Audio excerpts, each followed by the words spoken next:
the limitations that we currently have in the clinic. Is there really broad acceptance for the systems? All these things, costs, upscaling, or the investment that is necessary to do the clinical part, this all needs to be considered. And if you don't do so, it will stay a research paper somewhere, one of thousands of nanoparticle papers that are existing, but it will not generate any significant impact.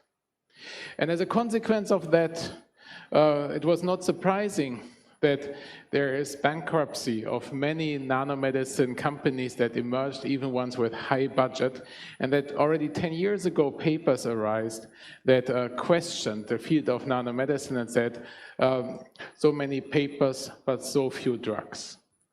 So there are challenges that we need to overcome.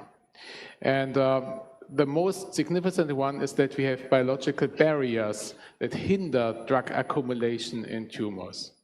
And it's certainly a fact, and we come later to that in more detail, that nanomedicines mainly accumulate in tumors via the enhanced permeability and retention effect. However, it's known that in clinical tumors, this effect is very heterogeneous.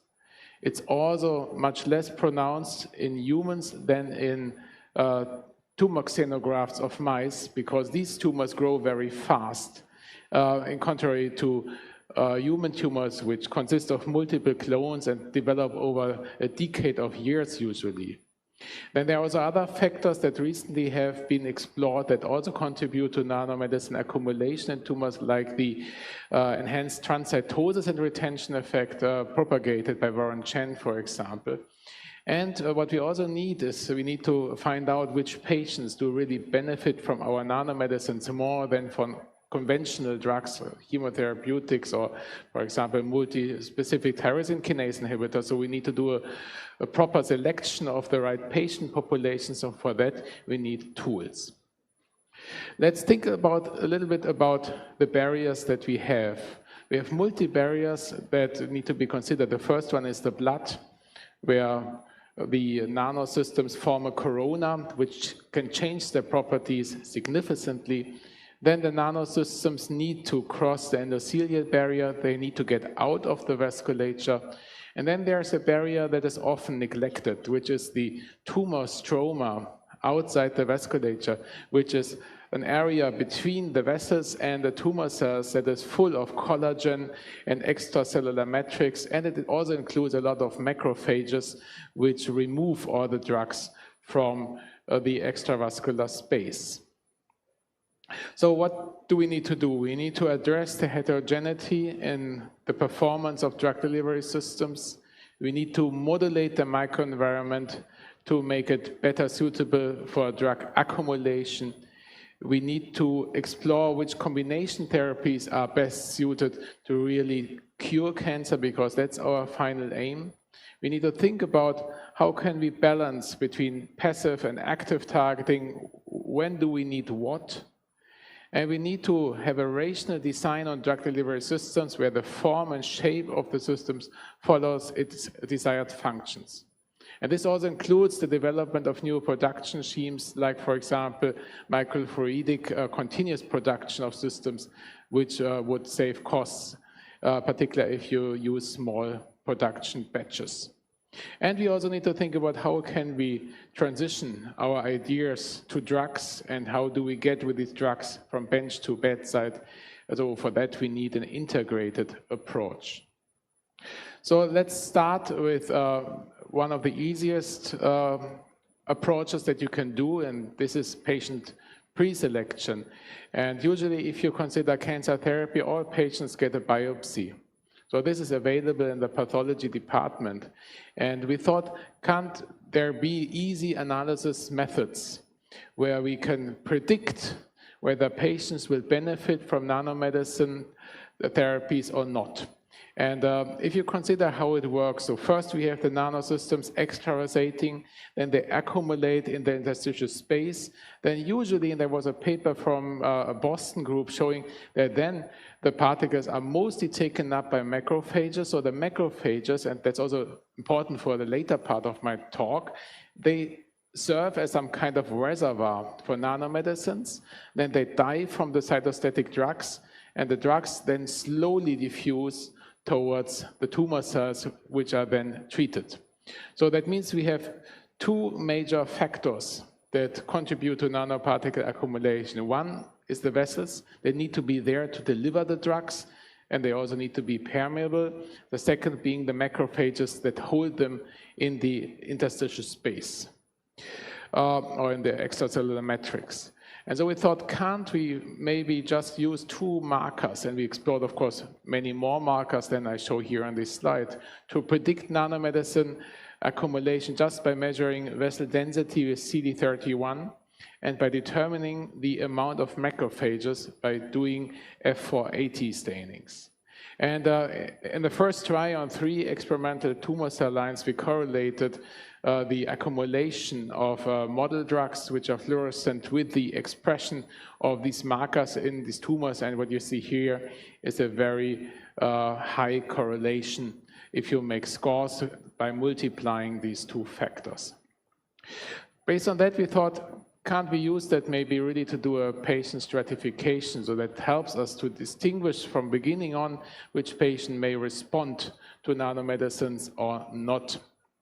In this regard, we first explored many more tumor cell lines that are available. We did the xenograft experiments, we looked for accumulation of nanomedicines, we stained for our CD31 F480 scores, and we could show that with an area under the curve of 91%, we could very well predict the accumulation of nanomedicines in xenograft tumors. Of course, in a clinical trial, this is much more complex, because usually you don't have biopsies directly after drug accumulation available. You have the biopsies before that. Yeah? So that means you cannot do the direct correlation. But what we had material of patients that were treated with nanomedicines, mostly with Doxil.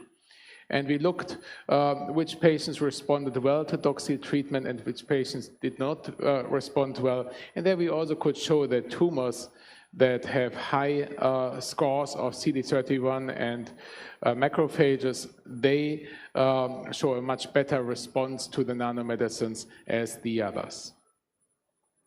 Okay, if this is so easy, and meanwhile we are just working on another marker for nanomedicine accumulation, I cannot disclose yet, which might be even easier and even better. You can already do a lot for pre-selection, but is that enough? Don't we need theranostics anymore? Because theranostics would mean we have diagnostic nanosystems that have an imaging tech where we can really directly measure the accumulation. Do we need that? Because if you think in a clinical scenario, we will always go the easiest way. That means if we have a biopsy analysis available, which is cheap and rapidly done, nobody would develop a theranostic system. So is there no worth for it? So let's think about that a bit.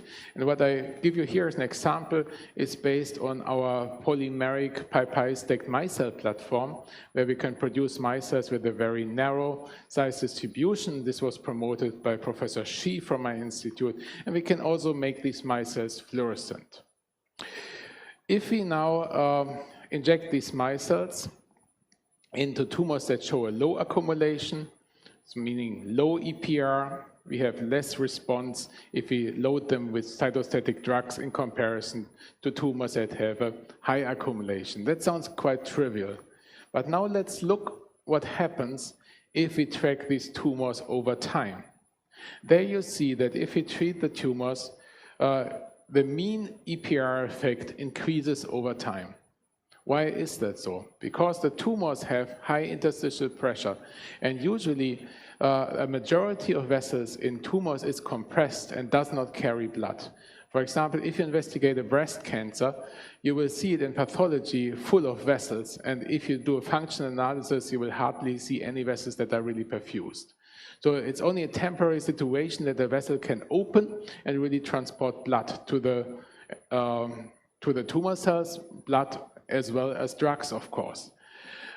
If we now start to treat these tumors, the tumor cells start to die and the interstitial pressure decreases, which leads to an opening of the compressed blood vessels, thus to a better perfusion, and thus particularly in the second and third treatment periods to better accumulation of the drugs in the tumors. That's also maybe the reason while usually you have a boost in chemotherapy efficacy, not after the first cytostatic drug treatment, but after the second or third cycle. Okay, that means to have proper response, we may need an increase in EPR over the treatment period. And this is something that we cannot just control by doing biopsies, and it justifies indeed the use of theranostic systems. And what you see as well here is that the standard deviation over the time of treatment increases as well. That means we have some tumors that become better with respect to EPR, and some that get even worse, and some that do not respond. That means this change in EPR during treatment period is very crucial for success, and it's not reflected by the biopsy, but needs to have some intermediate control. I've seen many people who then said, okay, if EPR is so heterogeneous, then let's do active targeting, which in my opinion is complete nonsense, because if you don't transport the drug to the target, you also have no benefit in binding. So let's discuss a little bit about what active targeting can contribute to nanomedicine accumulation. So in this example, we thought, let's keep out the EPR and do the active targeting to the angiogenic vessels of the tumors, because they can be easily reached by the systems. You don't need to have extravasation, very simple approach. In this regard, we used as model drug carriers HPMA, which we bound to NGR or RGD targeting aminopeptidases or integrins, and then we looked for accumulation.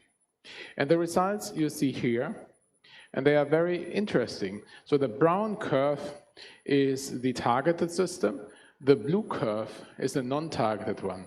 And what you see very clearly is at the beginning, you have an increase in accumulation in comparison to the non-targeted system, but then you have a much lower accumulation of the systems in the tumors in comparison to the non-targeted system. And this is also explainable, because if you have a system that is very stealth, you have a long blood half-life, and EPR is mostly depending on the circulation time of the drugs, because they need a lot of time to accumulate. If you reduce that time by active targeting, you have a slight benefit in binding. That's this small peak that you see here at the beginning. But then you have higher uptake by the RES and by the liver, reducing blood half-life, and at the end, reducing the overall accumulation of the drug in the tumors. And as a result, you have then more accumulation of the passive targeted system in comparison to the active targeted one. So that means not always active targeting really brings you a success. And now let's think about a little bit how nature does things. And did you ever think about why are antibodies as large as they are? Antibodies are quite large, 12 to 50 nanometers for IgG, about 35 nanometers for IgM. Why does nature make a therapeutic targeted system? That's the most effective targeted system that we have in our body. Why does it make it so big? And the answer is very simple. Because it does not want that it binds immediately. It wants that these proteins, first of all, are not eliminated by the kidney, so they should circulate long, so that means they need to be larger than 5 to 6 nanometers. And the second is they should accumulate via EPR to be deposited in the extravascular space, and from there slowly diffuse towards the tumor cells and bind and be effective. So that means antibodies are, first of all, a passive accumulation system that then, by active binding, fulfills its therapeutic role. And that also explains why that is, in principle, most probably the ideal size of a nanosystem, 12 nanometers to 30 nanometers, to mimic the biological situation. So the efficacy of making them smaller is shown here, where we labeled antibodies or their fragments, like Fab fragments, or the light chains with fluorescent dyes and radioisotopes, in this case copper-64.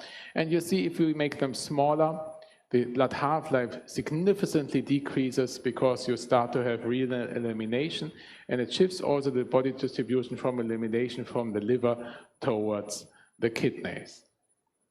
So in the next step, we thought, let's explore that principle inspired by antibodies a little bit more. In this regard, we focus on targeting riboflavin transporters. Riboflavin is a vitamin which is typically overexpressed in tumors, particularly in squamous cell carcinomas, as well as melanoma and breast cancer, up to a factor of 100 to 200, so it's a good target to be explored. We bound riboflavin to 3-arm peptostars and then looked for accumulation in tumor cells. And what you see here is the in vitro accumulation. So the systems do what they should do. If you have the targeted ones, you have higher uptake by the cells. If you do a competition experiment, either with free riboflavin or with a cold drug, you see less binding in the range of the non-targeted system. Now let's look into the in vivo situation. And here we are highly in line with results that were obtained already 20 years ago with targeted liposomes. You hardly see a difference in organ and tumor accumulation if you compare the non-targeted to the targeted system. That means that the effect that you have from targeting a nanomaterial on tumor accumulation is rather low. And this also explains why these systems of that size are not really suitable for imaging, because in order to see really the information about the receptors, you would need to wait very, very long. However, we also see if we look for the internalization of systems into tumor cells, there we see a clear benefit from the active targeting. That means active targeting does not contribute a lot to accumulation, but it contributes to the internalization into the tumor cells. Okay. Then we thought, let's explore that a little bit further. So when do we have a benefit of active targeted systems? And we thought maybe the benefit is there if you make the system so small that they are eliminated by the kidney, because then you have much faster exchange between the tumor compartments. And for that purpose, we made 4-arm PEG stars. We coupled riboflavin to them or not. We made them in sizes of about 6 nanometers, like below the renal elimination threshold, and 40 nanometers with the size of IgG. And then we explored its characteristics in vivo. As expected, you see the small form has a very rapid elimination from the blood. Half-life is around 1 hour. No big difference for targeted and non-targeted systems, as expected. And for the bigger one, you see that the half-life is significantly extended to 13 hours. Also no big difference between the targeted and non-targeted probes. If you now look for the in vivo situation, it's very interesting what we see. First of all, we see that the passive targeting of larger systems having a longer half-life is much higher than of the small systems. That means we need to have benefit from the EPR effect in order to bring sufficient amounts of drugs into the tumors. And if you now look for active targeting, we see for the larger ones that based on EPR, almost no benefit from active targeting as expected, because the EPR effect is clearly dominating the process. However, for the smaller ones, we see a better accumulation, and this is because the active targeting here increases retention of the systems at the tumor site. You don't have this long persistence in the extravascular space, and that's why for the small systems you have advantages in active targeting. And that's also explaining why almost all molecular imaging probes are small molecules, because you want to have a rapid readout. Again, if you then look for internalized systems, the situation changes. There you see that targeting clearly improves the uptake of the systems into tumor cells. And now we see that here we have a significant advantage from active targeting of the bigger ones, because if they are not targeted, they mainly lay around in the extravascular space. But if we target them, we really bring them into the tumor cells. So what is the therapeutic consequence of that?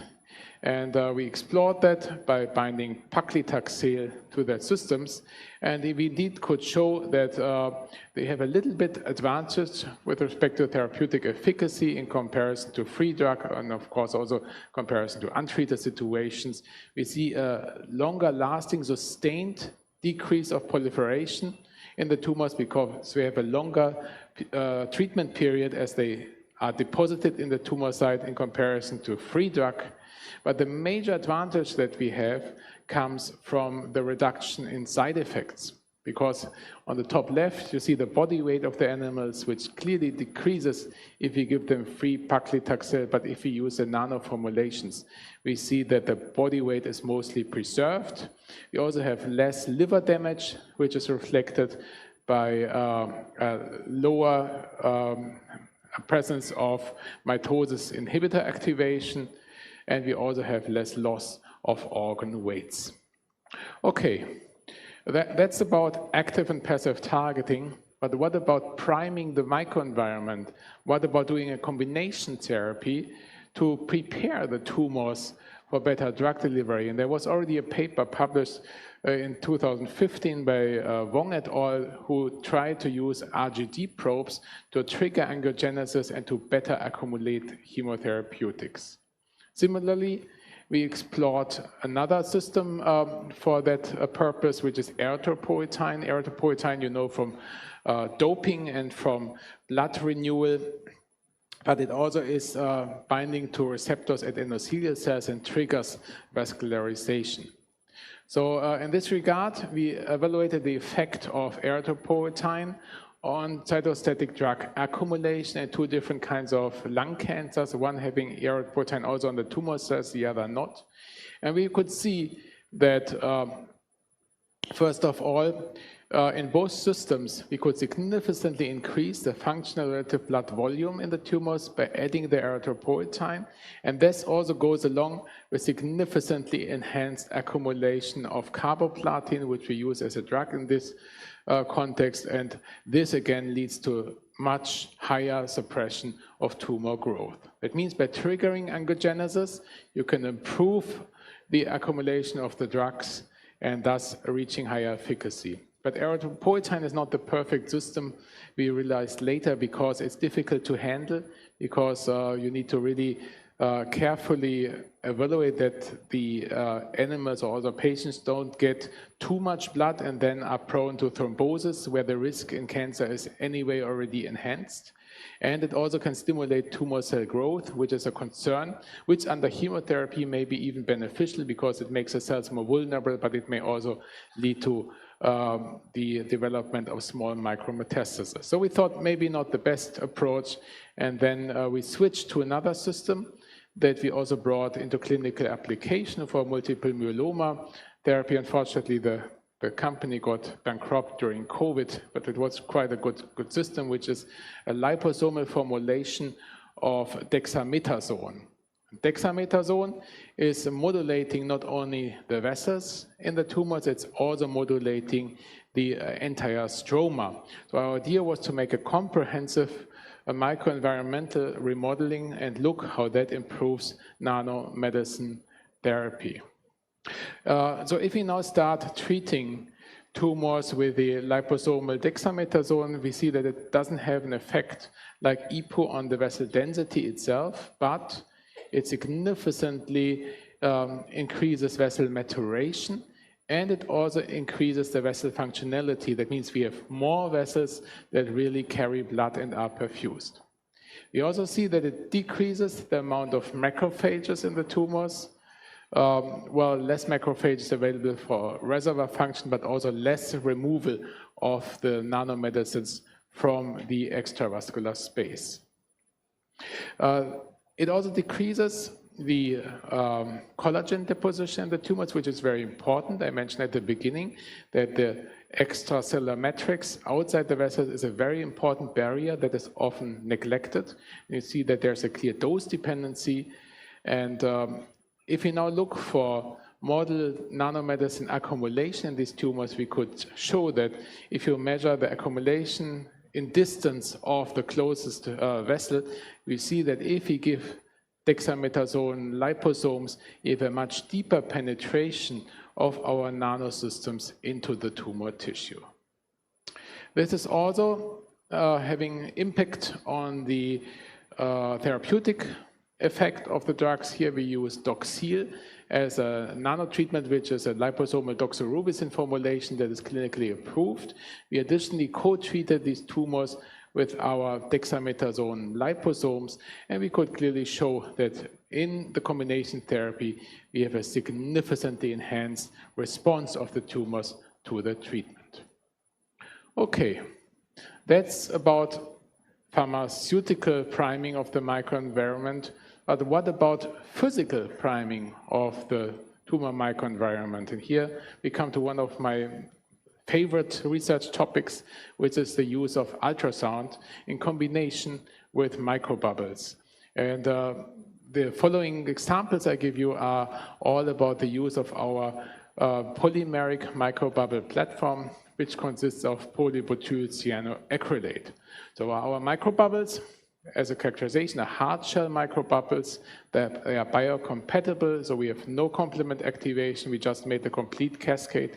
We hope that this year we can do the first investigation of these bubbles in a patient trial. We have the meanwhile GMP produced, so everything is safe as it looks so far. They are biodegradable. That has also been shown. Cyanoacrylate is used as medical glue, also, for example, during varicosis or surgery. So also from that concern, at that point, there are no big concerns. And we can produce these microbubbles or nanobubbles in sizes ranging from 200 nanometers up to 3 micrometers. So production of these systems is also considerably easy, at least for the microbubbles. And that is also important if you go towards translation. You want to avoid multiple steps in the chemical synthesis, because every step you need to fully characterize if it comes to a medical product. And in this case, it's quite easy. You more or less have a buffer solution. You stir the buffer solution with a ultra-speed stirrer. Based on the speed of the stirring, you have air bubbles inside the buffer solution, and then you add the super glue, because polycyanoacrylate is nothing else than super glue, to the buffer solution, and then the polymerization takes place around the air bubbles that are in the suspension, and so you have your microbubbles that you can then later functionalize. Different to the majority of clinical use microbubbles, our microbubbles have, however, a considerably thick shell, so you need to consider them as a kind of sponge-like shell of multiple polymer fibers, which are partially interconnected and partially just loosely interwired. So the shell thickness is about 100 to 300 nanometers, and the total size of these microbubbles, which I show here, is about 2 micrometers, which is ideal for clinical ultrasound scenarios. If we now start to excite these microbubbles with considerably low ultrasound pulses, you see that they start to oscillate, and they mostly show here a compression-dominated behavior. That means the sponge-like shell gets compressed and compressed again. If we now start to expose them to higher energies, then the polymer bonds break, and at a certain point, the bubbles extend much more, and you have a strong nonlinear response. And you can imagine that if you have these kind of strong ultrasound responses, it's like a mini bomb that you have inside the tissue. So you can use that, for example, to open biological barriers. And one idea we had is to use these bubbles to open the blood-brain barrier, to allow drug transport into the brain tissue and to really approach the nerves or tumors that are located there. And we first tried it in healthy mice, and we were very successful. We could open the blood-brain barrier, but all mice died because of brain edema. So we said, okay, that the principle works, but we did too much. We could not control it. So we thought, okay, how can we control that we only open the blood-brain barrier for a certain time period without really damaging the health of the animals? And so we had the idea to use iron oxide nanoparticles, and we can entrap these nanoparticles into the thick shell of these microbubbles. And the idea was then that if the microbubbles burst, the nanoparticles are released, the microbubbles open the blood-brain barrier, the nanoparticles go out of the vessels, and then we used MRI with T2 or T2 star-weighted sequencers to measure the degree of BBB opening. And here you see that it really works. So if you only inject the microbubbles, nothing happens. If we, or do we have a pointer here? Yeah. Doesn't work? Okay. Yeah, doesn't matter. I don't need it. You see it on the graph, the left one. If you only inject the bubbles, nothing happens. If you only do ultrasound, also nothing happens. And if you combine ultrasound injection with ultrasound, you have an increasing accumulation of iron oxide nanoparticles measured by MRI, as well as a clear dependency of the accumulation of the iron oxides with the ultrasound time. So that means we can really trigger how much opening we want. And that also correlates strongly with the accumulation of FITS labeled dextran with 70 kilodalton that we used as a model drug. Okay, what works in the brain may also work in peripheral tumors, and this is a quite recent study we did where we did some operation on peripheral tumors, again with our bubbles, and our idea was to enhance the accumulation of doxil in these tumors, and we could clearly show, and it's showing on the right on this slide, that if we do the ultrasound and microbubble-based co-treatment, we have significant improvement in therapeutic efficacy of these systems. This is also reflected by a constant decrease in proliferation of tumor cells, a steep increase in apoptosis in the tumor cells measured by caspase-3, as well as a decrease in macrophage density inside the tumor tissue, which is clear because if we have more doxil brought to the tumor tissue and it's taken up by macrophages die more from it, and so you have at the end less amounts of it. Okay, what works for drugs may also work for mRNA. And so we thought maybe we can use our microbubbles as some kind of in vivo transfection system. And we started with an in vitro experiment where we had this kind of filter systems where we can insonate from below cells, grow on the surface of a film that is filled from bottom and upwards with medium. And we used mRNA lipoplexes coding for fluorescent protein that were either co-injected with the microbubbles or that were bound to the microbubble surfaces. Now you see very interesting results. First of all, here, if we only use lipoplexes, we have a certain transfection of the cells. If we co-mix microbubbles with lipoplexes and don't do ultrasound, it looks quite similar. That's the picture in the middle. However, if we do ultrasound, we have a significant improvement in cell transfection in comparison to pure lipoplexes.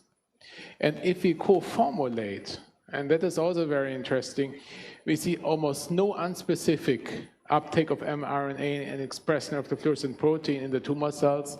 And if we then activate it, we see a similar picture like with the lipoplexes.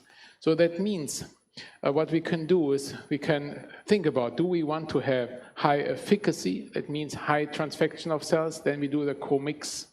And if we want to have high specificity, that means a really only trigger-dependent accumulation, we do a co-formulation and bind the lipoplexes to our microbubbles. What does that mean if we go for an in vivo situation? This is more complex because then we have the biological barriers on top of it, and these microbubbles, they are only moving inside the vasculature. And there we could show that if we do a co-administration, the lipoplexes have time to extravasate and accumulate via EPR. If we then do the ultrasound activation, we have a deep transfection efficacy towards the tumor cells. But if we do the co-formulation, the lipoplexes are bound to the bubbles. That means they stay in the vascular compartment. If we then destroy them, we shoot the mRNA only to the adjacent cells. So we only have a transfection of the endothelial cells and the associated pericytes. That means with that approach, we can trigger and fine-tune whether we want to have a deep transfection or deep transmission of the mRNA into the tumor tissue, or whether we only want to transfect the vascular system. Okay, there's something else we can do with the microbubbles. We can do imaging with it. And already in the year 2011, we started to explore a new method which we called ultrasound localization microscopy, which is a super resolution technology similar to what you know from STAT and PAR microscopy. So on this movie, you see a tumor in which we injected microbubbles, and you see the microbubbles moving inside the tumor tissue, but actually you don't see the microbubbles, you see voxels that are enhanced.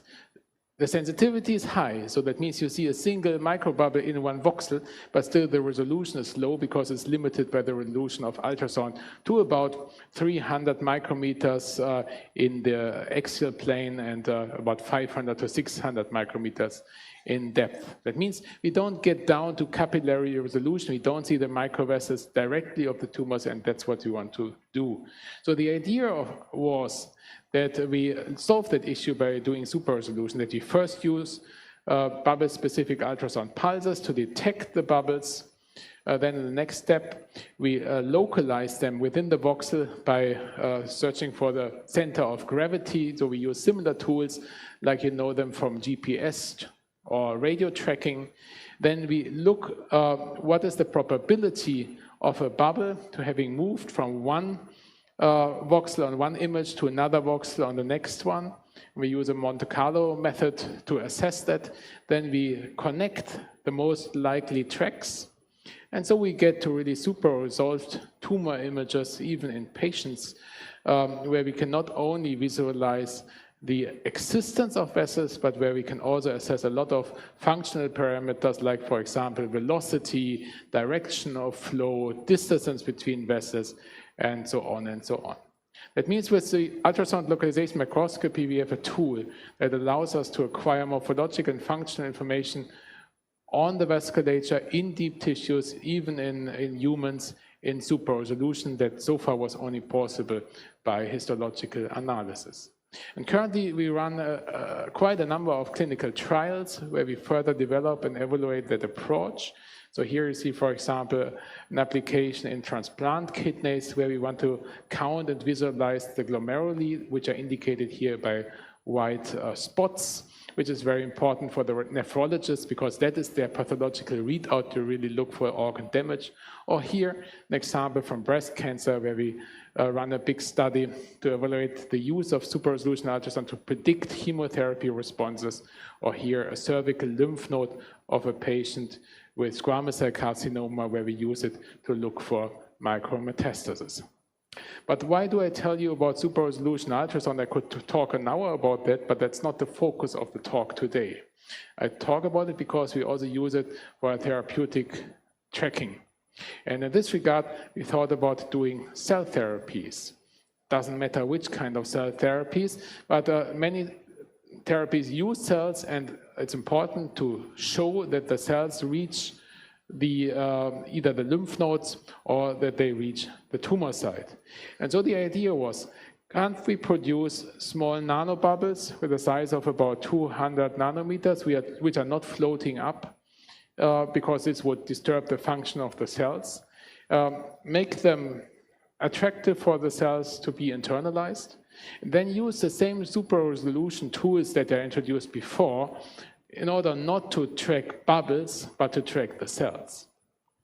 And here you see that indeed on the bottom image, it's a confocal image that the cells take up these nanoparticles. If we label them nanobubbles, if we label them fluorescently, we could show that the bubbles stay intact for multiple days, which is also very important because you want to do tracking over a certain time period. And here we show in a flow phantom, that's the one on top, and look on the right image, which is the contrast mode, that if you use unlabeled cells on top, you see no signal. And if we use our nanobubble labeled cells, we can really see individual cells moving inside this phantom. And we can even track the speed of these cells. You see that the cells follow laminar flow properties, so you have higher speed of the cells in the middle of the vessel in comparison to the margins where you have more turbulences. Also, if the cells are then in the tissue and are not moving again and are static, you can localize them, which is shown here by the phantom. And on the right, you see the localization with a super resolution tool in order to get the micrometer scales. In the next step, we thought let's try that in vivo, and we used PBMCs for that purpose, which mononuclear cells of different lineages. And we labeled them with our nanobubbles. We showed that this is a quite safe procedure. We injected them in animals. On the bottom, you see the cells entering the cable vein and crossing the liver, going then to the lung. And from there, they then slowly start to redistribute towards the tumors. You see the cells getting in here, and accumulating at the tumor site.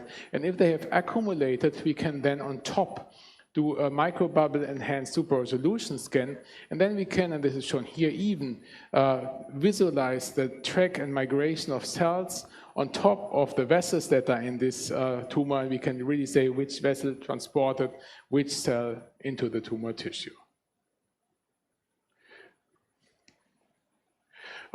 We also were interested to see, do the cells keep their ability to attack the tumors, and do they keep also their differentiation? And I can make this slide considerably short. The answer is yes. You see that there is almost no change in differentiation of these PBMCs, and we also see that the ability of these PBMCs to induce apoptosis on cancer cells is preserved. Maybe a tendency of a little decrease, which might be because the cells have already taken up the nanobubbles which are located inside their liposomes. Okay. So you can do a lot with cells, but you can do more with cells and ultrasound and bubbles. And remember that I said at the beginning, for nanomedicine accumulation, we have two important factors. One is the extravasation and delivery via the blood vessels. Second is the macrophages which take them up. And what you usually have is a slow diffusion from the drugs from the macrophages towards the tumor cells. But what you want to have clinically is often a triggered metronomic scheduling of drug therapy. So we thought, can't we turn the macrophages into a triggerable drug release reservoir by using these systems? And for that purpose, we developed phase change nanodroplets, which are small liquid bubbles filled with a fluorinated liquid that is unstable from its phase, so that if you add energy to it, like ultrasound, it turns into a microbubble and increases its size by a factor of 10 to 20. So we can produce these systems in a very narrow size distribution. We can label them, and again, we could show that cells effectively take up these phase-converting nanodroplets. If we now start to insonate these cells that are containing these droplets, in this case macrophages, you see that it completely bursts the cells. So the cells die, they fall apart, the membranes get completely fragmented. And you see that this is also reflected in cell viability. Only the droplets do nothing, only the ultrasound does nothing, and if you do it in combination, cell viability decreases because you just let the cells explode from inside. If we now load the cells with our droplets, and on top with nanomedicines, in this case Doxil, and then let them explode by ultrasound, we could prove that this leads to a significant release of Doxil to the medium reservoir. And if we take that medium then and put it on cancer cells, we see that we have a significant improvement in therapeutic efficacy because now it is available. So that's not an in vivo proof yet. We are working on that. We are just starting with that, but early results look promising. But at least it's an in vitro proof that maybe we can really, by using these phase-converting nanodroplets, convert the macrophages in the tumors as effective triggered release systems. With that, I'm already at the end of my talk. I think I showed you quite a bit of my research. I introduced patient selection strategies that can be done on histological features or theranostics. I showed you that EPR should increase during nanomedicine therapy and that this may be worth to be monitored. I talked a bit about the role of active targeting to improve nanomedicine retention and tumor cell internalization, but it's not a way to really improve accumulation. I showed you that nanosystems effectively can reduce side effects. That's also something that should be always checked if you do in vitro or in vivo therapies on animals. I introduced the bubble platforms and the ultrasound with nano and microbubbles to open the blood-brain barrier or other biological barriers in order to improve drug delivery. And finally, I showed you our new tools on using ultrasound for tracking individual cells during cell therapies or using the droplets for triggered drug delivery. With that, I would like to end my talk. I thank all the people from my institute, the professors in my institute, the funding agencies, and I thank you for your attention and will be happy to answer questions. Thank you.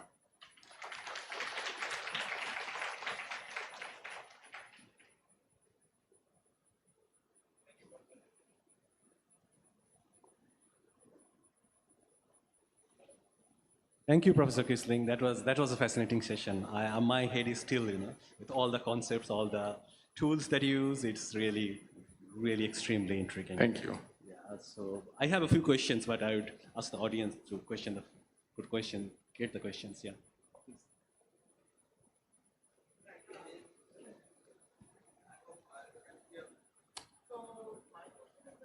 I just wanted to know that once you are using the microbubbles for this treatment and other things, so ultrasound mediated, so those are already filled with this magnetic particles, or these are vacant means microbubbles? And the another thing is that what kind of probe did you use? This is a pediatric probe or micropediatric probe? What ultrasound probe have you used? So we're always trying to use clinical ultrasound systems. Sometimes we use an experimental one, the VisualSonic system, but then we use it usually with a probe that has about 15 megahertz. So we always try to be in the range of clinical range, frequency range and energy of clinical systems. Yeah, but what is the probe? So linear probe, microconvex probe, pediatric cardiac probe, neonatal cardiac probe, there are several probes depending on the footprint of the ultrasound machine, because I work on this field little bit. So with probe, do you mean the transducer or? Yes, the transducer. What is the? It's not a focus transducer. Sometimes it's also focus transducer. In the genetic part, we use the focus transducer, very simple one, costs 15 euros, like a loudspeaker. Okay. Yeah? And we have a really focal point that we then move with a robotic arm. But in some studies, we also, for example, the one with the blood-brain barrier, we just used a regular diagnostic ultrasound device with the disadvantage that you have more than a general opening because you cannot focus it on a certain point. But we also once ran a clinical study, we didn't present it today, on an operation of breast cancer. There we also used a clinical system with a linear array of 10 megahertz, a conventional breast ultrasound probe. For clinics, it does not work. There you really need to have a focus device, we realized, because you cannot control the energy. And the problem is that the energies that you can induce by these kind of bubbles can be very high.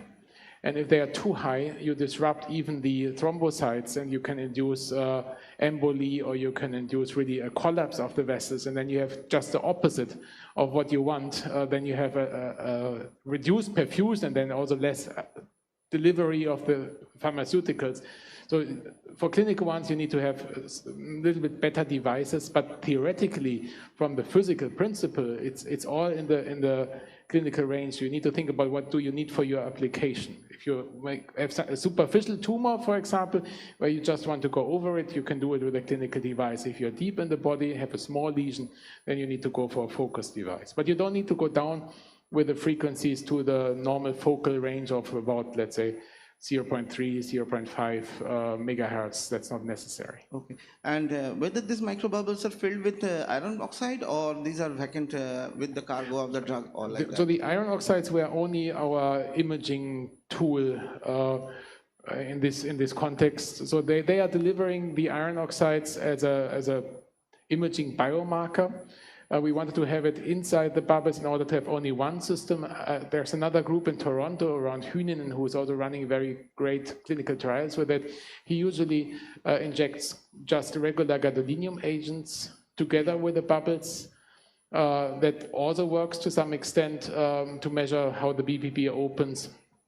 There are different options how you do it. We just choose here a theranostic approach. The iron oxides are really super low concentration. You need to consider that if you have these bubbles, we are always almost in the microdoses range, because 90% of the substance that we inject is air. And it's really tiny air. It's not that you can induce emboli, but it's really tiny amounts.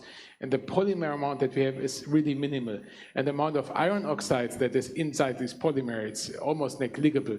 So you cannot compare that to clinical iron oxides that are used, for example, for liver imaging like Ferraheme or Razorist. No, my concept is something different because I have seen that these iron oxides gets heated with the ultrasound. Have you checked the thermal profile? No, they don't change the ultrasound. No, they don't. We checked that. Yeah. Oh, you checked. So we checked the effect even of gold nanoparticles. The concentration is too low. We also expected it to make the polymeric network a little bit stiffer because it sits in between. It somehow also passively stabilizes it, but there was no effect. Okay. Thank you. But you can, of course, you can tune. We just had a paper in Advanced Materials last year where we tuned the properties of the shell by adding other polymers to the polycyanoacrylate, which are more flexible, or by changing the cross-linking of the polymeric fibers. That's the better way if you want to fine-tune the acoustic properties. Okay, thank you.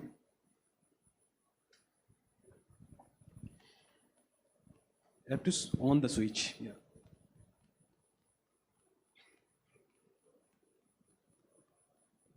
Hello. Yeah. It's a very fascinating talk. I think our students are very much enriched with your talk. So my technical question is that, though I am not in this field, that in different disease model in mice, we track the cells trafficking. Mm-hmm. So suppose the gut T cell is trafficking to another organ, maybe crossing blood-brain barrier, goes to the brain to cause the inflammation in cognitive disorder and all. So the technology what you use, so can we do all the trafficking assays with your system or technology what you have developed? So I didn't really get it. So your question was that whether the technology can be used in patients as well? Or? Not in animal model. Yeah, it was in animal models. Yeah, sure. It was animal models. The tracking I showed in animal models. It works perfectly. So it works in other model, right? In cognitive disorder. You mean other animal models? Yeah. Should be no problem. It should even work in humans because it's just ultrasound. So we have the specific sequences how to detect these bubbles, conversion pulse or amplitude modification, which is very common already in the clinics. And so I would not know why, well, except the system would be toxic or something like that happens. Yeah, I would not know why it shouldn't work. The only thing is, the question is how long does it work? Because so if the cells start to divide, the label gets diluted. Also, the bubbles will not stay in the cells forever. So we may have for that approach a time window. I would expect, we didn't exactly explore it, but roughly I would say 2 to 3 days we can track cells, not longer. So if you want to track longer, then you would need to use most probably reporter genes for similar purposes. And there are some reporter genes available that form bubbles from the group of Michael Shapiro, for example, from Caltech, who does great work on that. So for long-term tracking, I would go for a reporter gene approach. But of course, with respect to clinical translation, such kind of simple labeling strategy with the bubbles, it's easier. So both has its strength and limitations. Thank you. Hello, Fabian. Here this side. Yeah, it's a very intriguing talk, and I was amazed to see the application of your the bubbles in the transfection. I was wondering that how much stable these microbubbles are. Are these only for personalized cancer medicine or tumor medicine? So we can also tune the stability of the bubbles, but of course they cannot be too stable, otherwise we cannot excite them with ultrasound anymore. They need to be able to oscillate. And if you make them super stable, you just have a reflectance system that reflects the sound and you will not see it. Because also blood cells will reflect the sound and this just doesn't work. So that's why these, for example, there are silica holospheres or so. That's not the appropriate way to design it. So the bubbles that we used in this study, at least the bigger ones, the microbubbles, they have a blood half-life of about 1 minute. So they get disintegrated usually in the lung and then fall apart into fragments, and then the fragments either go to the liver and are metabolized or they go to the kidney. But that's in this case also the half-life that we want to have, because it was an imaging approach mostly at the moment, and we do an image-guided intervention, and we want to have that happen during maximally 10 to 15 minutes. That means if you have a half-life of 10 minutes, and one usually says that after 10 half-lives, most of the blood content is cleared. We are exactly in the range that we target for. If you would like to make them longer persisting, we would need to pegylate them, for example, yeah? And then they already have a much longer half-life. Okay. And are they prone to fuse within themselves and get bigger microbubbles? You mean whether they, how the properties change if they get bigger?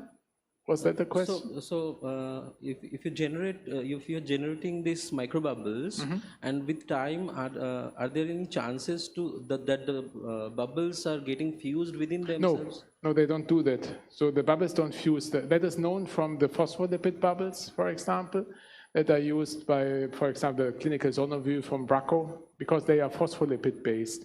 And it's the same component like the cell membrane, more or less. So they can fuse with each other. So even if you have the suspension in a vial and let it stand for 5 minutes, you have a completely different size distribution in comparison to the original formulation. And this is, in my opinion, a big disadvantage if you use them for therapeutic purposes. For diagnostic purposes, it does not matter. But for therapeutic ones, the big bubbles will have a completely different effect on the vessels, on the cells, as the smaller ones. The polymeric ones, they are stable, so they don't fuse, so you can keep them in solution for months, and they will still have the same size distribution. And they also don't fuse with cells. Oh, that's nice. Thank you.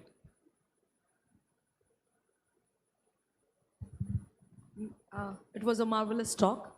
So I have a question. So you showed that in one of your slide that the lipolex will initiate more angiogenesis in the tumor. So how, I'm like, I want to know that how this angiogenesis, or how good the vessels are they metabolically fit? Will this new blood vessels will be good enough to transport the macrophages, immune cells inside the tumor? So the lipodex did not induce angiogenesis. It does the opposite. Yeah. Wait, here it is. Yeah. You see that the vessel density stays almost the same. Yeah. What it does, it improves vessel maturation and the vessel functionality. So that means it leads to the association of smooth muscle cells and pericytes to the vessels, and it leads to several reasons to better perfusion. And if the cells are exposed to shear stress, they are less apoptotic. So it rather preserves the vascularization and makes them more functional than inducing angiogenesis. There's a big difference to the approach that I showed before with the erythropoietin. Yeah?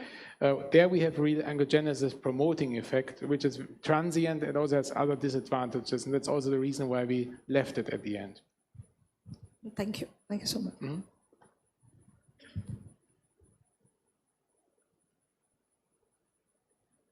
So I have a question.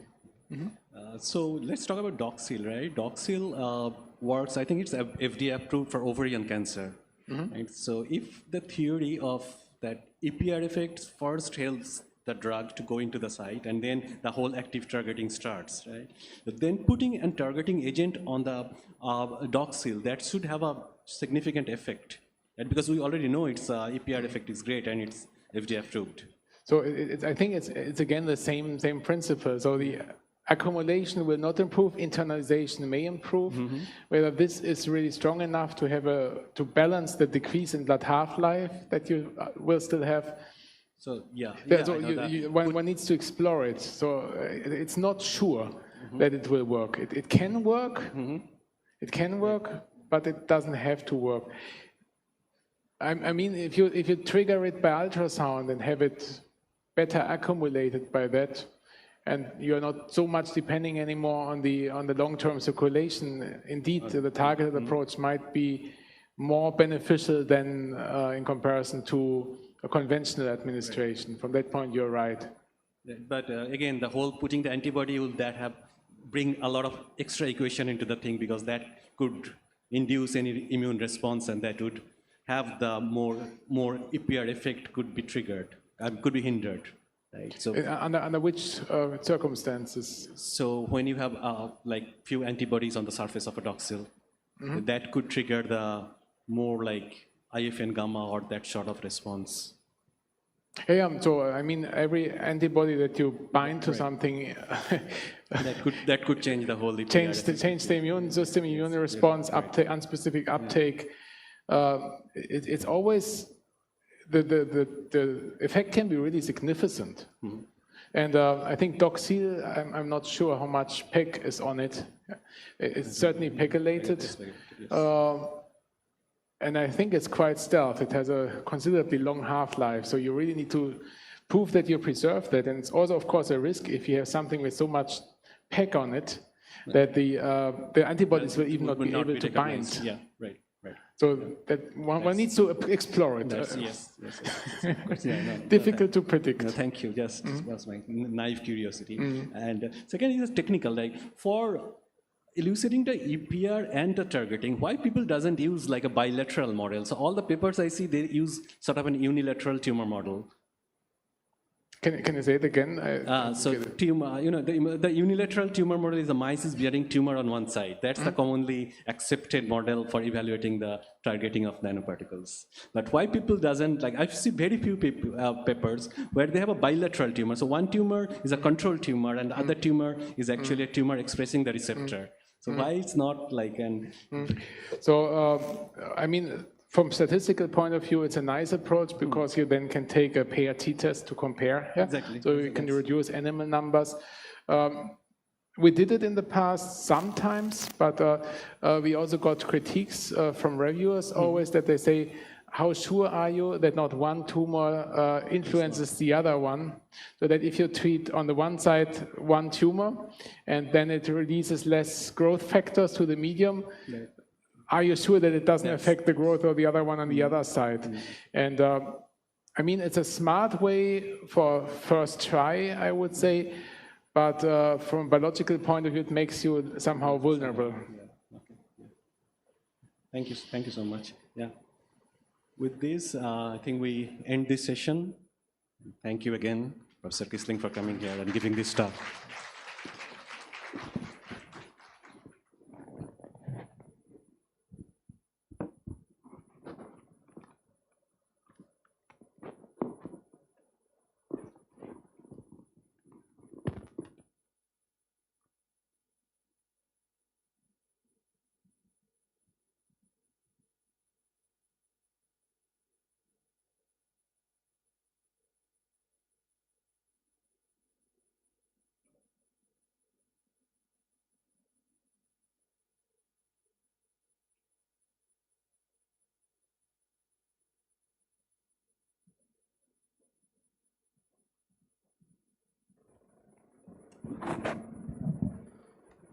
Thank you very much, sir. We would now request Professor Amarnath Mukherjee, sir, to felicitate our speaker, Dr. Fabian Kiesling, sir.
Thank you very much, sir. And now we would request our program coordinator of SNU Biotalk 2026, Professor Rajat Pal, sir, to felicitate our chairperson, Professor Amarnath Mukherjee, sir.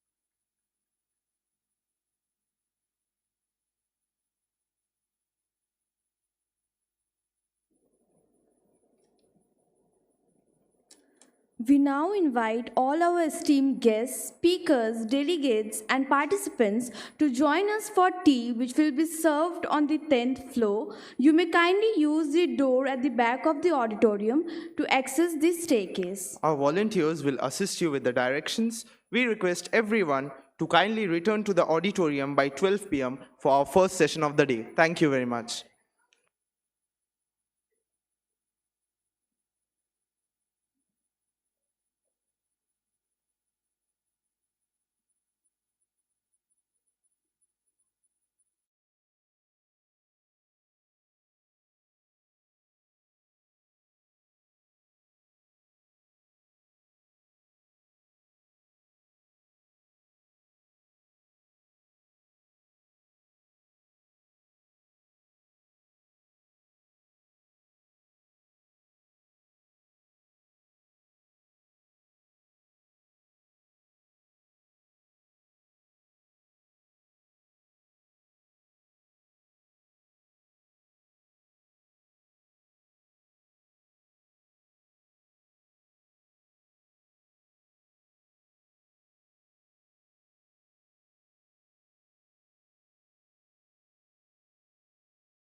She is a leading immunologist and disease researcher at CSIR IICB. Her work focuses on developing novel diagnostics and therapeutic strategies. She is a recipient of several prestigious national honors and is widely recognized for her contribution to translational and biological research. Ma'am, we request you to kindly come on stage and chair this session.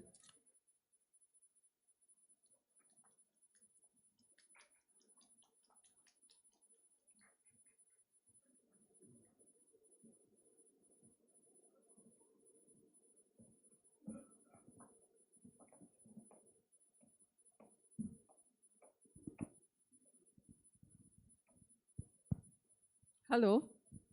Yeah. Thank you for the introduction. And I now welcome you all again for the next session, which is the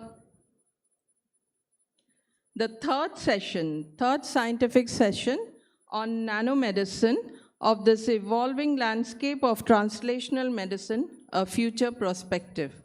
So for this session, the first speaker is Dr. Joydeep Bhattacharya, who is from School of Biotechnology, Jawaharlal Nehru University, Delhi. And I would like to just briefly give you a few details about Dr. Bhattacharya.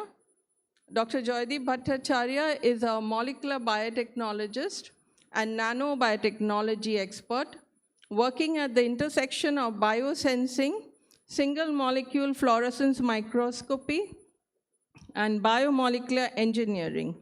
He earned his PhD in biotechnology from the University of Calcutta and has conducted advanced postdoctoral research in Germany as a Humboldt Fellow. His research focuses on developing nanoparticle-based biosensors, biophysical analysis of proteins, and fluorescent-based molecular detection technologies with applications in biomedical diagnostics and cellular biophysics.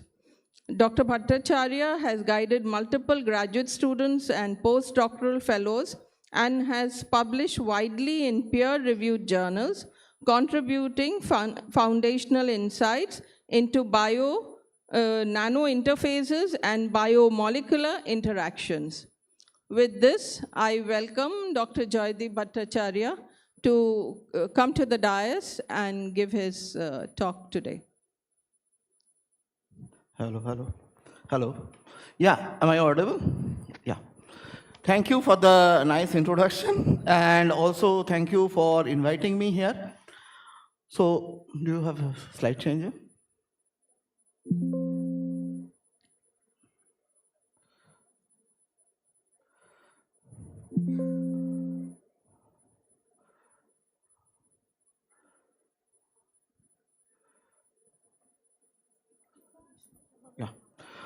So today I will discuss about different applications of nanotechnology in biological science that we work in our lab.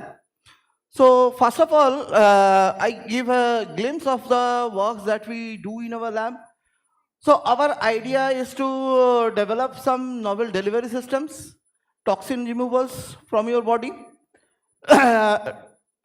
development of some cutting edge instruments, bringing the large scale instruments to the point of care devices, development of optoelectronic biosensors, and also to produce some novel technologies that we can go to the or take to the market and for device management or some patient management systems.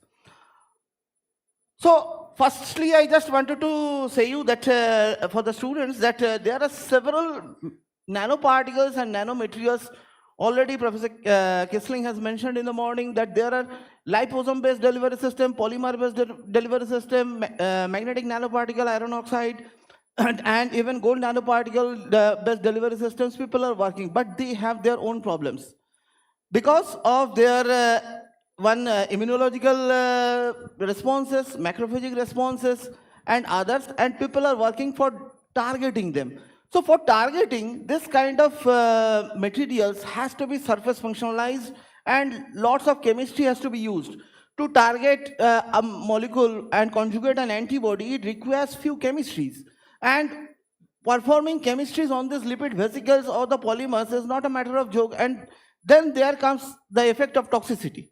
To avoid those toxicity, people has done that they have prepared some synthetic polymers where they have pre-conjugated some methods or materials, chemicals, so that the blood circulatory time has increased. Just for example, if you have fever, you take a paracetamol, it stays for 6 hours, and every 6 hours once your temperature rises.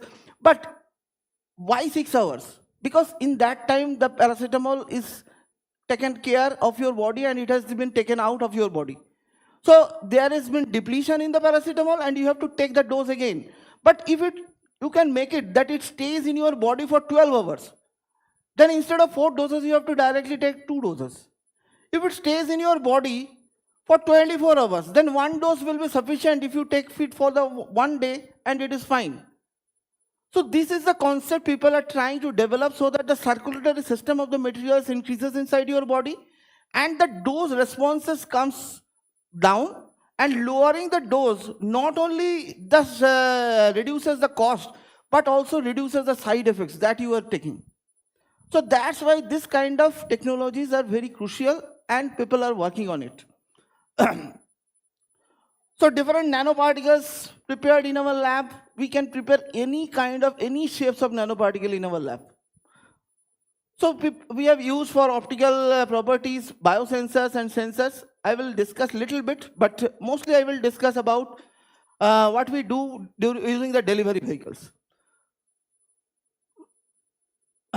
So you see, mesoporous silica particles are there.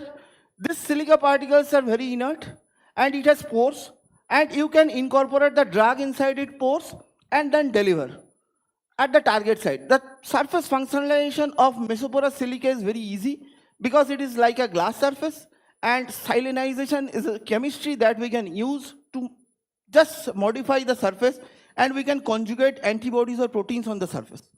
That I will discuss. So these are all polymer vesicles, nanospheres, nanocapsules. This can be prepared using different kinds of polymers, and these polymers helps in encapsulating the drug and deliver the drug.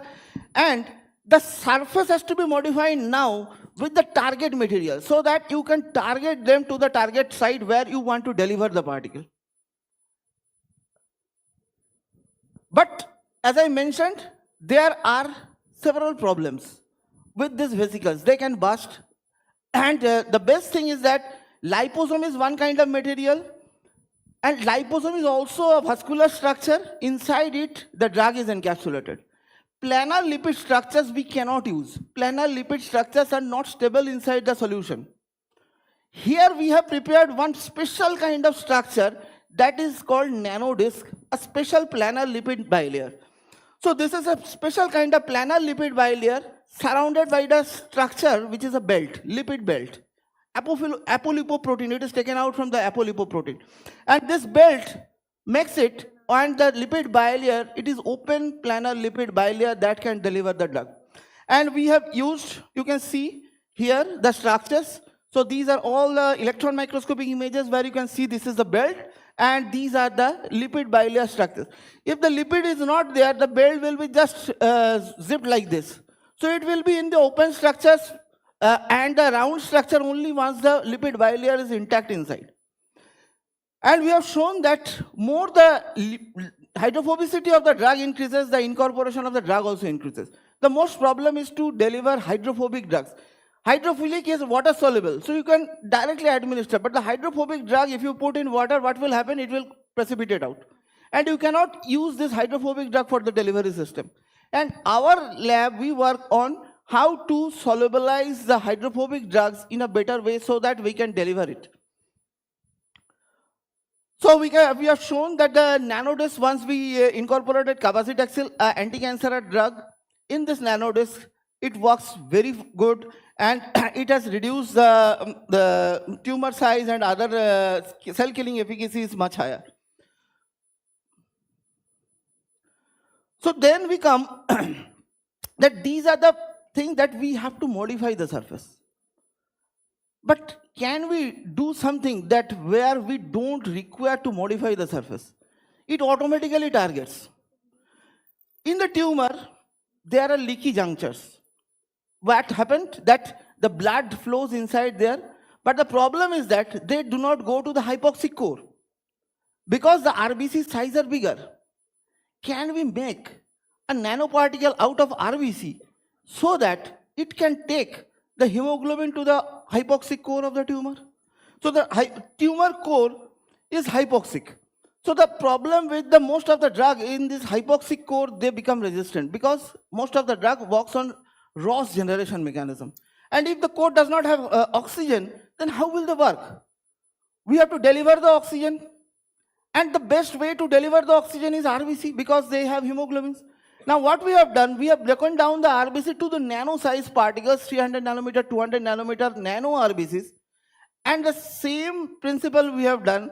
So now this small nano size RBC can take the oxygen to the hypoxic core and it reverses the EMT transition, hypoxia markers, it just reverses.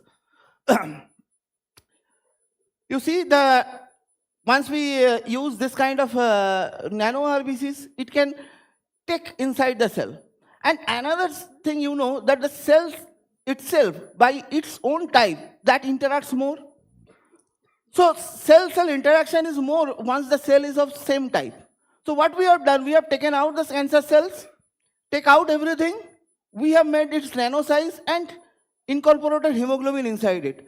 Now this is also a hemoglobin delivery vehicle that we have used, that is the nano cells that can take the hemoglobin to the hypoxic core. Now the core is of the same cells, so that will reside most of the time in the same cells, same area. So our idea was that can we use their own property without surface functionalization? And what we have done, we have shown that homotypic nanoparticles goes and takes the dye inside those kind of cells at a much higher concentration without any external functionalization. And also we have shown that with the oxygen delivery, the markers, hypoxia markers, can be HIF1 alpha is the hypoxia markers. Once we have incorporated the hemoglobin, delivered the oxygen, the HIF1 alpha and the RBC and the self-self nanoparticles, they bring down the HIF1 alpha, they bring down the P53. That means we can successfully deliver the oxygen in the hypoxic environment that has been generated inside the cells.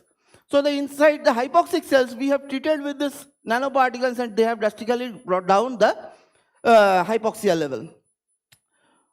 So this is the probable reason where they have incorporated. I am not going to this. I am going to this. Also you see that the chemoresistance, the paclitaxel, that was the drug we were using. So this paclitaxel was not effective in the tumor spheroid model because of this hypoxic core. It was unable to kill the cells inside the hypoxic core. But once we have co-treated with this RBC-based hemoglobin nanoparticle and cell-based nanoparticle delivery, that has killed most of the tumor center, or the hypoxic core can be killed. So this is a spheroid model. And then we use this same material. Can we load it with the drugs? So anti-cancer drugs. Now we have delivered oxygen. So can we deliver anti-cancer drugs to the tumor? So we have taken out all the materials and incorporated the drug, anti-cancer drug. So what we have done, we have a mouse model. In the mouse model, we have generated breast cancer. And then we have shown that just the drug delivery using this kind of nanomaterials or nanovesicles, incorporation of the drug, you can see the tumor volume has drastically reduced. We can reduce the tumor volume. But still, here there was one problem, that the hypoxic core was still there. Now we are working, can we do dual delivery? So in one particle we will be delivering oxygen, and in one particle we will be delivering drug. So once they both act together, they might completely cure. So right now the drug drastically, so this is the only paclitaxel. You see the paclitaxel, the polymer paclitaxel, and the size once we use RBC. So it has drastically down in the original tumor model. It's not cell-based model, it's a tumor model in mouse. So antibiotic resistance is one of the problem. So antibiotic resistance, new antibiotics are not coming. How to treat with? Different combinations that people are making. Can we use some body materials to deliver the antibiotic? What we have done? We have taken out the platelet from your body and incorporated the antibiotic inside the platelet. So what happened? So the hydrophobic drug cannot go inside the platelet directly. So hydrophobic drug, first we have incorporated in polymer vesicles and then inserted in the platelet. The hydrophilic drug can directly go inside the platelet. And this platelet loaded with antibiotics are good enough to kill the antibiotic sensitive and resistant cells, both of them at nanomolar concentration. So this is data.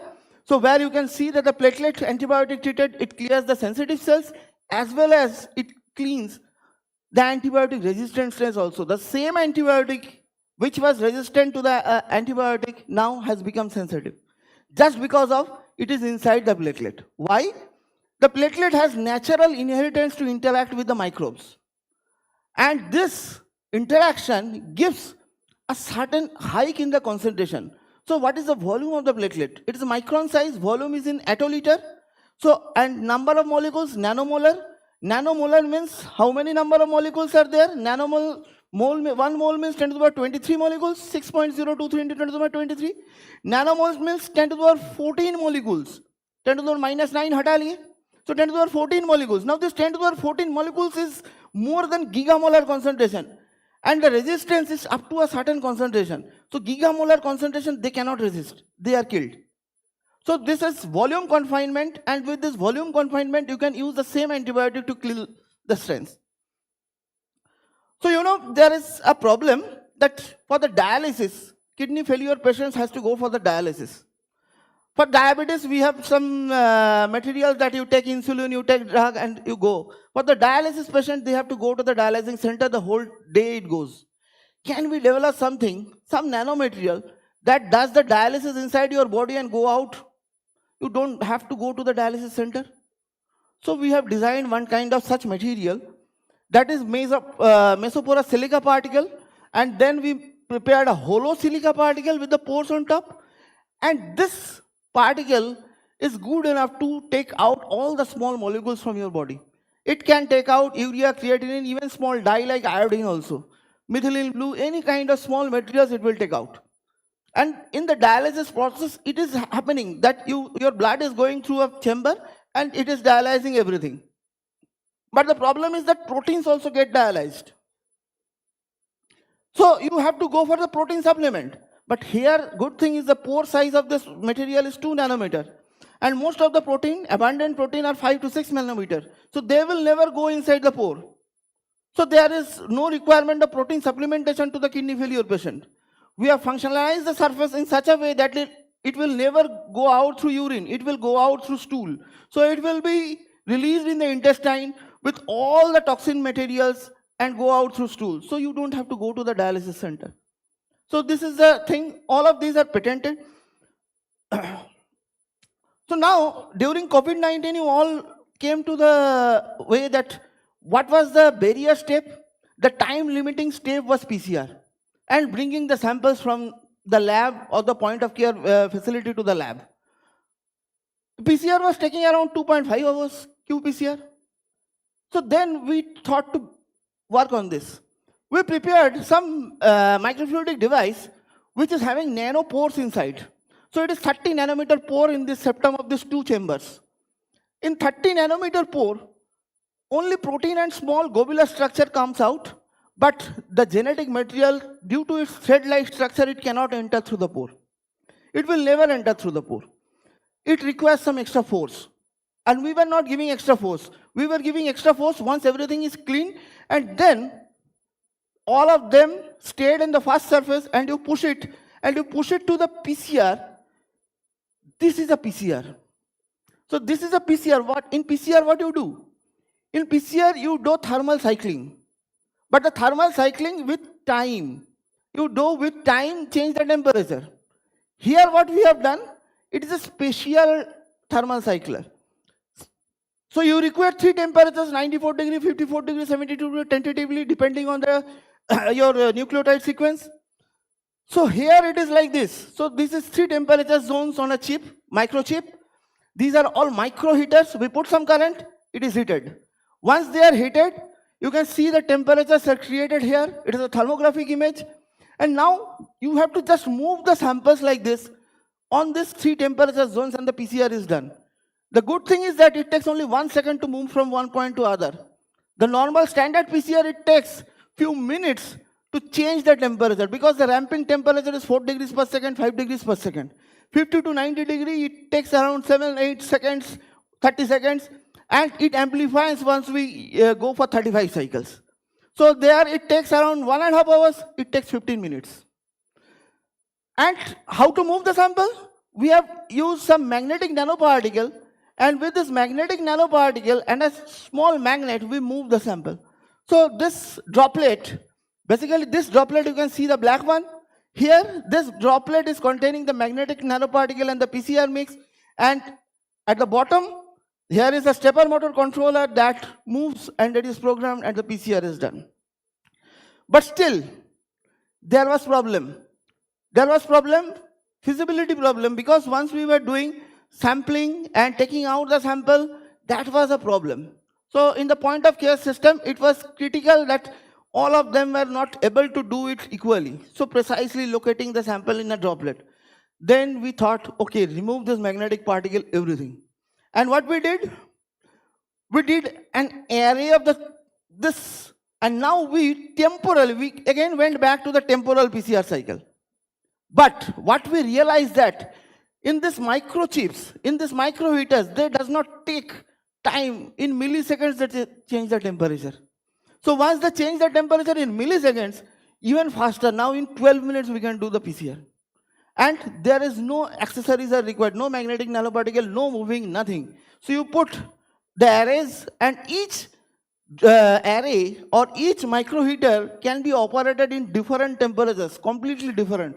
That you cannot do in the standard PCR. In the standard PCR, you have a gradient, and that is a problem of this Peltier heaters, that does not heat equally to all the surface, and we take advantage for the gradient. But here, individual micro heaters can be heated completely. One can be 50 and one can be 60. Because they are programmable. We can program, and you see this is the program and this is the prototype that we have developed, and we have received grants on this for selling. And we can do PCR from single copy number, and this is the final prototype, demo prototype that we are planning to fabricate. For this, we have received the grant. And we have also run some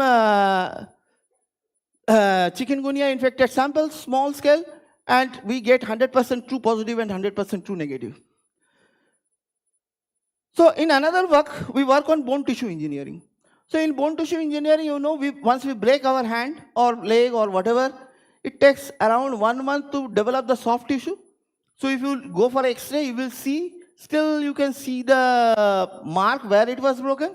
But after 2-3 months, the hardening takes place of the tissue with the deposition of calcium phosphate and hydroxyapatite, and then you see there is no mark. You can differentiate between it. So what we have synthesized, one nanomaterial that can induce osteogenesis. So if you use mesenchymal stem cells, you use our material that induces osteogenesis. And we have used some special kind of growth factors taken out from our body itself, and we can show. So what we have done, we have drilled the rat in the tibia, and these are you can see the hole. In 30 days, you can see still there is a hole in the control, because the hole will completely heal after 60 days. But in our case, in 30 days, you cannot find where there was the hole. In 30 days, the bone hardening takes place, and in 15 days, it is in this state where the rat starts walking without limbing. So we have videos. So in general, in control, in 30 days, after 3 weeks, rat starts limbing. In our case, within 15 days, the rat starts walking, not limbing also. So that is the advantage of our system.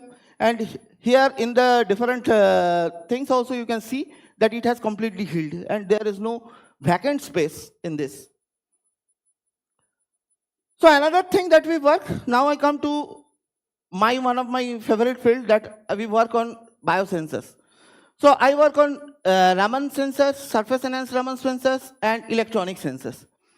So Raman technology you all know. I will not go to this Raman technology, but the problem with Raman technology is that the number of Raman photon coming is very less. Raman scattering probability is very less. So it's 1 in a million. So you require high concentration of the sample. The sensitivity you cannot go beyond a certain limit.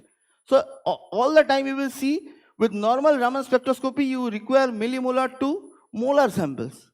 And now we talk about picomolar sensitivity, ppb level sensitivity. So how can we achieve with the Raman? So then came a new technology which is known as surface enhanced Raman spectroscopy, where you can use different kind of nanomaterials, plasmonic nanomaterials like gold, silver, platinum. So they enhance the signal. So if they enhance the signal 10 to the power 8, 10 to the power 10 times, then now you can go down to nanomolar, picomolar level. So what we have done, we have used this kind of nanoflowers, gold nanoflowers you can see. These are the gold nanoflowers that we have prepared and that we have used. And with this, we can detect the enhancement factor is 10 to the power 9. So 10 to the power 9 means milli to, you go to pico. So we can detect picomolar concentration. But this is also not sufficient. We thought, okay, let's go to another level. So more branch structure, dendritic structure, more hotspots, the enhancement factor is more. So then we prepared this kind of silver dendritic structures. It has more hotspots. All of these junctions are the hotspots. More junctions, more branching, you have more enhancement. Now the enhancement factor has gone higher and we can detect up to femtomolar concentration. Even we can detect single bacteria. We have shown that we can detect single bacteria. So you see single bacteria 1 CFU and that has been detected by our this kind of Raman sensor. We can detect it. So last, we work on microelectrode array-based sensors where we design, I have whole complete lithographic setup and fabrication facility. So this fabrication facility where we have fabricated flexible electrodes, low-cost copper-based electrodes, and multiple electrodes. And this multiple electrodes, what we have done, we have used different kind of gold nanostructures, and we have shown that this gold nanoflower-based system have higher sensitivity. It produces or it can increase the signal at higher level. So you can see here the signal enhancement with the gold nanoflower versus gold nanoparticle versus gold nanoflower, and it is much higher. And we can use, now we have used this to sense mercury, a commonly water pollutant. Mercury contamination is known. So what we have done, we have taken out a mercury specific gene. We have to impart the specificity as well as the sensitivity. Sensitivity will be increased. Now how to impart the specificity? For the specificity, mercury repressor, there was a repressor MAR-R that is specific for mercury. So when mercury binds, it switches on. So we taken out that repressor molecule where it is specifically for designed for mercury, and we have cloned and we have expressed, and then we have immobilized on the ITO surface, and then we can see that different levels of the AFM images where we have immobilized, we block the surface, and then we can sensitively detect up to, you see, 0.1 nanomolar. Means 100 picomolar we can detect with the linear specificity in, that is DPV and that is EIS spectroscopy. Also, in another work, I just come here, the same thing, taking, why mercury is, in the rural area, this water comes through the food chain. And what is the source? We plant the water with this kind of water and then we eat it. So now taking the water to the lab, it's better to sense through the plants. Can we sense through the plants that, yes, this water is having mercury? But you cannot insert a electrode for longer time in the plant because the plant will die. And the plant will grow bigger also. So what we have done, we have prepared thread-based flexible electrodes. We have modified the thread in such a way, now the thread has become the electrode. It can sense the mercury. So with this thread-based, we have modified the thread, you can see. And we have shown that insertion inside the plant, this silk fiber, it does not hamper the cells or the growth of the plant. The plant with this fiber can grow. And every week we can do the measurement, no problem. It does not kill the plant.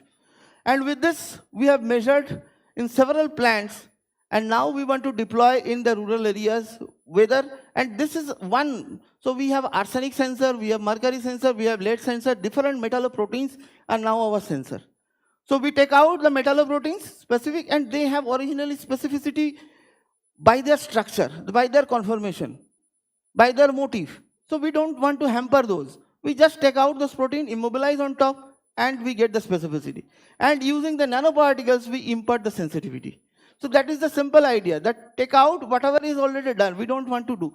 Then if you want to increase the sensitivity, we can develop some recombinant protein also later. But right now we are focusing on developing some tools so that we can use it for further.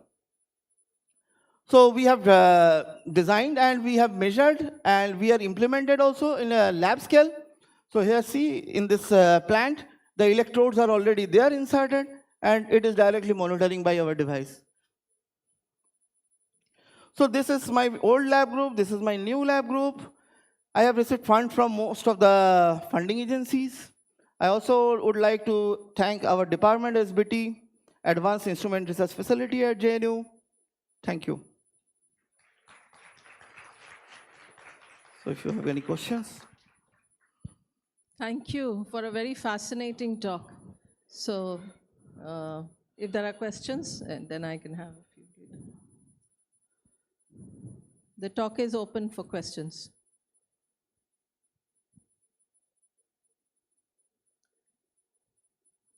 So while people are thinking about it, I could have one. So many technologies you have developed using nanotechnology for different applications. So in your field, which one would you think is the best and would have the best application? Yeah, actually I am attached with 2 startups. And already 4 of them are already in the process of clinical trials and for manufacturing system. I have received 4 BIRAC grants. Wow. So from those funds, we are now developing the materials, upscaling the materials. I have more technologies that I have not shown. I have a cell-free system that can synthesize any recombinant protein in 1 hour. So that also I got BIRAC grant, but their nanotechnology is not there, so that's why I didn't show it here. But several other technologies I have developed. I also work on fabrication of devices, just like handheld fluorometer, handheld spectrophotometer. So it's my hobby, I just like it. So some of the technologies we are already working so that it can go to the market in a couple of years. Some, especially the dialysis one. Yes, already I have discussed with some companies who are interested and who are investing for the first phase clinical trial, and then if it works, then we will take it. That would be a major breakthrough. Yeah. So there's a question for you. Hello. A very nice set of discoveries. I was curious about the PCR system development. So it is more of a diagnostic purpose. So are you thinking of about our regular R&D use purpose? Is it how it is like? No, it will be for both. So for the diagnostics purpose, we will be having 8 channels or 16 channels so that you have so many samples and it is done. For regular lab purpose, we will be having 96 wells. We can even have 300 wells, 500 wells in this small area because it is a printed heater circuit. And I have the lithography setup. As many channels you require, I can print it for you. And that runs with the same system. So that's And now we are trying to incorporate the optics, for which we have received the grant, so that we want to convert it to qPCR. Okay. And will it be any problem if your amplicon size is larger for larger DNA amplification? So we have done up to 240 to 500 amplicon size. And base pair? Yes. Okay. And the thing is that it exactly matches with the fidelity of the enzyme. 240 base pairs is amplified in 6 minutes with the 40 base pair per second fidelity of the enzyme. So it does not require any single millisecond extra than the requirement of your elongation time. Okay, nice. Thank you. So, yeah.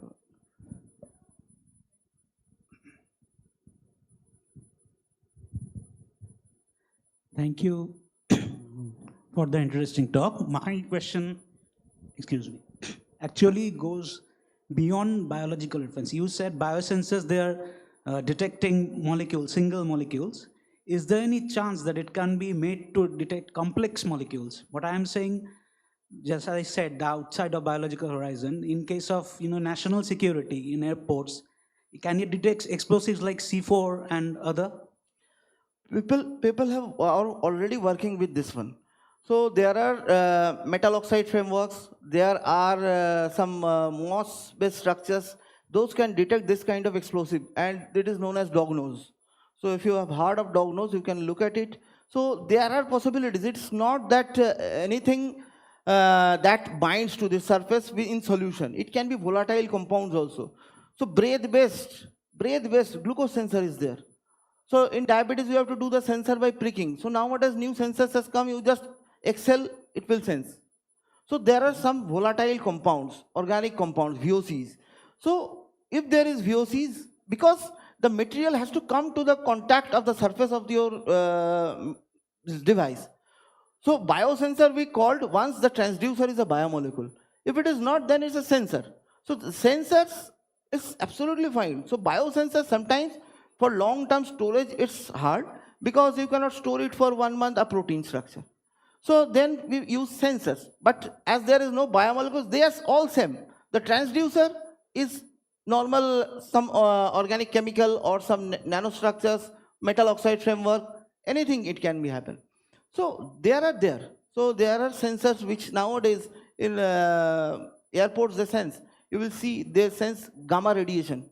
So there is in your material, if they find suspicious, they take a device and they just scans over your surface. That is a handheld beta counter. So this kind of materials are already available. Nowadays, you see that in the airports, you just stand like this. What is it doing? That is terahertz frequency. That is also a sensor. It is sensing any metal hidden inside. They don't have to scan. That is a terahertz frequency, and this terahertz frequency can penetrate through your clothes.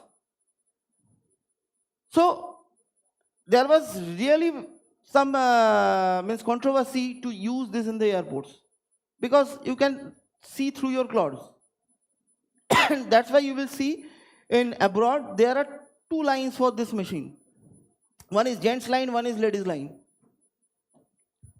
Because of this, but it's you don't open your shoes, anything. In recently, I went in Germany or in Bangalore. This has been started. In Delhi, some of the centers they have been started.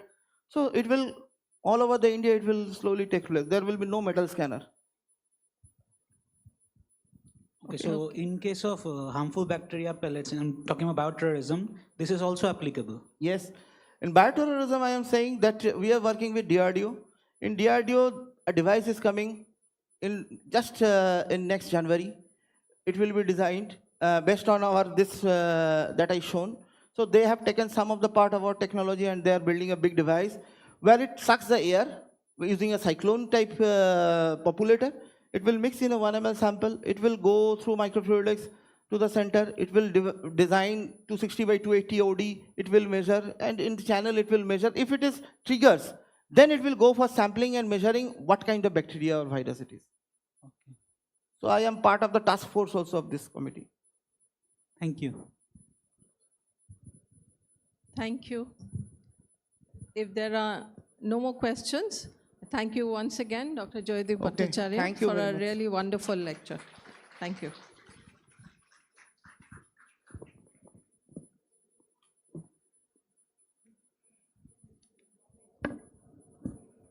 Excuse me, sir, I have one question.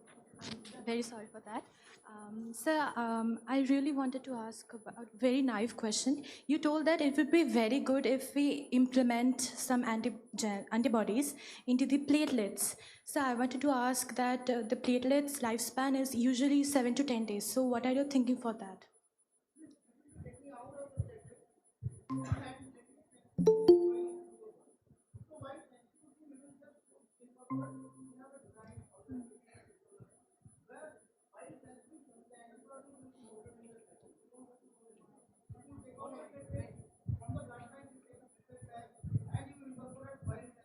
Inside your body.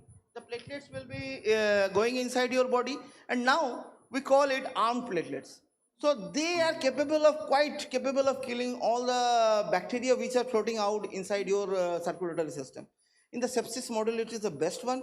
So recently with ILBS, I am working on this sepsis model, and recently we are working to take care of this sepsis model, where every microbes and the opportunistic bacteria viruses comes in your circulatory system, and there is no treatment till now.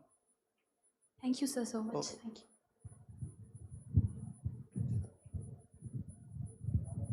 Can you hear me? Our next speaker will be online. Ma'am, please go ahead and introduce the speaker.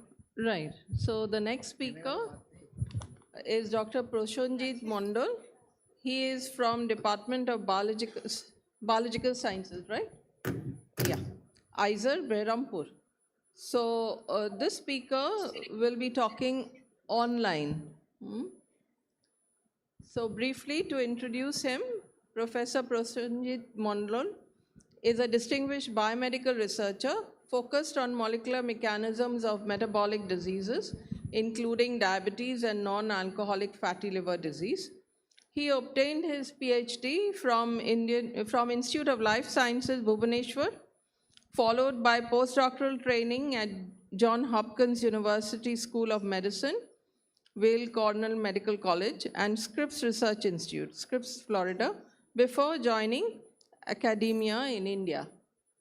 His laboratory investigates inter-organ communication, insulin resistance, and pathogenesis of metabolic disorders using cellular and animal models, and develops translational strategies at the chemistry biology interface. Am I audible or not?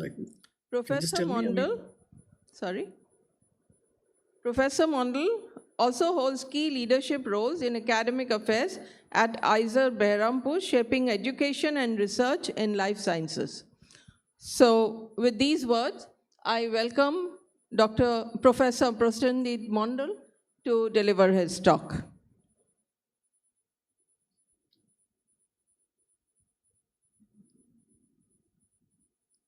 Hello. Can you hear us, Professor Mondal? Yeah, I can hear you. Can you hear me? Yeah, you're audible. Okay, perfect. Thank you. Thanks for your kind introduction, and thank you, Professor Amarnath Bhattacharya and his all the coordinator organizing team to give me this opportunity to present some of my work. And I'm really sorry that I couldn't make it in person, but thanks again for this opportunity to present my work in virtually. So my lab, the most of the work that I'm going to show, it's done in IIT Mandi, where I just recently moved from IIT Mandi to ISER Behrampur, that is in Orissa. So what I'm going to discuss today briefly about that work I'm doing is metabolic disease biology in our lab. Majorly, we're working on non-alcoholic fatty liver disease that now it name changed to metabolically dysfunction associated disease, liver disease, and type 2 diabetes. So, this story is, we are working in this project for last 4 or 5 years. So what we're going to discuss here, we're going to mention that how one organ interact with another organ in normal physiological state, and how this communication and miscommunication between the organ can lead to the physiology and pathophysiology of the disease. So, hopefully I'm audible and my slide is visible. So I cannot see anyone. So, it's all about the communication and miscommunication about the disease and how two organ interact. So the organ I'll show the data is from the liver and pancreatic beta cells. Okay. So let's start with this. I'm sure that this slide is for the undergraduate student who are there in the audience. We do interact, we communicate with each other almost every day in the classroom, outside classroom, or even in the social networking sites or everywhere. So there is an n number of reasons behind the communication. I just put forward some of the reasons. But in our lab, we asked the question, do our organ, just like us, we are a multi-organ system, do our organ talk to each other or not? And the second question that we want to know from our research, so now the first answer, we know that yes, the organ that present in our body, they do interact with each other. But the question we want to know further, what is the medium of communication? So if you ask me, I'm a Bengali, so I do understand Bengali, English, Hindi, and Odia. So I just want to know exactly the medium of communication, how the organ that present in my body communicate with each other. So why you want to know this communication? The reason we want to know the communication, this with this mood, most of us, not all, so something like the mood sometimes defined our mode of communication, isn't it? So when you are happy, when you were hungry, when you was upset. So with this, your state of mind, your communication got changed. So what do you want to know in the lab? So when two organs interact with in physiological state, and the same organ when interact with the pathophysiological state, does that communication got changed? And can we decode that medium of communication? The purpose of decoding is what we hypothesized, that when two organs interact in physiological state, that got changed with this development and progression of disease pathophysiology. So we anticipate that if we can decode some of those medium of communication, there's a possibility that we can try to find out the underlying mechanism of disease occurrence, development, and progression, or that might also help to come with a therapeutic implication. So that's our expectation. With that, we put forward this hypothesis in a very specific context of pathophysiology. So I'm sure most of you are aware about that fatty liver or metabolically associated fatty liver prevalence is really significantly high.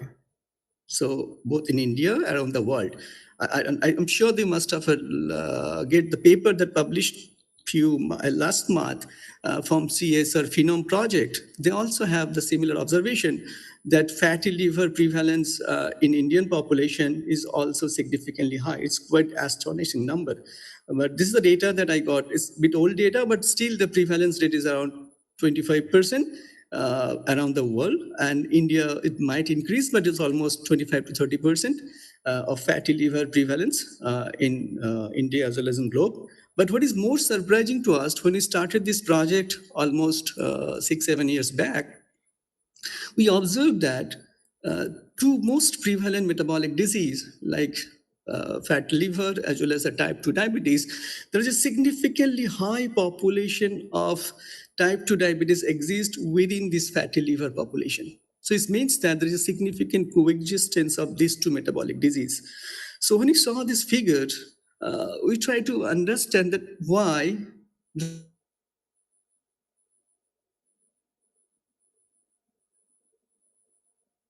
affinity groups.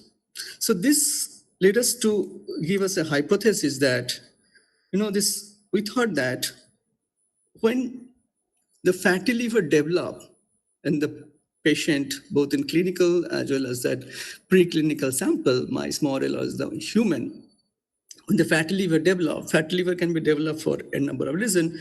When the fatty liver develops, so this fatty liver, while cooking their own fat in the liver, that might secrete some factors, and those factor comes out to the systemic circulation can reach out to the pancreatic beta cells and block glucose-stimulated insulin secretion, and then can ultimately leads to type 2 diabetes. So what are we thinking? So our hypothesis is, so in the fatty liver condition, the two organ, one is liver and one is the pancreatic beta cells, they do communicate with each other by liver secreted factors, and those factors reach out to the pancreatic beta cells and ask beta cells not to secrete more insulin, and that leads to hypoinsulinemia, and eventually individual become type 2 diabetic. So that's the hypothesis. So our job for this project was to develop a fat liver in vitro and in vivo model and try to find out this communicating media or interacting or languages that two organ is interacting, and to try to find out if you can find out, decode the co-occurrence of these two important metabolic disease. One is fatty liver and type 2 diabetes. The first task that we started when we started the project, the first task we started that can we develop a in vitro NAFLD model or not? So what we did, so we thought that no, there's a number of reasons. It's very well studied. Although it's only one medicine available for NAFLD, but the why and how the disease developed is very well studied. So it can be, this liver is an organ. It's like a cooking. It's like a mom's kitchen. So liver can cook their own lipid. Even if you are not taking lipid from outside, the fatty liver can develop as the liver can cook their own lipid, and the process, I'm sure in textbook, you must have read in the biochemistry textbook, the process is called de novo lipogenesis. So what we did in our lab, we thought that, can we manipulate this de novo lipogenesis process? It has been observed both from clinical patient as well as from the preclinical data that it's upregulation happens. So both in the fat liver patient as well as the preclinical mice model, if we can induce the de novo lipogenesis process, the liver will start accumulating fat, and this is called fatty liver. So what we did, so there is this particular de novo lipogenesis signaling process or the metabolic pathway is very well studied. So we work with one of the protein. This protein is a transcription factor. It's called ChREBP, carbohydrate responsive element binding protein. So this, what we thought, if we can induce or upregulate this very transcription factors, so that transcription factor can induce some of the gene that is required to induce de novo lipogenesis, and in that way lipid can be accumulated within the fat, within the liver. So what do we, and then that can be useful model to study the in vitro and then try to find out the interaction is happening or not. So just go with that model. I'll go to this, our next experimental data. So if you can see it here we use one liver cell line, that is HepG2 cells, another is a mouse primary hepatocytes. So our job is to find out the interaction between the two organs. So further we select one liver cell line, another one the pancreatic beta cell line, that is it's a rat INS1 cells, and for primary hepatocytes and primary mouse islets. So these are our two conditions, one a liver and one pancreatic beta cells. And what is our expectation? Our expectation, right? If you can manipulate or induce the de novo lipogenesis in the liver, so liver try to cook their own lipid, and while cooking the lipid, while inducing the de novo lipogenesis process, they might also secrete some of the protein and or some molecules, and that protein can reach out to the beta cells and block or influence the glucose-stimulated insulin secretion from the beta cells. So in order to know that whether anything comes out or not, what we thought, we grow the HepG2 cells, and then we overexpress ChREBP. And we thought that if anything comes out from the liver cell, that will come to this medium. And if we collect the media and treat this media to this beta cell line, and then we measure how much insulin they are going to secrete in presence of glucose, that might give some information. So exactly what I did, we overexpress ChREBP, observe that when ChREBP got overexpressed in the liver start accumulating lipid, and then we collect the cultural media from here, and then we treat the INS1 cell. Exactly the same thing we did for the primary hepatocytes and primary lymphocytes. So collect the culture supernatant after CHRP overexpression, and then this culture supernatant will treat to the earliest and then try to measure. Our readout is how much insulin they are secreting from islets in presence of high glucose. We measure ELISA. So this is our data.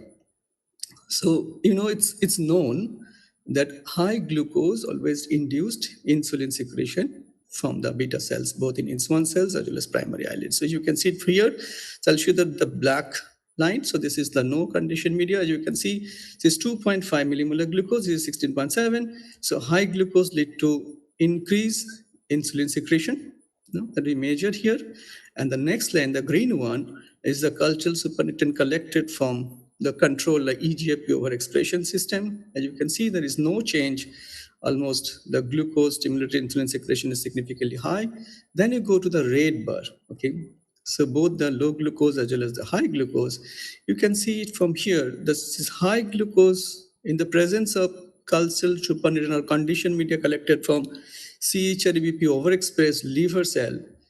Can you see it from here? There is a significant attenuation or the block of insulin secretion from the beta cell in response to the high glucose. So what is suggested that in the cultural supernatant or conditioned media collected after CHRP overexpression from liver cell, there must be some break or some molecules is there or some factors is present in the cultural supernatant that is blocking or acts as a brake, not allowing the beta cells to secrete more insulin. So that leads us to think, so what might be the factors? And we thought that the best way, if we can screen that cultural supernatant after CHRP overexpression and try to see what are the different proteins that got expressed or secreted out due to CHRP overexpression from the conditioned media, if we can do entire secretomics, and then we can screen and try to find out any of the molecule that might lead to the blocking or attenuation of glucose-stimulated insulin secretion from the beta cells. So we did a secretomic analysis. So, it's expected when you do this kind of high throughput assay, you will end up with hundreds of protein that will be upregulated or will be downregulated. So just to make a long story short, we did number of different parametric analysis and we narrowed down to 5 or 6 protein that got upregulated in the conditioned media after CHRP got overexpressed in the liver. And then some of what are the protein, recombinant protein that is available in the market, we purchase them and screen them one by one. So one of the protein that called recombinant protein, that is AS100A6. So what I did here, this particular protein, in presence of the high glucose, if you can see here, so this is also ELISA. So what it did here, so we grow this INS1 cells and primary islets in low glucose and high glucose condition. As expected, that high glucose has more insulin secretion. But interestingly, in presence of recombinant S100A6 protein, you can see there is a significant depletion of glucose-stimulated insulin secretion from the beta cells. So that if we just summarize this slide, what it suggests that so when CHRP got overexpressed in the liver, they secrete some factors, and that factors might go to the pancreatic beta cells and block glucose-stimulated insulin secretion. And when you do the secretomics, we find out one of the potential factors that might be the S100A6, and that can significantly block the glucose-stimulated insulin secretion. So that's the initial data that with our first data. And then we thought, let's prove in a different way. So when you overexpress CHRBP, if S100A6 comes out from this CHRBP overexpressed liver cell, then if you can get rid of S100A6 by using some microRNA or shRNA, then even from the fatty liver secreted factors, that brake or inhibitor is gone. So in that case, insulin secretion will not be blunted. No? So with that hope, for a design experiment, the same experiment repeat, but in the third experiment, third condition, what I did here, we overexpress CHRBP in liver cells, and then we knock down S100A6, and we collect the cultural supernatant, and we treat the islet cells And then we repeat the same experiment of ELISA, and we measure the insulin in the glucose-stimulated condition. So this is the data just to show that CHRBP, when CHRBP expression is high, this S100S6 will really goes high. But if you get rid of with siRNA, so it means the system is working now. And now in these three conditions, so one condition is control, another condition is CHRB overexpression, and third condition is CHRB overexpression and knockdown of S100S6. So we collect the condition media in three different conditions. We treat that condition media to the beta cells, and then we measure the glucose-stimulated insulin secretion. So this is the data of ELISA. So as expected, you can see the first line, the glucose-stimulated insulin secretion is high with increased concentration of glucose.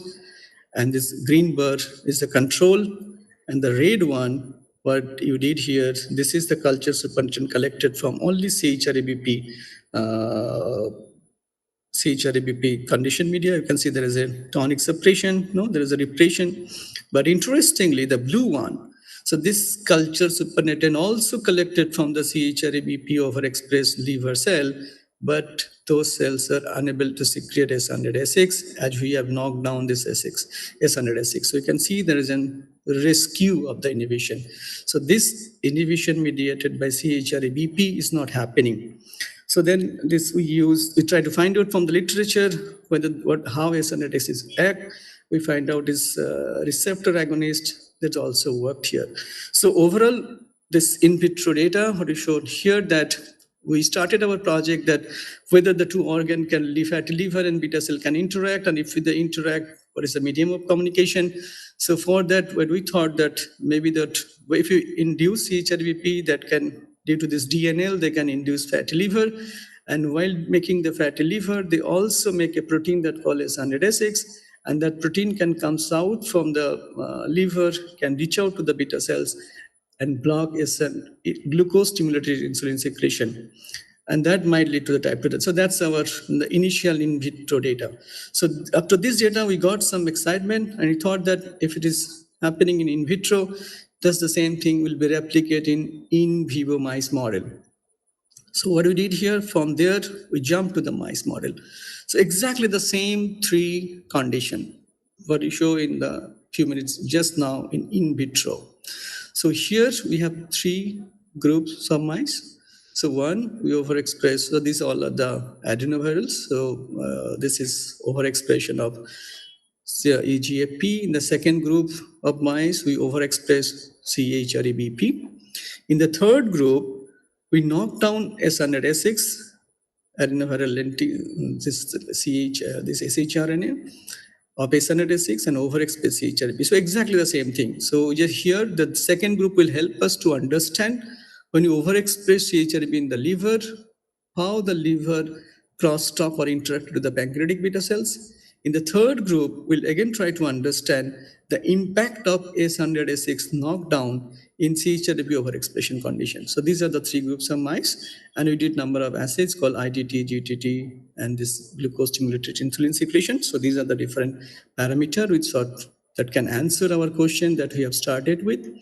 So if you can see these three groups, and this is some of the Western blot just to show that CHRP this really expressed, overexpress is happening, and when CHRP overexpressed, S100S6 expression is slightly high, and in the third group, S100S6 knockdown is happening, and this is from the liver, and this is from the serum data. You can see it here. Whenever you overexpress CHRBP, the S100S6 comes into serum, and as you use the shRNA for S100S6, this significantly this serum S100S6 goes down. So this is the data. So now we have a mice model ready. So we thought that maybe this can give the answer to find out or study the intra-organ communication between the liver and pancreatic beta cells. So this is some of the liver data, and this is HNE section. So there is no significant change in triglyceride, but definitely CHRP overexpression leads to slightly high triglyceride.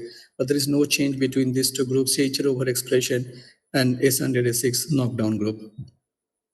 So now, now we ask the question, what is the impact? So these are some of the parameters of the liver. So I'll show you to just focus on this data. So this experiment is called glucose-stimulated insulin secretion.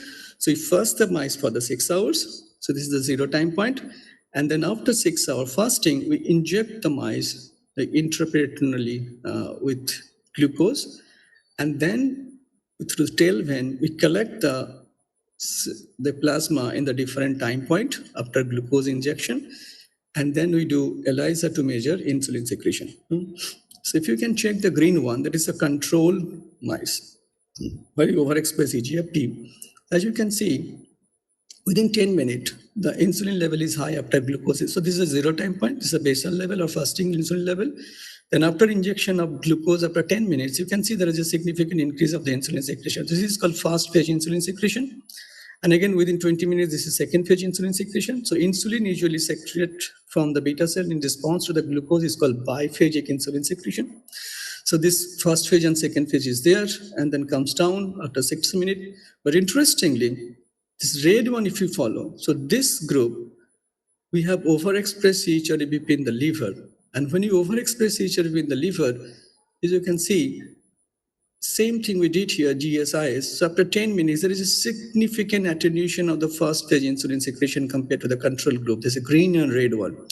Second phase also. It means that whatever you observe in vitro after overexpression of CHRP in the liver, same in vivo observation is reinforced or replicated. So it means CHRP overexpression in liver can turn like suppress glucose-stimulated insulin from beta cells.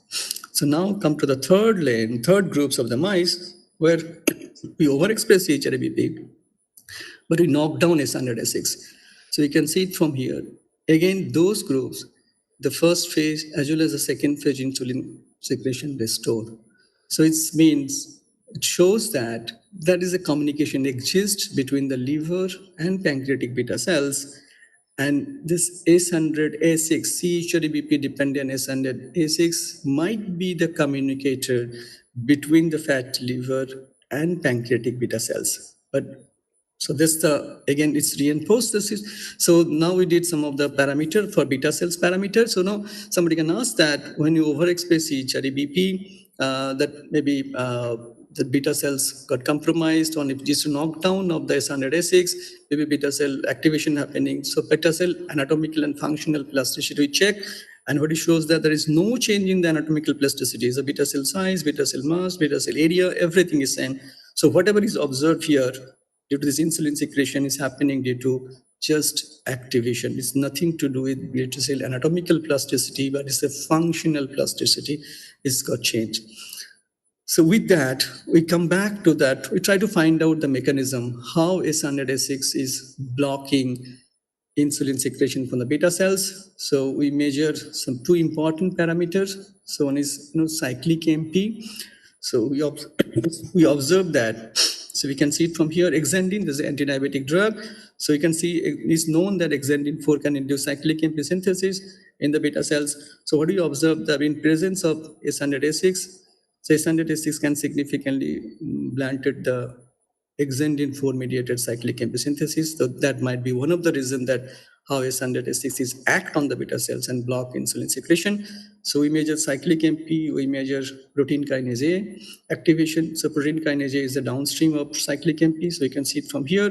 So exendin 4 can induce PK activity, protein kinase A activity, but in presence of S100S6, this exendin 4, that anti-diabetic drug, it's failed to act and induce this. So it might be one of the major pathway that S100S6 is following to block the glucose-stimulated insulin secretion. Then we did some of the ATP measurement and C-horse estimation. So here also shows that the basal S100S6 can impair the basal respiration, maximum respiration, and also ATP production.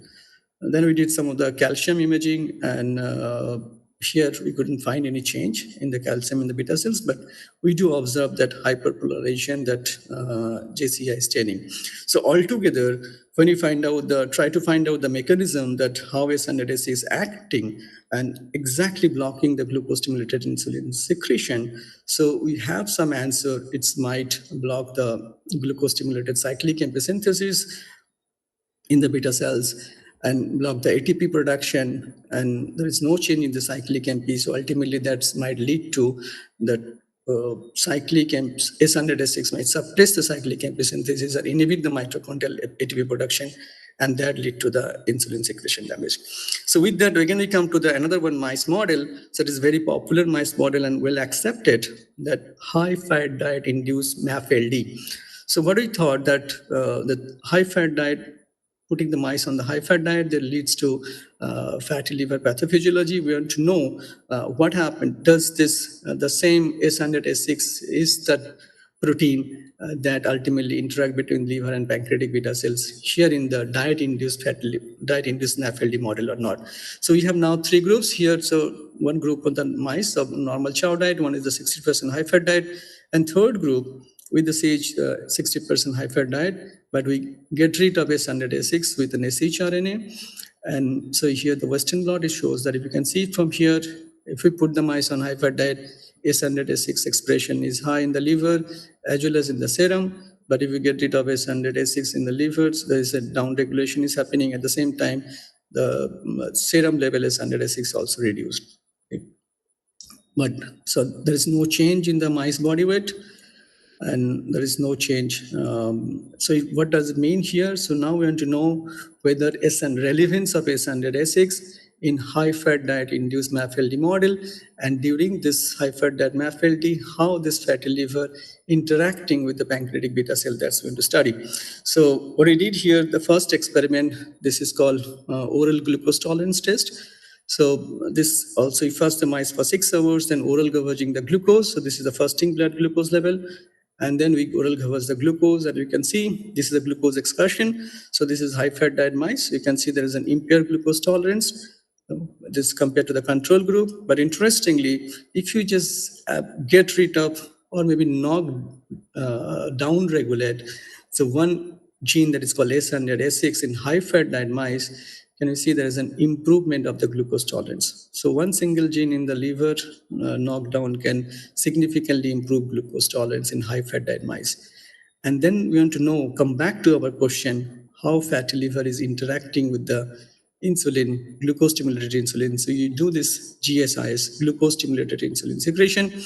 So as I mentioned earlier, also this is also the same mice, 6 part. This is also 6-hour fasting. So this is 0 point insulin level. So and then we oral. We injected glucose intraperitoneally, and you can see it from here. This first page and second page insulin secretion. This green one. So the normal chow diet mice, but high-fat diet mice, they significantly ablated first page and second page. But interestingly, the blue one, they're also in the high-fat diet. But if you just get rid of a single gene in the liver, that is S100S6, they can rescue it back the first page and second page insulin secretion. So then we did some of the parameter that whatever is happening, this improvement in the insulin secretion or glucose tolerance, the insulin sensitivity doesn't change. So whatever is observing is the functionality of the beta cells. So far, whatever the data we got from in vitro and in vivo mice model, we thought that does the S100S6 is relevant in the patient sample clinical NAFLD model or not? So unfortunately, we don't have in RNA-seq data from the human Indian population, but we got plenty of data, published data from the Caucasian and other population, where we showed that yes, the S100S6 gene expression is really high in the fatty liver population. And then we got a chance to get some access of the clinical sample, biopsy-proven fatty liver patient. So interestingly, this is a patient from Indian population. You can see it from here. The S100S6 protein is really high in our Indian population too, compared to the healthy mass. And then we did some correlation study with the help of clinician, and this work has been done in collaboration with IICB, Professor Parthu Chakraborty's lab. So what you can see, he's here. This expression is really high, S100S6 in the human NASH population. And also, this is a negative correlated with, so the plasma S100S6 is negative correlated with the function of the beta cell. So exactly whatever we observe in the in vitro, in vivo, and in the clinical patient, the S100S6 is significantly high in the serum, and that might do something to, so when we started our project, we want to know why the two diseases, that fatty liver and type 2 diabetes, is really high. So is there any communication exist? And that might lead to the type 2 diabetes in fatty liver population. So far our data suggests that if we can make, by altering CHRBP, if you can allow the liver cells to secrete, to synthesize more lipid, and when they become fatty, the CHRP at the same time, while doing this DNL, they can also induce S100S6 expression, and S100S6 can come out from the liver to systemic circulation. They can go and bind to this RAGE receptor and then block the cyclic synthesis in pancreatic beta cells, and that ultimately leads to glucose-stimulated insulin secretion slowdown and eventually might lead to diabetes. So this paper we have published in Diabetes Journal in 2022, and Shurbi is the one, she's work on it. But now what are we going to do? Based on the data, we want to know what is its implication. So it's good that we have this, but what is its implication? So we thought that if this S100S6 is coming out from the liver, can we neutralize it? So we got a project from TBT, and initially we have started, we got some monoclonal clone, and some of the clone show some positive impact. We did some initial study in high-fat diet and high sucrose mice, where we injected IP with the two clone, neutralizing clone of the S100S6. And interestingly, two of the clone gave some response, as you can see it from here. They have got improved glucose tolerance, and we are working on this glucose-stimulated insulin secretion data. And so far, we have something that, yes, it's possible that if you can neutralize using the neutralizing antibody or neutralize the S100S6, serum S100S6, there's a possibility that not only is rescue from the fatty liver pathophysiology, but you can also block the development of the type 2 diabetes on those NAFLD population. So this is the ongoing study. We are hoping that this is our hypothesis. When as S100S6 come out, if you can use a neutralizing antibody, there's a possibility that we can block the pancreatic beta cell failure. This is a functional failure, and they can still come secreting the insulin, and they can protect them from this development of type 2 diabetes as well as the progression. And not only is acting in beta cells, this can also block the interaction. So autocrine and endocrine action of S100X6 can be neutralized with this neutralizing antibody. So with that, I'll stop here. This is my group, and this is the funding agency that support my lab both in IIT Mandi as well as at ISER Beharampur. And with that, I'll stop here and thank you. If you have any question, I'll happy to answer it.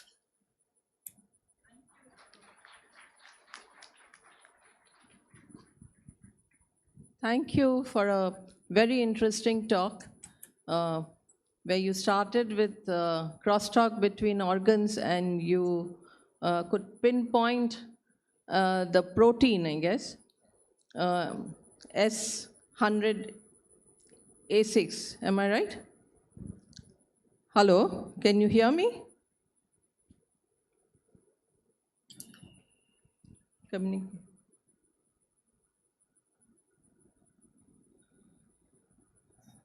Hello?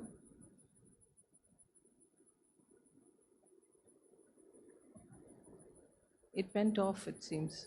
Right? Just check with him. Can he hear? Yeah, Hello? Hello, yeah. So you can hear, right. So the talk is now open for questions. You are not audible. I cannot hear you properly. Maybe can we use some other microphone or something? Should I come there?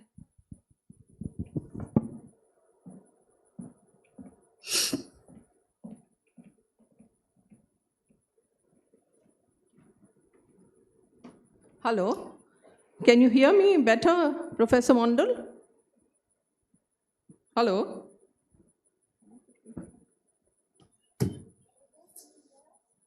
Yeah, I can hear you now. Yeah. We're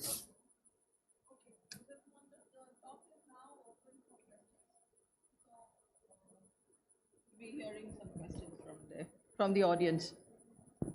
Okay, sure. Yeah.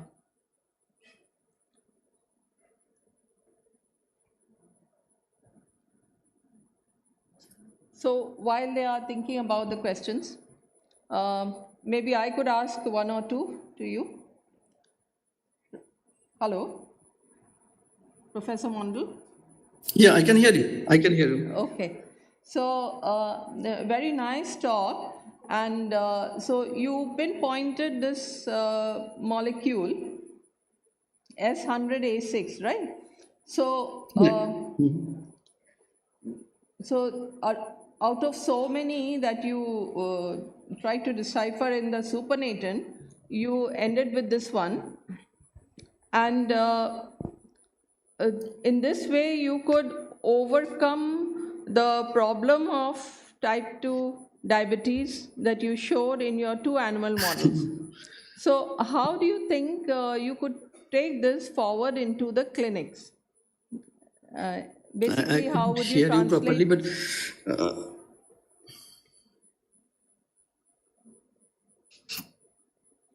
no, I couldn't hear you anything. Like his voice is breaking, but I could see. Yeah. So my question is, this discovery, how would you take it forward into the clinics for translation? Okay. Yeah. So that's yeah. I understand. So if I understand last portion of it, the translation portion. Yeah. So that's a portion we're working on. That's our project. We have just started the project. So the first part of it is to find out that if you can develop a monoclonal antibody and then make it therapeutic, either humanize or something, and then we can use it. So currently we got 2 monoclonal clone and that's working fine in the mice model. And our plan is to sequence them and then with the CDR graph, that's we're trying to make an neutralizing antibody for the human. That's our ultimate goal. And let's say we don't know. We have to test whether it's working or not. Right. Any question from the audience? Actually, the interaction is not happening very well at this stage. I don't know why. Your talk was very clear, yeah. So thank you for a very interesting talk. Thanks once again. Okay, thank you. Thank you.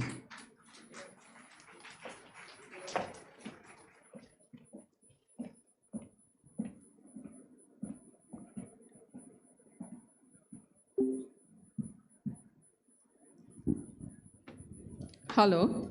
Yeah. So now we will move on to the third talk of this session, which will be delivered by Dr. Shubhashish Haldar. He is from the Department of Chemical and Biological Sciences, SN Bose National Center for Basic Sciences, Kolkata. And a brief introduction about Dr. Shubhashish Haldar. He is an innovative biophysicist whose research integrates single molecule technologies and mechanobiology to uncover fundamental principles of protein folding, force-regulated cellular processes, and mechanochemical signaling in health and disease.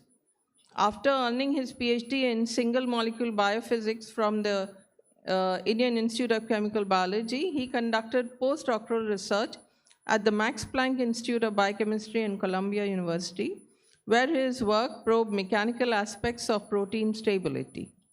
Dr. Haldar pioneered the first covalent magnetic tweezers technology in India to probe molecular mechanics and has published influential work in top journals including Nature Chemistry and annual reviews of biophysics. His lab's research has broad implications for understanding chaperone-assisted protein folding, mechanosensitive addition, and the mechanics of cellular proteins in disease contexts. With this, I welcome Dr. Shubhashish Haldar for his talk. Thank you so much, ma'am, for the kind introduction. Thanks the organizer for inviting me here. So, okay, now my talk would be a little bit different from what you were hearing from last 1.5 days. So what we are going to talk right now about single molecule technologies. Okay, now what do you understand by single molecule? Single molecule means assume that one mole, we all know that it is 10 to the power 24. In lab, we work with micromole, which is 10 to the power 18. Now, we are not talking about 10 to the power 18, we are talking about one single molecule. Okay, so, and we are talking mostly about the covalent magnetic tweezer. That's the tweezer we developed in our lab for last, 5-6 years. So I will talk most about it. So what is this technique? This technique is nothing but a force spectroscopy. So now you can ask me that, why basically force is important for biology? Why should we listen to you? So the reason is, if I try to say that, if you immediately correlate the force, when you basically put your hand on the left side of your chest, your heart is beating. That means force is doing something in your body. This is what you can see. What you cannot see is that when the cell migrate, or when the cell divide, or where the cargo is carrying some of these particles, everything is actually happening under force, and these forces are very tiny. So what the magnetic tweezer do, it actually monitor these forces, it monitor the conformational events and try to understand what is happening there. So now what you can tell me that, we already know that there is force spectroscopy technique available, we know AFM available, we know optical tweezers available, and you know what, we also heard that magnetic tweezers is also available, we can commercially purchase it. So just wanted to tell you that this magnetic tweezer is not that one which is commercially available, or this is different from the AFM or optical tweezers. So what is the difference between the AFM and optical tweezers with the magnetic tweezers?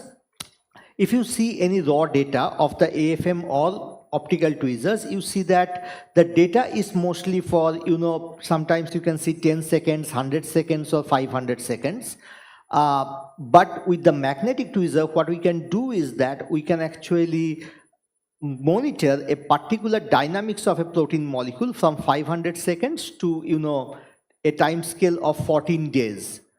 Okay, now what is the second advantage? It is the real time. So whenever you want to change the experiment, you can do that. And third is basically cost effective.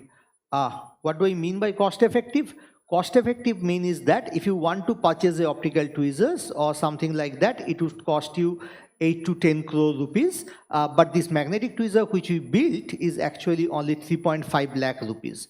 This is also possible because the university where I was working is basically allowed me to buy the parts in the second hand. So what is there in the magnetic tweezer? It has actually, if you see the right hand side of the picture, it has actually a magnetic bit, and below the magnetic bit the protein is stitched. Very similar to if you see my hand. So if this is the protein, if this is the glass, the protein is stitched with the glass by this, and at the top of the protein there is a magnet. So you can see the magnet on the brown color, and the magnet is basically stitched with the protein, and the protein is stitched with the glass. So, and there is another reference bit. So what you are doing in the beginning, you are basically monitoring the diffraction pattern, and by monitoring the diffraction pattern, you actually monitor the diffraction pattern at different focal position of this magnetic bit and reference bit, and you make a library, and in this library during the experiment you actually compare the library which actually provide you the conformational events. Okay, so until that I think I already bored you because there is a lot of physics. So in the next few slides I will only talk about the applications of these magnetic tweezers in biology. So okay, this is how the magnet move. So what you have a protein. At the top there is a small magnet, and you have a permanent magnet here. When you put the permanent magnet down, the force is applied here, and when you put the magnet up, the force is decreased. So how much force you basically want to apply, it depends on where you want to put your permanent magnet and how you want to put your permanent magnet. Very similar what you can see in this video, right? And it is very simple to understand. It is from our class 12th physics. We know that when you put the magnet down, the force increased. When you put the magnet up, the force decreases. So this is what is basically shown in the force plot. So now, again, coming back to the application. So the first application of the magnetic tweezer is that it can actually detect protein folding. You might know that many people working in protein folding, because protein folding is basically directly related to many diseases, starting from cancer to Alzheimer's. Now the whole point is that what this particular magnetic tweezer offer you is that if you do one single experiment, this can monitor folding kinetics, unfolding kinetics, determination of intermediate, misfolded state, conformational events, and all these 6 events it can calculate if you apply only one single run. How? I will show you in the next slide. Okay, so this slide is little bit complicated, so I would like to go very slow. At first, I would only like to show you the black curve, which is basically something like this. Right? So here what you see that at first I apply 3 piconewton, then I move to 49 piconewton, then 6 piconewton. Why this 3 piconewton, 49 piconewton, 6 piconewton? Don't ask me now, we'll talk it later. So what is here is that you are not only actually putting one protein, because sometimes reviewers are tough, they want to know that if the single protein is coming off that protein or this is an artifact. So what you do, you basically copy pasted 8 proteins and make a concatemer. What you can see that in the first step, where you apply the force, that all the protein molecule, 8 protein molecule, they unfold one by one. As the extension increases, that's what you can see in the y-axis. So the take-home message is that if you basically monitor this blue curve properly, you can actually monitor the unfolding kinetics, which I said in my last slide. Unfolding kinetics is done. Now, if you basically take the magnet up, what you can see is that all the protein domains becomes folded, and again you can count every protein one by one, and you can count all the 8 steps down. So now those people who are interested in refolding kinetics, he can monitor the refolding kinetics on the same graph. Now if you see that the protein is basically kept at a constant pulse of 6 piconewton, and then you see that the protein is hopping between the folded and unfolded state. So this is basically equilibrium. So those people who are interested in the equilibrium, they can also use this one for their studies. So take home message, this magnetic tweezer can monitor conformational events. The protein here we are using is only 50 amino acid. So you see 50 amino acid can provide a 15 nanometer length, so that you can monitor all this information using one single experiment. Now what I do is basically trying to just extrapolate what you can get with the unfolding kinetics. The first pulse, if you see, it is 45 piconewton. This one is 45 piconewton. So assume that you have a polymer, you basically pull it very hard. It unfolds fast. So to see the unfolding in details, you can see the zoomed picture there. This one is 40 piconewton, this one is 35 piconewton, that one is 30 piconewton. So all this piconewton means I am decreasing the force, and as I decrease the force, it will take longer time to unfold. Who are sitting in the back, they can see that we can see some of the drift of the data from the first pulse to the last pulse, but this is not the drift, this is actually going through the freely jointed chain model, and that is actually exactly fitted what you can see in the substrate. So unfolding kinetics is done. Now see the refolding kinetics. Now in the same protein, at the beginning, if you remember, I told you that with the optical tweezers or AFM, mostly we are monitored for a few seconds. But here the data, if you see that the last part of the data, this is 7,000, that is, it is constantly monitored the protein for 7,000 seconds. What you can see here is that I'm actually unfolding it. Basically, if you see this pulse, put it at 6 piconewton, and the protein is refolding very fast. At 8 piconewton, you can see some folding, unfolding happening, and the 10 piconewton, you say that there is no refolding is happening. So all these things, you can plot it with the folding probability plot. So where you can see that where the protein is folding and where the protein is not folding. So what we can get is that from 100 seconds, now we move the technology to 7,000 seconds. One single molecule constantly monitored 7,000 seconds.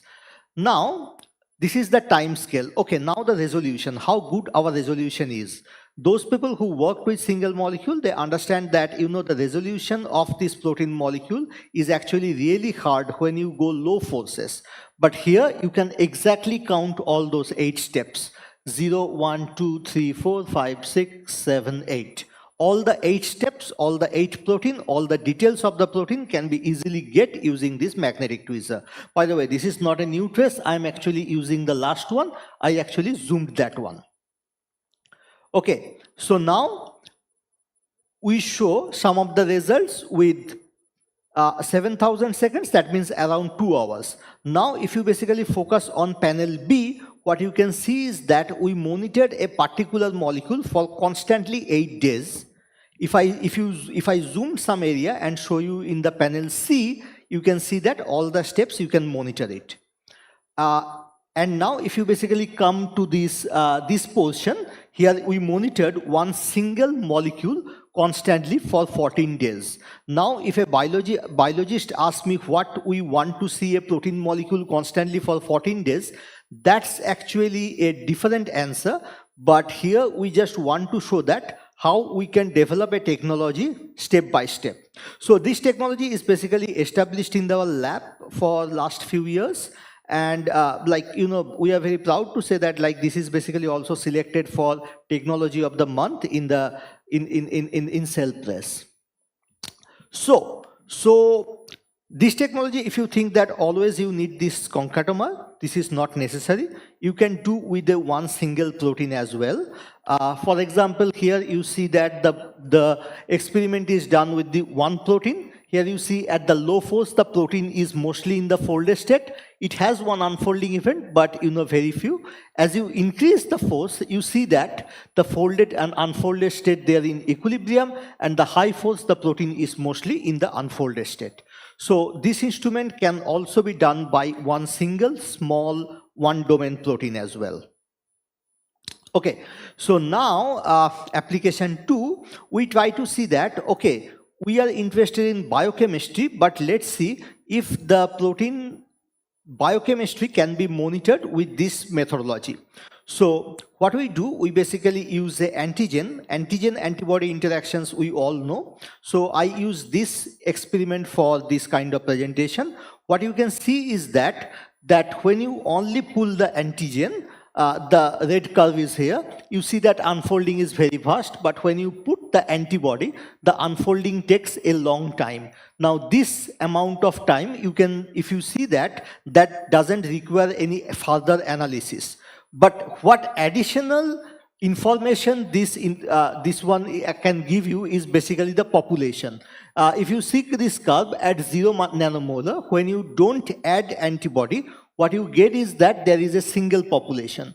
But then at 1 nanomolar, there is one binding site of the antigen and one antibody is bind there, that makes it stable. You get 2 population. When 1 micromolar, you get 3 population. So this population, that means is that, you know, everyone is not behaving same. And when the antibodies are binding to the antigen, they basically change the mechanical stability. So all this population, you can get it using this one. So then we ask, okay, if we are saying that, you know, this instrument can actually monitor very tiny one, 3 nanometer distances. So is it possible, can we observe the breaking of a bond using this methodology? So what that means, breaking of a bond, is that we know that in protein molecules, we know that single molecule, protein molecule is very small. But we know in the protein molecule, there are several kinds of bond, right? There are disulfide bond, there are thioester bond, different bond. So we try to say that, can we see the breaking of the bond using this one? Is that possible? So actually, yes, we can find out this one. So for this one, we are using a protein where it has a disulfide bond. You see there is a disulfide bond. So when we pull the protein is stretched. It is 11 nanometer stretched, but the disulfide bond is not broken there. But when you break the disulfide bond, you see an additional of 14 nanometer extension.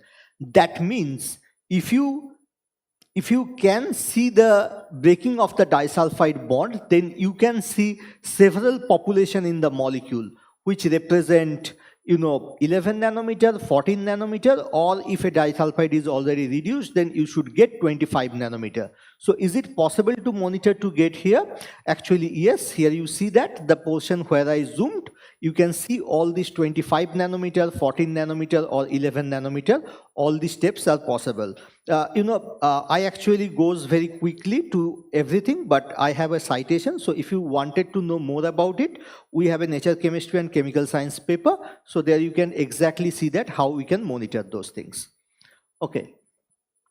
So far, I explained you what is magnetic tweezer. I explained you how it is different with the optical tweezers and magnetic tweezers. And I also explained you 3 small examples that how it could be useful for the protein folding community, how this could be useful for the antigen antibody people, and how it could be useful to detect very tiny things like even a breaking of a bond. So now I will going to go a deep dive and saying that how the mechanical role of chaperones is actually easily monitored using this one. So we all know that what is chaperones is, but for the general students, I just want to explain it in one line. So chaperones are those molecules which actually help the other protein to fold or sometimes unfold. So for us, please try to remember these 2 terms. One is foldase, one is unfoldase or holdase. Holdase is those molecules which help the other protein to fold. Okay. So now in the mechanical role of chaperone, the first question you may ask is that why you want to monitor this mechanical force in chaperone protein? Why the force is actually relevant here? So for that, we actually make a small movie. It says that when the protein is coming out of the ribosome, then there is some repulsion happening. This is the electrostatic repulsion when the protein fold at the edge of the ribosomal tunnel, and this force is actually already measured, and the force is around 1 to 20 piconewton. And this is the piconewton range where actually chaperone, like trigger factor, is binding with the protein. So if this is the scenario, then we do the same experiment. What we do is that at first we unfold the protein. This is the portion where we don't use chaperone, and here we use chaperone. So when we don't use chaperone, what you see is that there is one domain folded, but when you add chaperones like trigger factor, there is 6 protein folded. So what it exactly shows? It exactly shows that the trigger factor is working as a folded chaperone. It actually helping the folding. Now, you know what happened in the literature, what is written in the literature?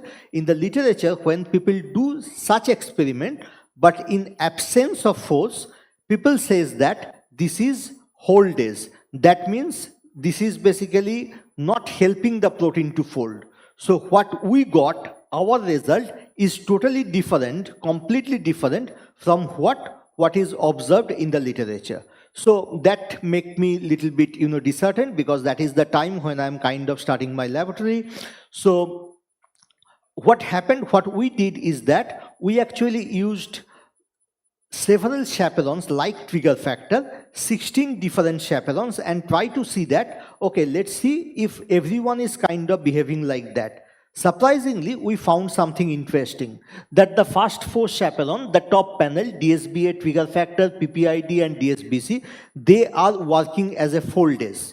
But all others, like DNAJ, DNAK, SEGB, SKP, or SPI, everything is working as an unfoldase. So this result, this part of the result is actually matching with the literature, what is written in the literature.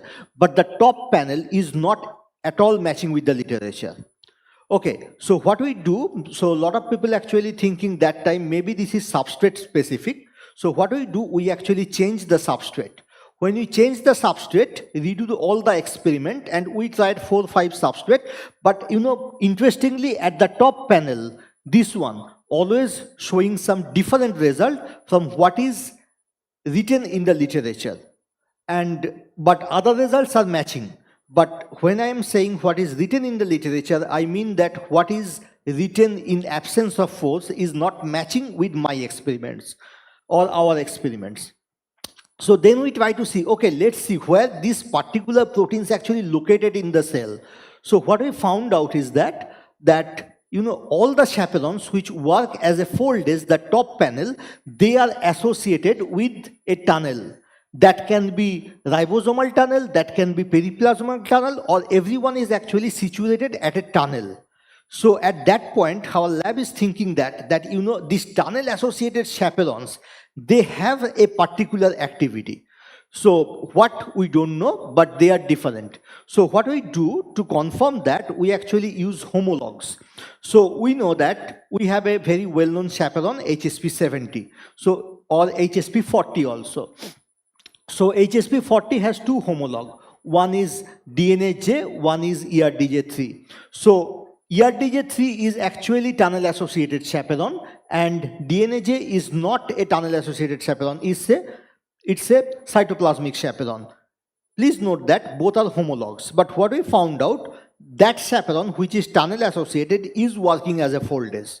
But that chaperone which is not tunnel-associated, it is not foldase.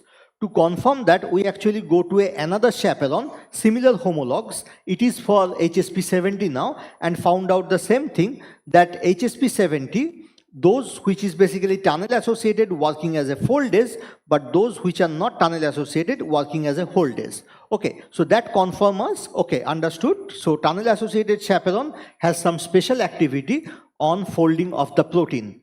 So now reason is basically that why this tunnel associated chaperone behaving differently.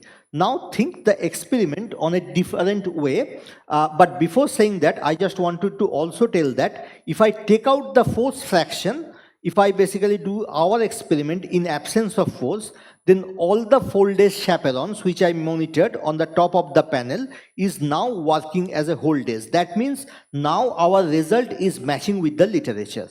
But in presence of force, they basically behave differently.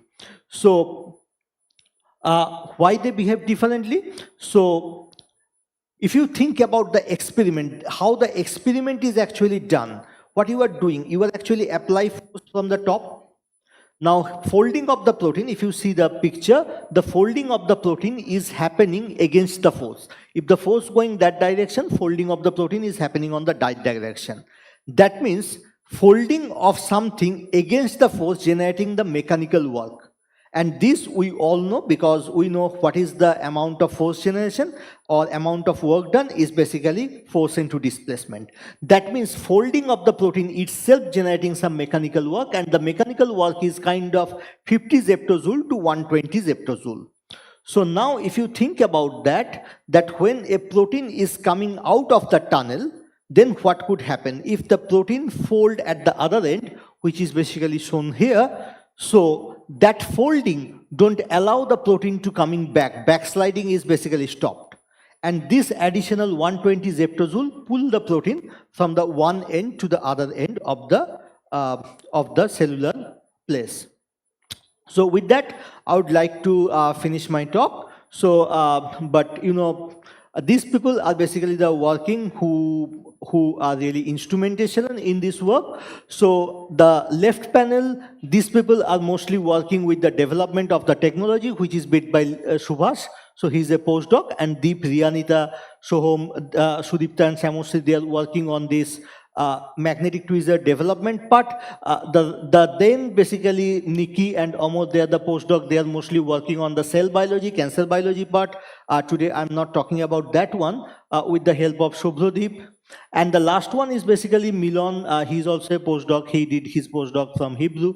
So what he's kind of doing is that he's using AI and to understand single cell genomics. And recently we basically using the AI, we demonstrated the different hallmarks of cancer that came up in communication biology. And we have also Shreyans, Camellia, Shayon and Devashruti. So we have kind of a very interdisciplinary lab. If you can see that Shayon is basically a mathematician, Shreyans is a computer science, right? We have biology or life science people, as well as we have chemistry and physics people there. So this is our lab, and thanks for the funding agency, DBD, DST, and SN Bose Center, and thank you so much for your attention. Thank you for this very offbeat kind of Yeah. talk that you gave today. And we were really fascinated, like how things happen. And it has a relevance to different ways a protein folds, how they move through the membranes, Yeah. and how they could be affecting in different disease states. So very interesting talk. The talk is open for questions. Students.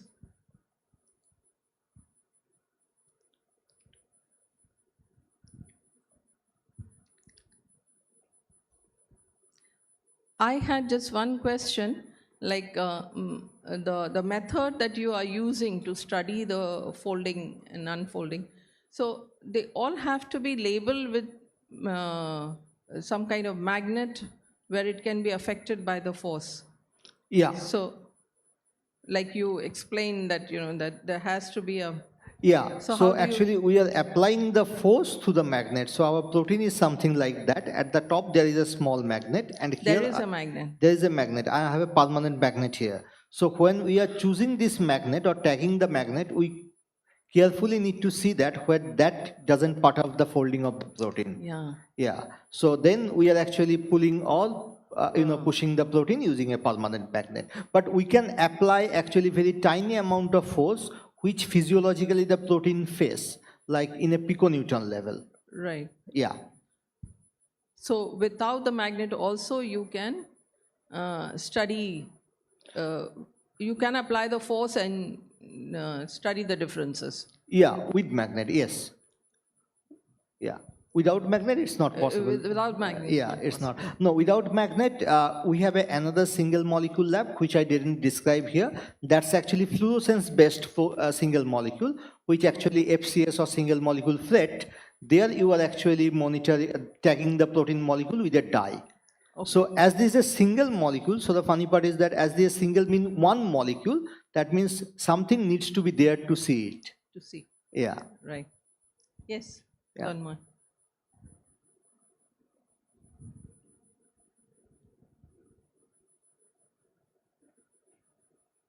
It's a very fascinating talk. Hardly I could understand.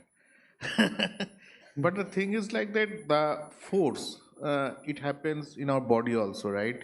Different protein interaction or organ to organ crosstalk when the Prosenjit was talking. So is there any way to measure these things inside the body?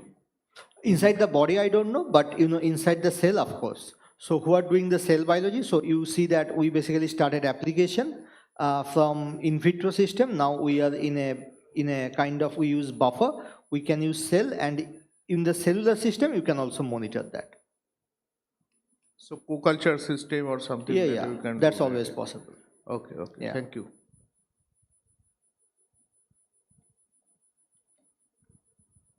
Yeah. Someone at the back. Yeah.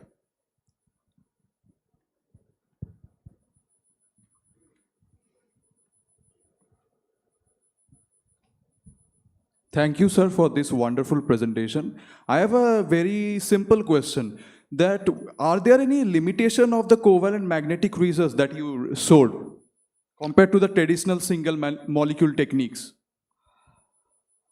Yeah, that's a good technique. That's a good question. Basically, there is no technique available in the world which doesn't have limitations. So right now for us, our limitations is that at the beginning when we try to see all the protein molecule, because those protein molecules which are aggregation prone, till now we cannot monitor it very well with the magnetic tweezers. So that is kind of one limitation. And of course, how the ma'am says, like, everything has to be labeled. So it's not a level 3 system. If we go up to level 3, that would be fantastic. Thank you, sir.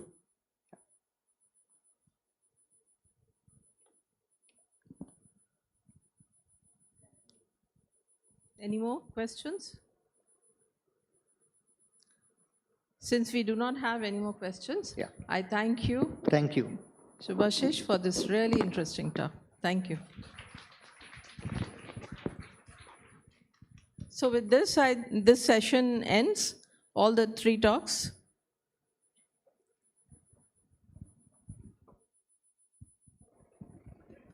Now I would request Dr. Nahid Ali ma'am to felicitate our speakers of this session. So first, I would like to call our first speaker of this session, Dr. Joydeep Bhattacharya, to kindly come up on stage for his felicitation.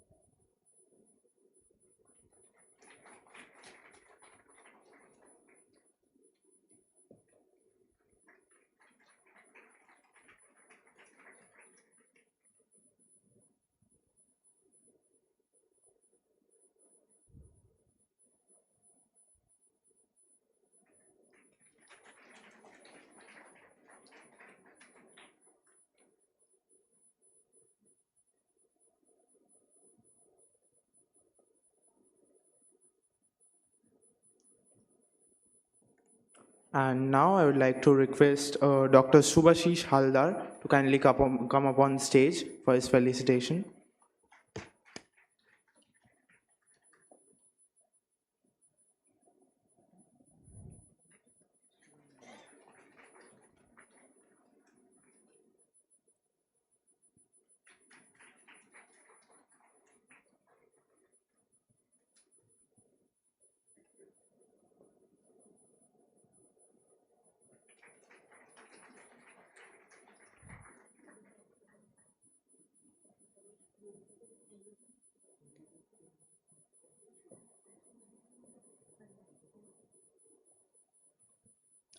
Now, I would like to request our Dean of School of Life, Agricultural and Biotechnological Sciences, Professor Amit Shorka Sir, to come on stage and felicitate Dr. Nahid Ali ma'am.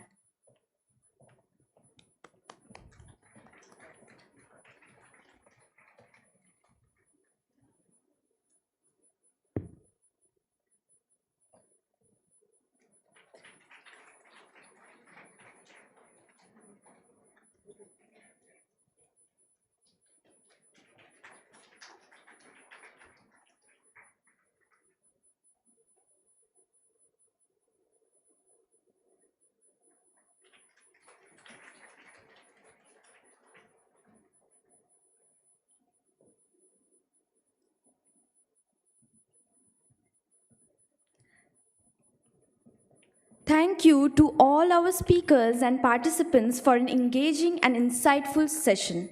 We now invite our esteemed guests, speakers, and delegates to proceed for lunch, which will be served on the 10th floor. You may kindly use the door at the back of the auditorium to access this staircase. Our volunteers will be present to guide you. Please reassemble in the auditorium at 2:40 p.m. for the next session. Enjoy your lunch and the opportunity to continue your discussions informally. Thank you very much.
Sir, Senior INSA Scientist. His research area includes plant physiology and biochemistry.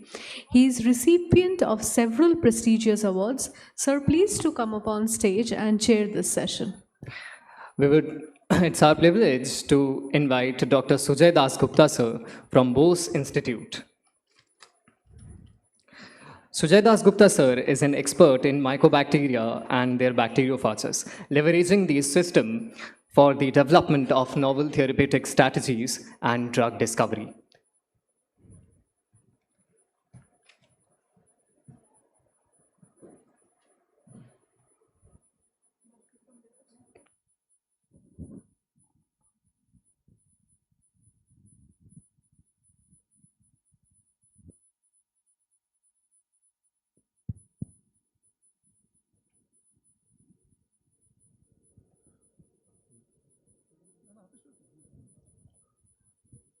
Good afternoon, everybody. This is going to be a combined session on therapy, plant and microbiome system. And I take the privilege of inviting the first speaker, Professor Krishnendu Acharya. Let me tell you something about him. He's a distinguished plant biologist and specifically a fungus specialist, which is called mycologist, whose extensive research spans macrofungal diversity, plant innate immunity, myco-nanotechnology, and bioactive natural products. He is more known to be a person of this area. He has his MSc from Calcutta University, MTech in biotechnology, and a PhD from Jadavpur University, and has over 2 decades of independent research experience.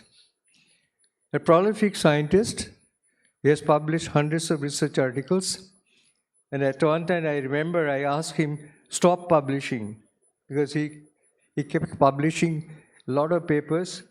In one of the interviews, I just requested him, now stop publishing. You're publishing too many papers. But these are all held high multiple patents and high citation impact of the papers and global recognition.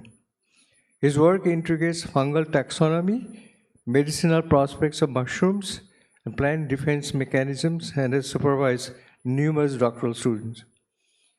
He is a fellow of the Linnean Society of London, West Bengal Academy of Science and Technology, and Mycologist Society of India, and has been listed among the world's top 2% scientists for sustained research excellence. Professor Krishnendu Acharya, please.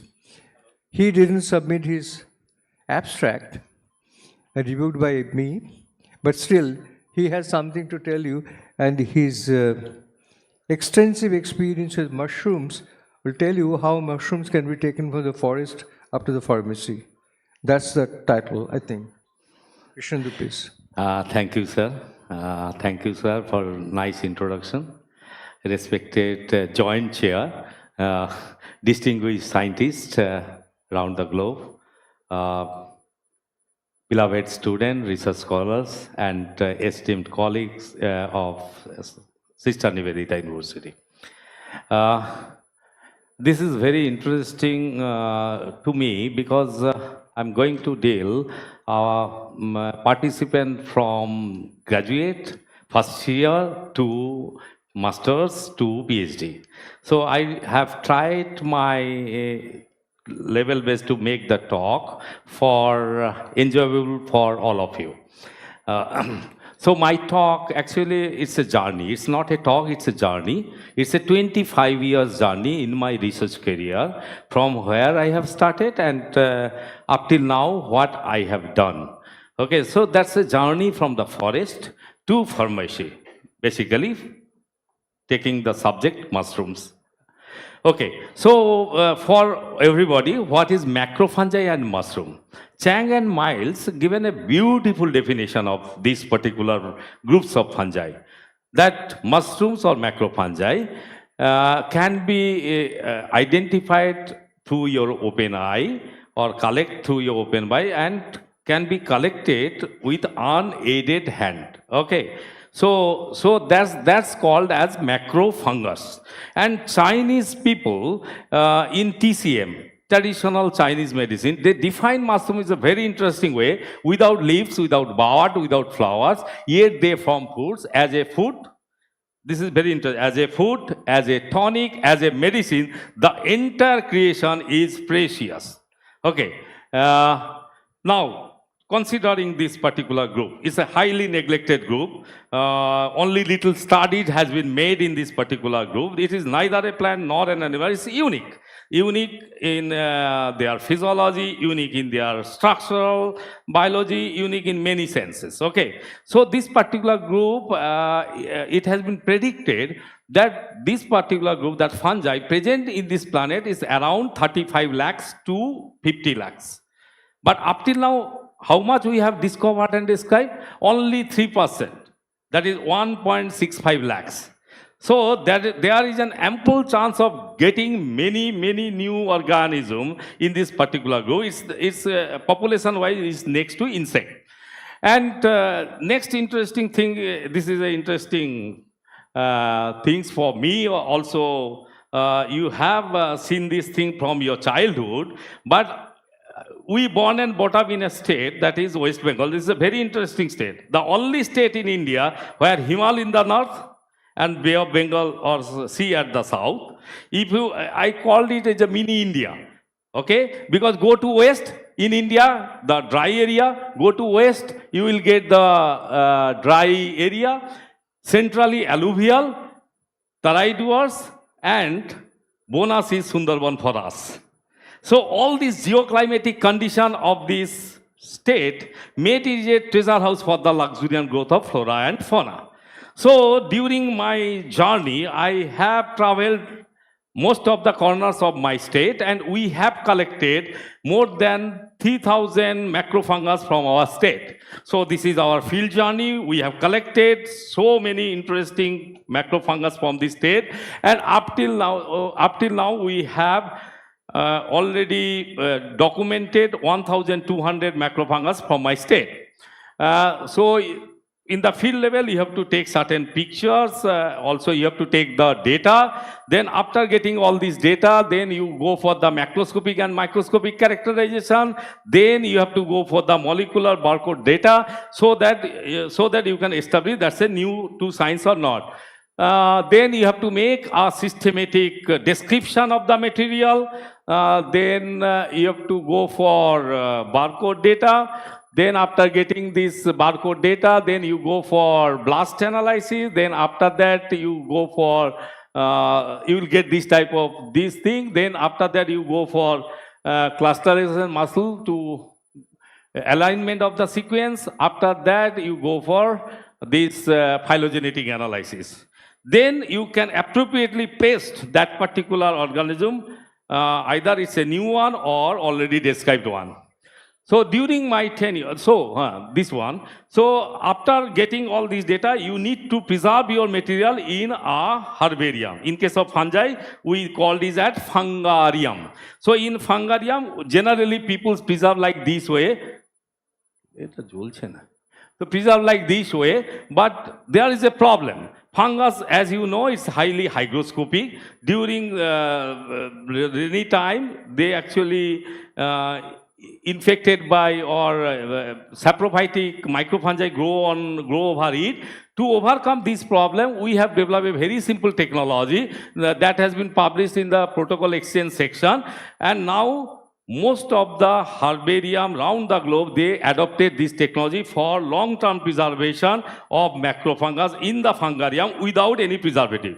If you give preservative in regular basis, you will learn a good amount of DNA. Otherwise, if you do not get the good DNA, so you cannot amplify the barcode sequence. So for that reason, we develop a simple technology. During this journey, we have already named 53 new to science. 53, these are the pieces we have recorded from this state, and we named it, and we have published this thing in different journals. So these are the different macrofungus we have recorded, and these are all new to science. Okay, this is a edible one. This is one edible one. This is commonly found in the lateritic region of West Bengal. Commonly people called as Kent Patra, Jam Patra, like that. Okay. So when we go through detailed macroscopic and microscopic character, we found these are new to science. And many people know that in case of plant science, taxonomic journals are low impact factor journal, but in case of fungi, we are lucky enough, we have a journal that is fungal diversity. The impact factor is 24.8. Okay, that's the highest impact factor journal in plant science. Okay, so these are all new to science. And also we found one interesting luminescent fungi, bioluminescent fungi, that is from Assam. And these fungi actually we have recorded as new to science. Okay, so once everybody will tell what is the meaning of discovering a single organism like this. But remember, discovering a single organism can create millions avenue for the future scientists. So that's the impact of discovering a single organism. So it have its unique physiology, unique biochemistry, unique molecular biology, unique genetic. So we have discovered 53 new to science, and among these 53, these 9 are edible mushrooms from my state. Then, so as all of you know, mushrooms are nutritionally very rich. We have also tried to see their nutritional parameters, that is proximate composition. Among mushrooms, there is one important component is there, that is the dietary fiber. Dietary fiber actually considered as a nutrient by Nutrient Labeling and Education Act in the year 1993. And Gordon proposed one hypothesis that is called dietary fiber hypothesis. Nowadays, you can see in the advertisement, do your health drinks have dietary fiber? So mushrooms are the richest source of dietary fiber, and it contains 2 unique type of dietary fiber. One is soluble dietary fiber, another one is insoluble dietary fiber. And this dietary fiber hypothesis, what it suggests, that dietary fiber can prevent diseases which is profoundly found in the elite society. So this soluble dietary fiber actually it's a very good diet for the diabetic patient because it releases energy in a slower mode. So it's a very good diet for the diabetic patient. It reduces the cholesterol level in your body. It protects your heart from the coronary artery diseases. And insoluble dietary fiber improves the satiety of the food and improves the peristaltic wave. And also it has anti-obese effect. So, and also it contains a huge amount of vitamin and minerals. Also very interestingly, it contains ergosterol. This is the precursor of the vitamin D. So, once we understood that mushrooms are the richest source of nutrient, then we tried to think about, do that mushroom have any medicinal prospect or not? So, before entering into that area, I tried to ask myself, why should I work with mushroom? Just see, this particular group of organisms originated millions of years back, still surviving. According to Darwin's law, who survived? Survival of the fittest. So definitely, this particular lower groups of organisms have a strong chemical backbone through which they can cope up with all sorts of stress and strain. So why shouldn't we utilize that unique biomolecules for management of human ailments? Secondly, you can cultivate it artificially in an artificial medium with pollution-free condition. So you can make the biomass in a small in your laboratory too. So for that reason, we have chosen this material for our further subject. Next, once you think about to enter into the drug development area, from where you will start? Initially, we depends on 2 biochemical for the biochemical study. 2 in vitro model we chosen. One is, that is the antioxidant capacity. Does this mushroom have any antioxidant capacity or not? Because they can scavenge free radical or not. So these are the things. And another important in vitro model we have selected, that is the nitric oxide synthase activation property. Nitric oxide first discovered as endothelial derived relaxing factor, and in the year 1998, Three pioneer workers got Nobel Prize on that, Fazco, Ignaro, and Moncada. Later on, it has been described as the vasodilator, regulation of blood pressure, signal molecule in smooth muscles and nerve, inhibit platelet aggregation and addition, inhibit neutrophil addition, to antioxidant, to anti-cancer activity. And also during my PhD, we have shown that nitric oxide, the second messenger of insulin. So, and this nitric oxide produced in our body with the help of an enzyme, nitric oxide synthase, which converted arginine to L-citrulline and nitric oxide. And we have tested we have made different extracts from the mushroom, starting from crude extract, boiled extract, to methanolic, ethanolic, different solvent extract, and tried to see that the mushroom have antioxidant property. Is there any antioxidant property in mushroom? So we have tested so many mushroom, and we have taken so many in vitro system, and we have found most of the extract have strong antioxidant activity. And also, most of the extract have strong nitric oxide synthase activation property. Then we translated that fraction to the animal model. So now we want to see, does that fraction have hepatoprotective activity? Is there any hepatoprotective activity or not? So in animal model, you can easily develop the hepatic damage by carbon tetrachloride, or you can use the alcohol, feed the animal with alcohol, thereby you can make the hepatic damage. So we made hepatic damage with carbon tetrachloride and tried to see the hepatic that protective effect of the mushroom extract on hepatic damage. And interestingly, we found that it has significant hepatoprotective activity. So these are the simple things. We just taken the liver function test. We have taken the antioxidant enzyme parameter. Also, we go for the histological analysis, and through which we demarcated that mushrooms have hepatoprotective activity. So next, we went further to see that mushroom extract have any anti-diabetic activity. So we developed diabetes in mice model by, you can develop diabetes in mice model by alloxan or by streptozotocin. So we developed alloxan-induced diabetic model. Then we treated our animal with the mushroom extract and tried to see, does it protect our animal from the diabetes or not? So if you see the data, that you can see that it is fantastic. It is brilliantly protecting mice from the sugar load.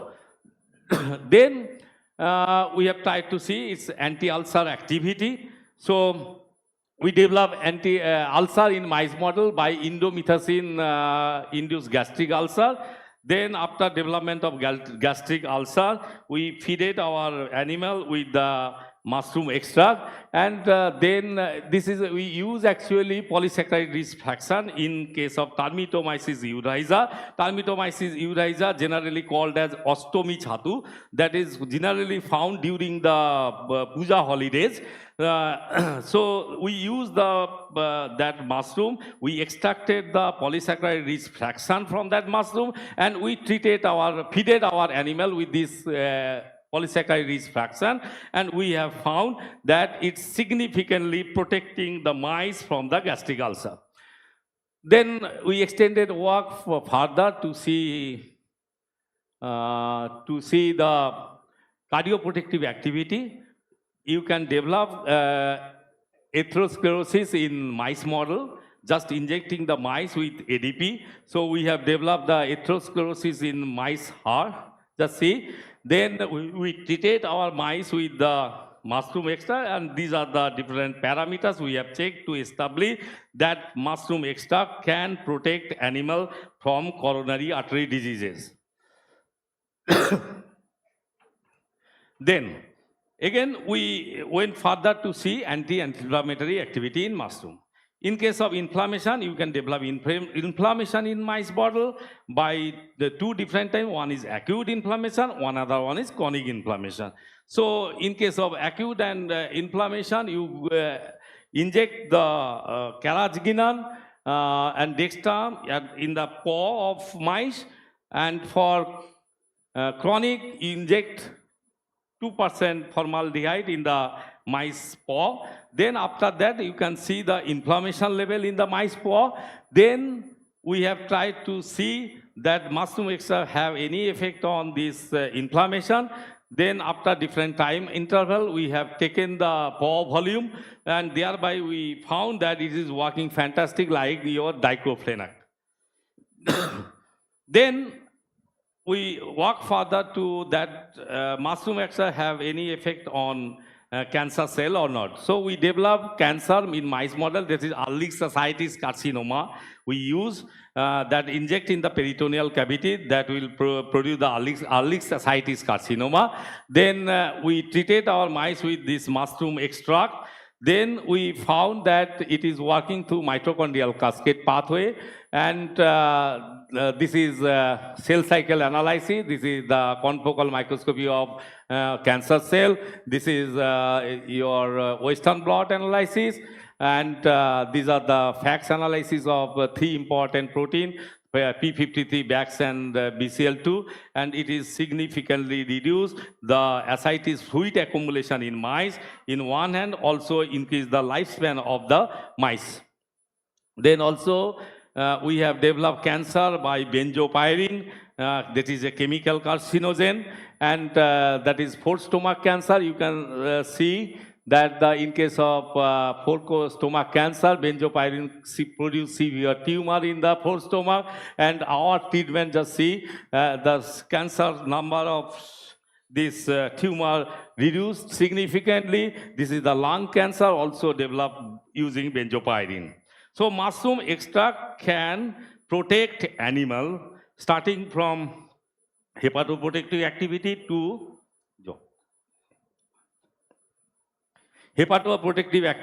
to anti-cancer activity.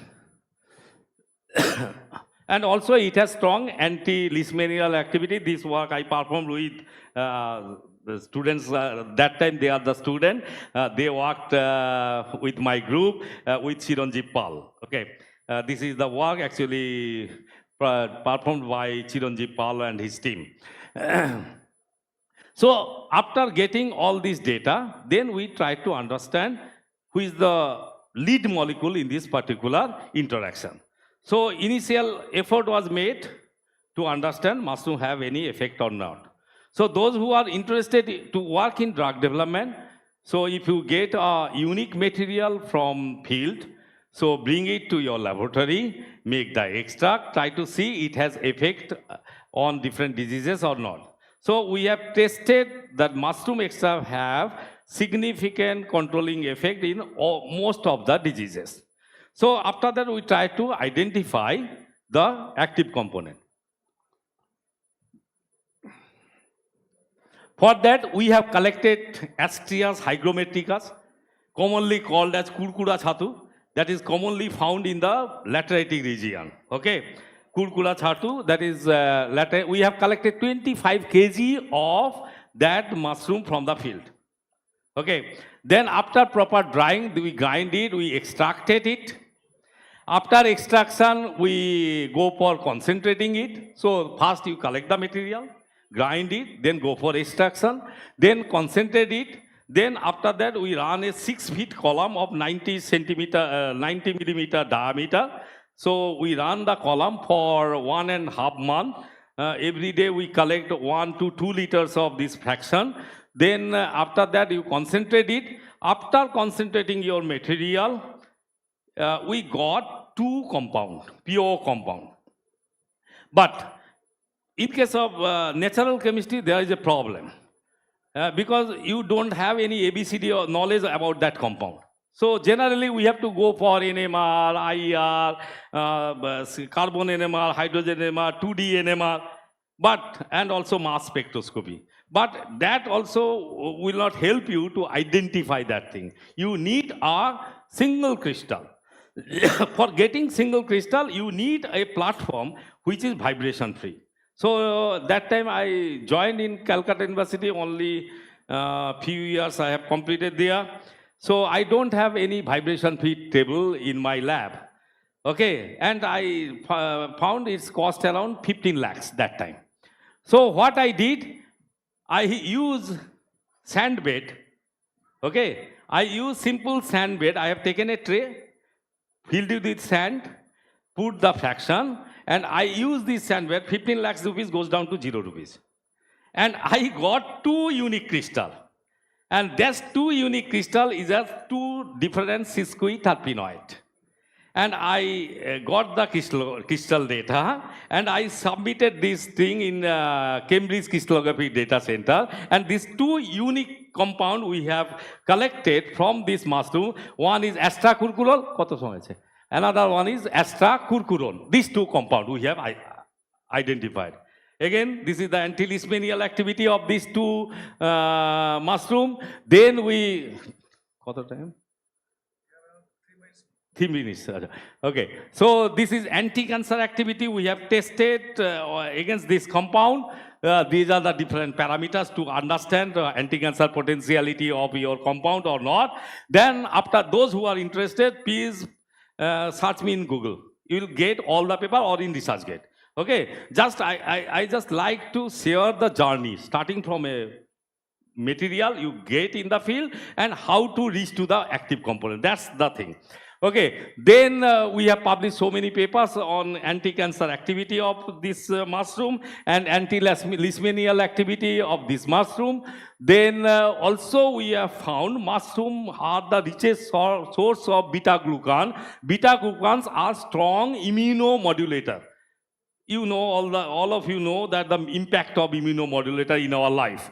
So we isolated, initially we tested different crude polysaccharide, starting from hot water extracted polysaccharide, cold alkali extracted polysaccharide, hot alkali extracted polysaccharide. We have fraction into 3 fractions. One is hot water extracted polysaccharide, cold alkali, and hot alkali extracted polysaccharide. And we have found in raw cells, they show beautiful immunomodulatory capacity in one hand, also antioxidant potentiality. So these are the publications we made from the extract, that is the crude polysaccharide fraction. Then after that, we purified compound. So we have purified 13 unique beta-glucans from different mushrooms.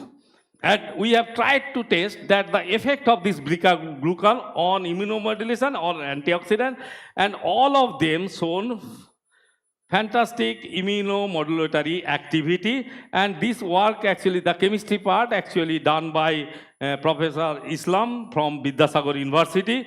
He helped me a lot to get the chemical structure because I cannot read this thing. Okay. So these are the different polysaccharide. I got it. And to sum up my things, these are the mushroom we have tested from our laboratory. And we have the tested for antioxidant activity, anti-diabetic, immunomodulator, anti-cancer, antimicrobial, cardioprotective, hepatoprotective, anti-ulcer, nitric oxide synthase activation property. And finally, those who are interested, these are my books also. You can get it. These 2 books help you to identify. This is for the common people. Banglar Bhojjo Chatu. It's the pocket book. আমরা বাংলায় মাশরুমকে কি বলি? ছাতু বলি। তো তার জন্য বইটার নাম লেখা আছে বাংলার ভোজ্য ছাতু। 60 edible mushroom from our state is documented here. It is published by the West Bengal Biodiversity Board. This is the common wild edible mushroom. 100 mushrooms you will get it here. And these are the books that is the compilation of the data up till date. That is on Ganoderma. That is 2 volume we have published from Taylor and Francis. This is Preotus from Farm to Pharmacy. And this is for mushroom cultivation technology. At the end, I should like to say that take 50 gram mushroom in your daily diet. I am assuring you, it will protect you from all sorts of alignment, all sorts of ailment. Okay, so take every day 50 grams mushroom in your daily diet. Last month I talked about the mushroom, from mushroom to industry journey. That time I talked about why should we take mushroom. So these are the explanation of my journey, that whatever I have made in my lab. Also you can Google it. Whatever the name of the disease you are interested, put the name of the disease, then write mushroom. You will get thousands of paper. Okay. And this is my team. Actually, whatever I have presented, its credit goes to all of my scholar, and I have very good collaborator, Professor Islam, Professor Paul, Topon Lai from Vidyasagar College, and Dr. Sarkar from Zoology Department, Calcutta University, and thank you all. Happy Di.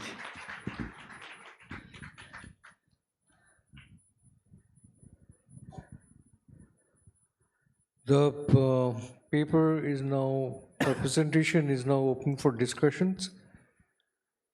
I think there will be a lot of questions on the part of first bench as well as how are the students? Are students interested in that? Please. Fantastic talk. Thank you, sir. So, as a layman, how do you know that which one is edible, which is not edible? Right, it's a fantastic question. Fantastic. In the sense, it's a question for all of you. I hope so. Normally, you have to take this knowledge from the local people. You can taste it. There are certain other tastes like silver spoon taste, skin taste, but that proves wrong.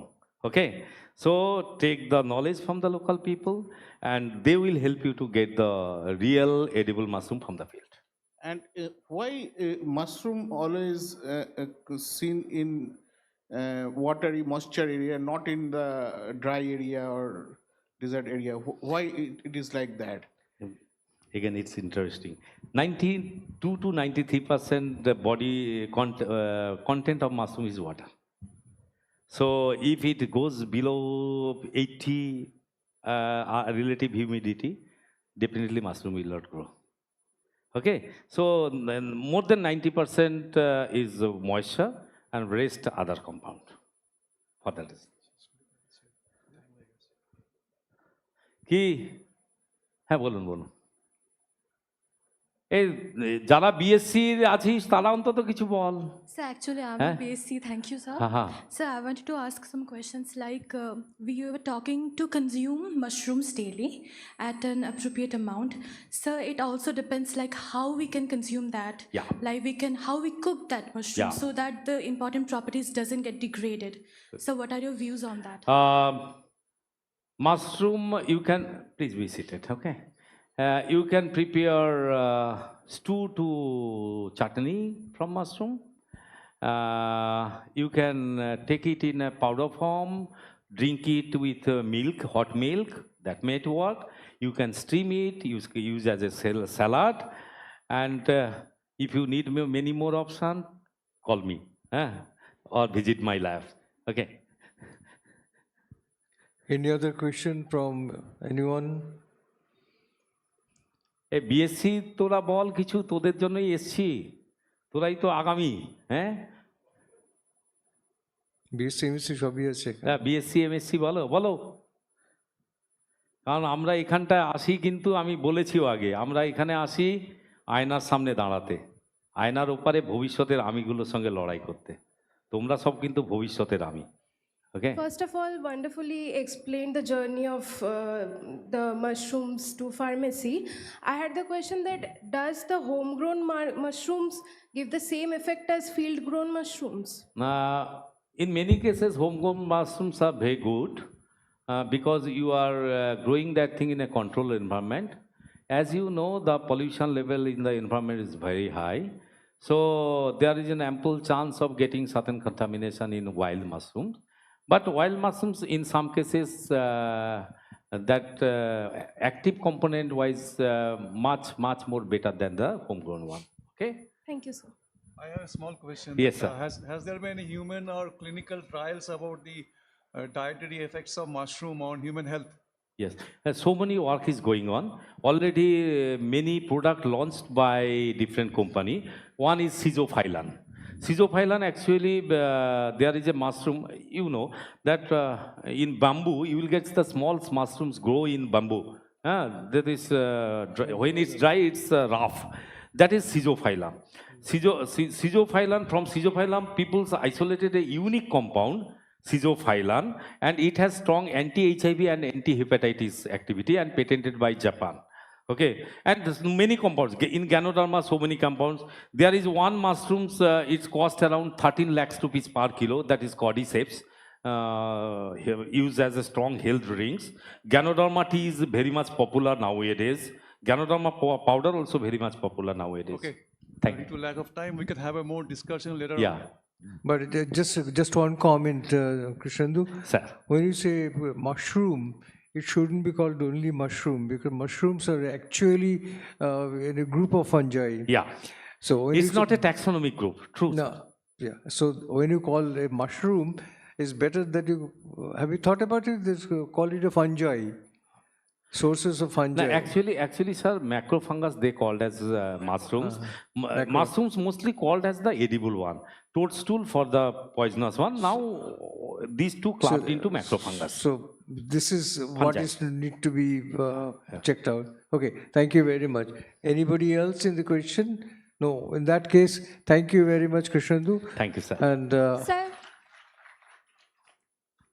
ওই যে ওর question আছে good afternoon sir sir আমার একটা question আছে বলে বলো আপনি তো বললেন যে মাশরুমে একটা রাইট অ্যামাউন্টে ওয়াটারটা প্রেজেন্ট থাকে তো আমি একটা ভিডিওতে দেখছিলাম যে মাশরুমটাকে ধোয়ার পরে সানলাইটে রেখে দিল তারপরে ওটা কিছুক্ষণ পর D3টাকে অ্যাবজর্ব করছে এটার পার্সপেক্টিভে আপনার কি বলার আছে ওইটা দিয়েছিলাম একটা স্লাইডে ছিল দেখবে ergosterol converted to vitamin D UV লাইটে দিলে ভিটামিন ডি হয়ে যায় সেই জন্য মাশরুমকে খাওয়ার আগে যদি কিছুটা সময় সূর্যের আলোয় ফেলে দেওয়া যায় তাহলে আর্গোস্টেরল ভিটামিন ডিতে কনভার্ট হবে এখন প্রায় আমাদের প্রত্যেকেই ভিটামিন ডি ট্যাবলেট নিতে হচ্ছে mushroom is the richest source of natural vitamin D.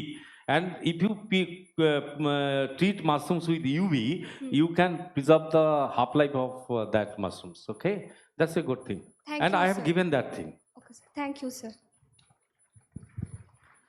Okay. Thank you very much, Krishnendu. Hello. Now, I would like ALM sir to please felicitate Professor Acharya.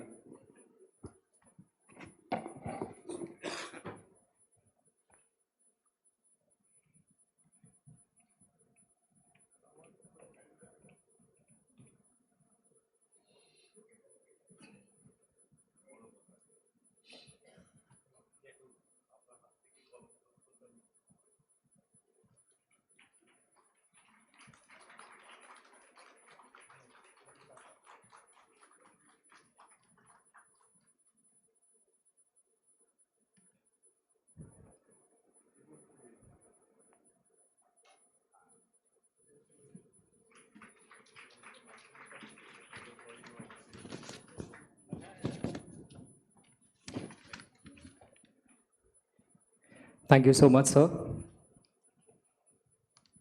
Now, I would request both the chairs to resume the session.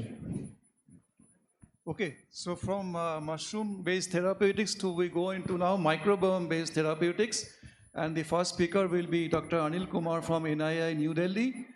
And the topic of his talk will be towards investigating the anti-cancer role of gut microbiota-derived metabolites. I would like to introduce him briefly. Dr. Anil Kumar is a distinguished cancer biologist and microbiome researcher whose work focuses on the complex interplay between human gut and oral microbiota, inflammation, and carcinogenesis. His laboratory investigates how bacterial communities and their metabolites influence colorectal cancer development and contribute to tumor promoting in microenvironments and impact cancer immunotherapy. Dr. Kumar's research also includes developing of biosensors for early detection of microbiota-derived metabolites and elucidating mechanisms linking microbial dysbiosis with diseases. He has been recognized with major awards, including the CSR Technology Award, the Mark Millipore India Innovation Award, and International Young Scientist Honors. Okay. Mr. Dr. Anil Kumar, please, we have 30 minutes time. Okay, thanks for the kind introduction. So first of all, I would like to thank Dr. Siani Dasgupta for inviting me here. It is indeed a pleasure to be here and talking to you all. So I work in the area of gut microbiota, and more specifically, I am connecting gut microbiota with the cancer causation and cancer treatment if we can implicate bacteria and metabolites with cancer. So if you see this slide, so more than 10% of the metabolites which are flowing in our blood are actually coming from bacteria and fungal origin. And you can imagine if 10% of the metabolites are coming from bacteria, so how much impact they must be imparting on our physiology. And if these metabolites are not in right order, if they are more or less, then they can affect our health. So last 10 years in the field of gut microbiota have been devoted to identify the metabolites. With the help of mass spectrometry and NMR, we identified a lot of metabolites like short chain fatty acid, trimethylamine, trimethylamine oxide. So we have thousands of metabolites now, but we don't know their functions. And contradicting research reports are coming. So some reports say TMAO is not good for health and it is implicated in heart diseases. And some reports are saying TMAO can enhance the effect of cancer immunotherapy. So these research reports are very contradicting, and field is standing on the point where we have to assign right functions, like right concentration on which these metabolites are working in our body. And these microbial metabolites, when they're produced in our gut, so these metabolites may have a direct local effect or indirect effect. So in direct effect, these metabolites can interact with intestinal cells and some immune cells, or they can be transported to different organs like kidney or brain or heart, and then they have their negative or positive functions. For example, paracrysal sulfate. Paracrysal sulfate can go to brain, and in children it can cause, this metabolite is associated with autism. So these metabolite may have direct and indirect effect, and uh, researchers who have been working in this area, they are trying to assign functions, what kind of functions these metabolites are playing human uh, for human health, or if they can be implicated in different diseases. So I work in the area of microbiota, where I am linking cancer and microbiota. So we can link cancer with microbiota. According to WHO report, more than 20% of the cancers which are diagnosed globally are attributed to carcinogenic infections caused by bacteria and viruses, like Helicobacter pylori. Helicobacter pylori is quite famous example for linking bacteria with cancer causation. So Helicobacter pylori can cause gastric cancer, and Epstein-Barr virus can cause lymphoma. Then hepatitis C virus is there. HPV can be implicated in cervical cancer, anal cancer, and head and neck cancer. So, like oral cancers are increasing in India, and we are suspecting like HPV is responsible for oral cancer. Then people who have been working in the area of colorectal cancer, so we are trying to implicate some bacteria or bacterial metabolite if they can cause colorectal cancer or not. So there are many research reports which are coming and supporting this kind of research. Bacteria and their metabolites can be implicated with cancer causation. Different kind of cancer can be caused by these metabolites and bacteria. So this link of bacteria and cancer is very important. In 2005, when Barry Marshall and Robin Warren discovered the fact that H. pylori can cause gastritis or gastric cancer, then they got Nobel Prize. So since then, researchers who have been working in this area, they are trying to find out whether more bacteria are there or not, or some bacterial metabolite can be linked with cancer causation. Not only gastric cancer, but other kind of cancer like colorectal cancer.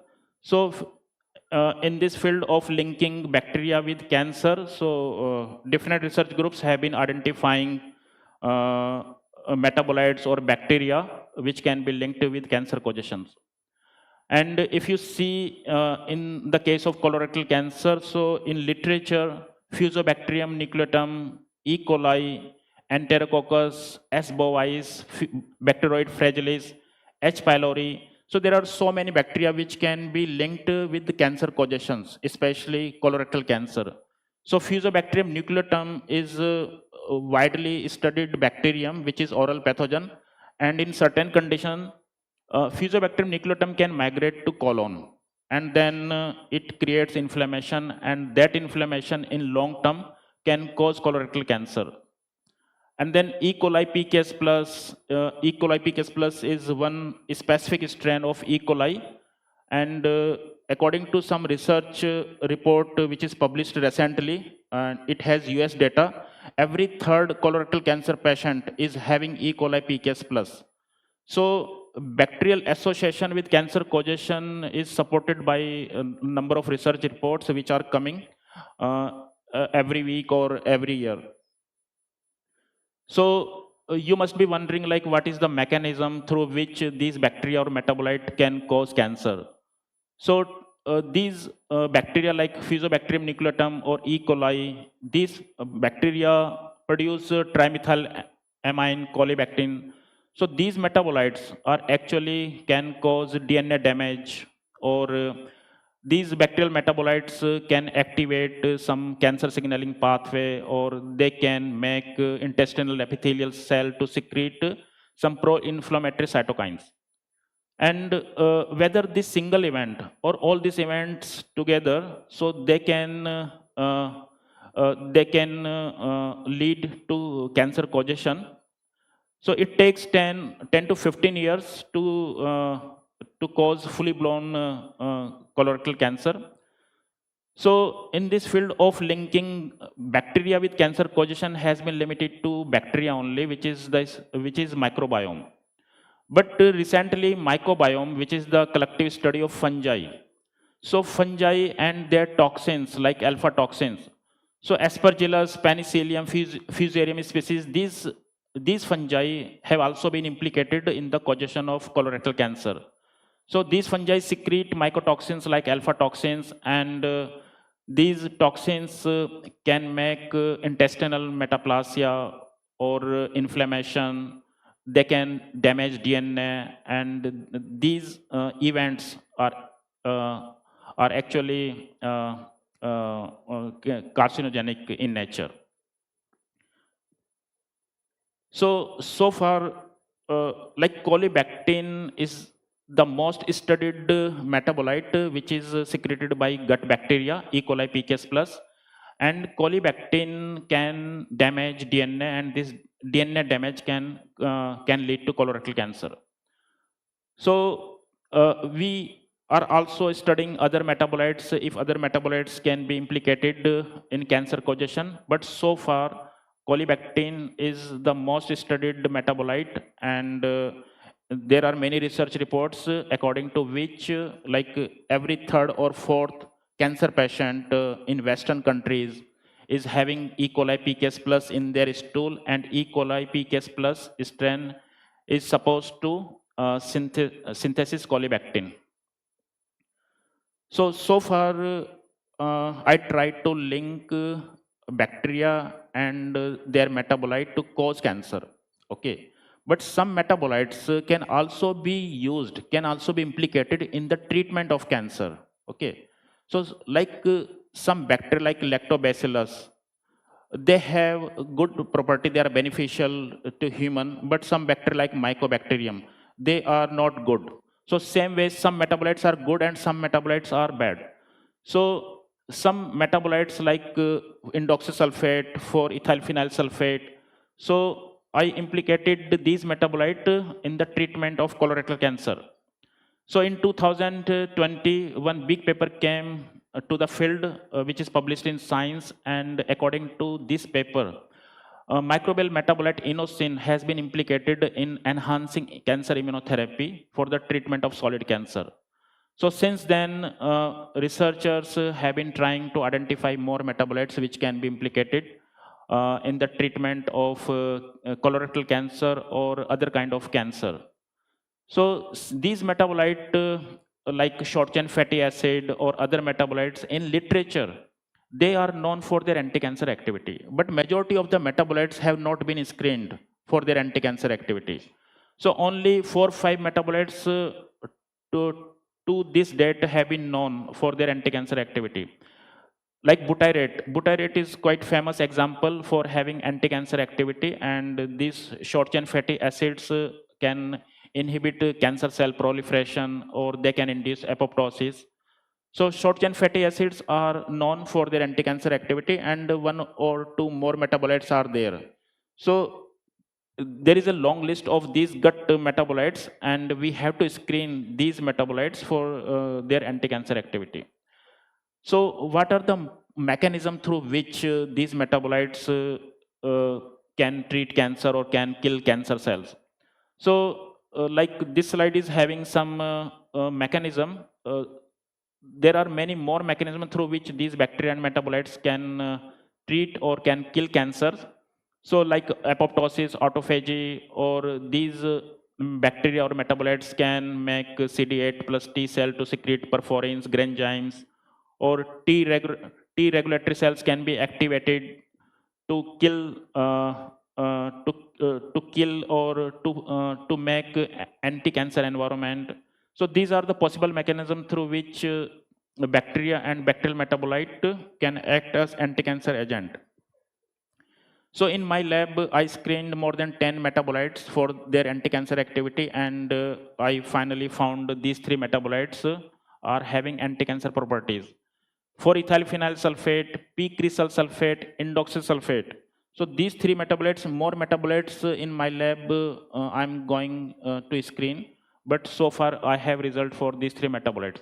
So for ethyl phenyl sulfate, we have bacteria in our gut, and these bacteria from our dietary from a dietary component can make hydroxyphenyl pyruvic acid or p-coumaric acid, p-vinyl phenol, and these things then can be converted to 4-ethyl phenol through the action of bacteria.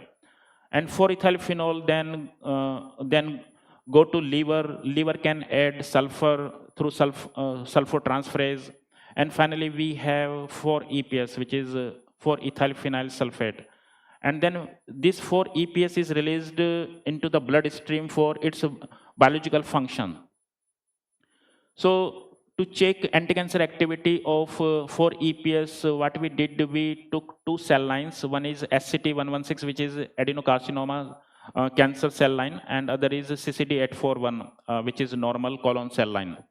And we took different concentration of 4-EPS from 0.25 millimolar to 10 millimolar. We took different time points, and we did some viability assays. And we found at concentration of 5 millimolar or 10 millimolar, viability is compromised for these 2 cell lines, SCT116 and CCD841. But if you compare these 2 cell lines, then damage to normal colon cells are not that much as we saw in the case of adenocarcinoma cells, which are HCT116 cells. So here damage is not much, and it is killing cancer cell in a selective way. Then we did ATP content assay, and we found ATP content is compromised as we increase the concentration of 4-EPS. So at the concentration of 5 millimolar, 10 millimolar at different time points, like 24 hour, 48 hours, 72 hour. So as we increase the concentration of 4-EPS, so ATP content release is lowering. Then we did cellular morphology. We checked whether exposure of 4-EPS can affect cellular morphology or not, and we found at 2.5 millimolar, 5 millimolar, cellular morphology is affected. And colonogenic assay we also did, which exposure of 4-EPS compromised colony formation ability of SCT116 cells. Then we did other assays to to be sure 4-EPS is really anti-cancer agent, and we can go ahead with 4-EPS. And we found like 4-EPS can induce apoptosis, and we found like some Bax BSL2 ratio. We checked Bax and BSL2 expression. It is supporting apoptosis. And then we also checked ROS generation, and we found at concentration of 1.25, 2.5, 5 millimolar. So ROS is generated, and ROS is also one of the reason. ROS generation is also one of the reason to cause cancer cell death. And finally, we published these results in Journal of Medicinal Chemistry. So second metabolite we took, it is p-cresol sulfate. And p-cresol sulfate, if we have protein-rich diet like tyrosine or phenylalanine, these amino acid can be converted to p-cresol through the action of some gut bacteria. So p-cresol, first we have p-cresol through the action of bacteria, and then p-cresol can go to liver, and liver can convert p-cresol to p-cresol sulfate. So most of these gut microbial metabolites are actually made on the liver.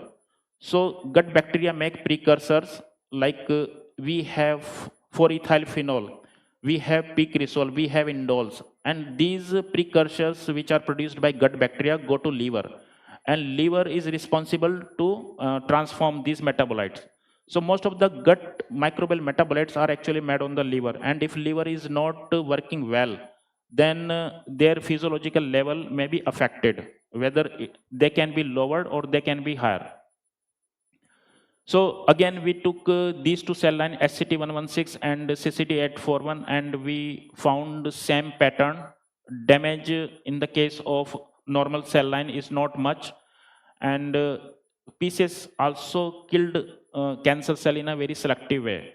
Then we did same assays like cellular imaging we did, and cellular morphology we found it is distorted. And colonogenic assay we did, and we found colony formation capability of SCT116 is compromised upon the exposure of paracresol sulfate. Then we did other viability assays, which is ATP content and LDH release. So through LDH release, we found membrane integrity is compromised upon the exposure of PCS. Then we did cell cycle assay, and we found like S4's halt we observed through cell cycle assay. PCS can hold the cell cycle.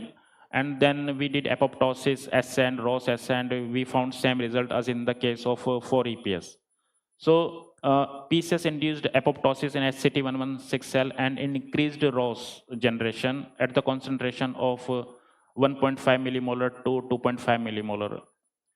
Then finally, we checked the third gut metabolite, which is indoxyl sulfate. And if we have dietary tryptophan, gut bacteria can convert these dietary tryptophan into indole, and then indole goes to liver, and then indoxyl sulfate can be made on the liver. So many cancer and many anti-cancer agents are having indole rings. So why checking anti-cancer activity of indoxyl sulfate?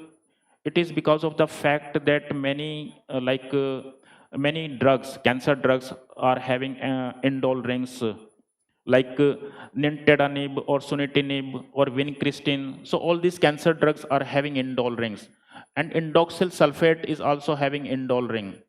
So these were some premises. Like first, indoxyl sulfate was not screened for its anti-cancer activity, and most of the cancer drugs were having indole rings.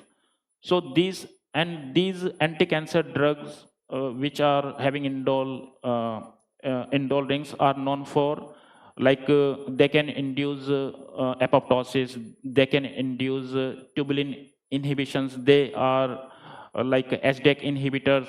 So because of these reasons, we thought we must check indoxyl sulfate for its anti-cancer activity. And in this case, we took two cell line like SCT116 and ST29. So we added one more cell line here to check whether these metabolites are really having anti-cancer activity or not. And we found like these cancer cells are killed at concentrations of 2.55, 10 millimolar. And then we did ATP content assay in the same way as we did with the last two metabolites. Then indoxysulfate can compromise membrane integrity. We did it through LDH assay, and we found as we increase the concentration, so LDH release is more, at 5 millimolar concentration or at 10 millimolar concentration, LDH release is increasing as we are increasing the concentration of indoxysulfate.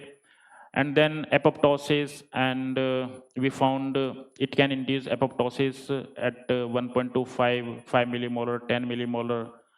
And then all these SS colony formation is affected. And finally, we extended this in vitro study to animal study, and we found if we expose animals to indoxysulfate, so it is not damaging body organs, it is not damaging colon, it is not length of colon, length of spleen is not affected upon the exposure of indoxysulfate. So considering all this, we also did cytokine analysis, and we found upon the exposure of indoxysulfate, inflammatory cytokines are not elevated. So indoxysulfate can be considered as anti-cancer agent, and we published these results again in Journal of Medicinal Chemistry. So finally, I want to acknowledge different funding agencies which supported my research activities and my students who enabled this work.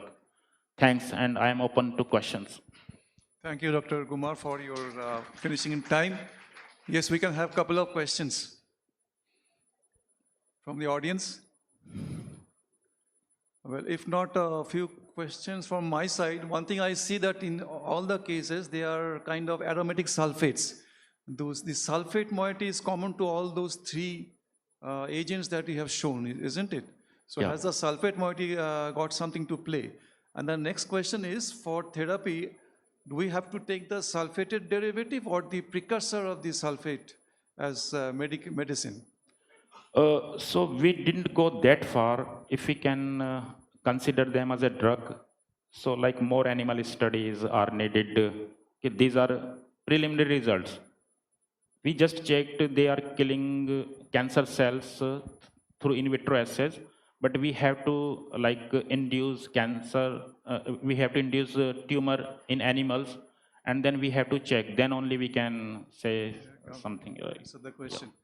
And the other question is that it appears that dysbiosis of microbiota is somehow responsible for cancer. So what can cause that dysbiosis? I mean, is it some dietary problem, or why does some people have a bad gut microbiome and some people have good microbiome? Okay. So there are many factors for dysbiosis, like if you are using antibiotics, so antibiotic also can cause dysbiosis. If you have infections, fungal infection, sometimes you don't know you are suffering from fungal infection. Dietary components are also responsible, like if you are eating something which is not good for bacterial health, gut health. So there are many factors like infections, antibiotic usage, and other genetic factors are also there, or comorbidity like IBD or some. So, and liver health is also responsible for gut dysbiosis, because of most of these gut metabolites are actually made on the liver. They are transformed by liver. Yeah. Okay. Any question from the audience side? Okay, there is a question there. Please. Good afternoon, sir. Sir, so I had a question. So, like you told that pathogenic metabolites cause cancer, some of them. So, is it possible that some of the gut microbiota which we have, like normally in a gut, like good microbiome, is it possible that they release some metabolites which prevent cancer normally in humans? Which prevent cancer?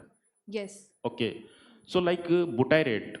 So butyrate is generally produced in our body, and when butyrate is produced in physiological range, then it protects us from cancer. Okay. But when it is not produced in the desired amount in our body, then butyrate is also can cause colorectal cancer. Okay, so this is called butyrate, and it is like concentration dependent phenomenon.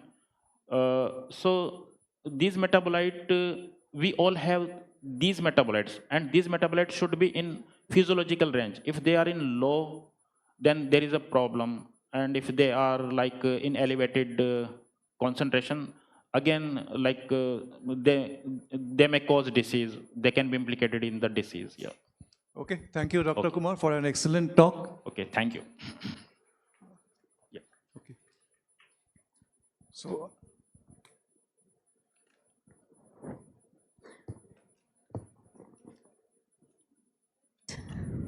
Hello.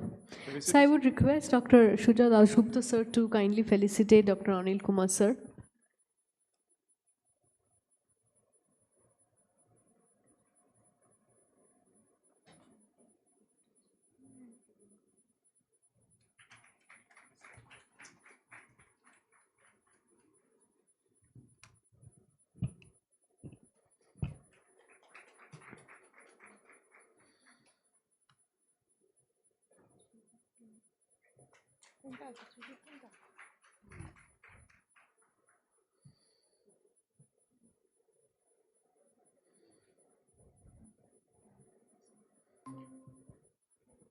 Sir, I would kindly request you to resume the next session.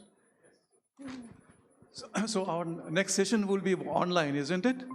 Okay. We have Dr. Vipa Funtumart from the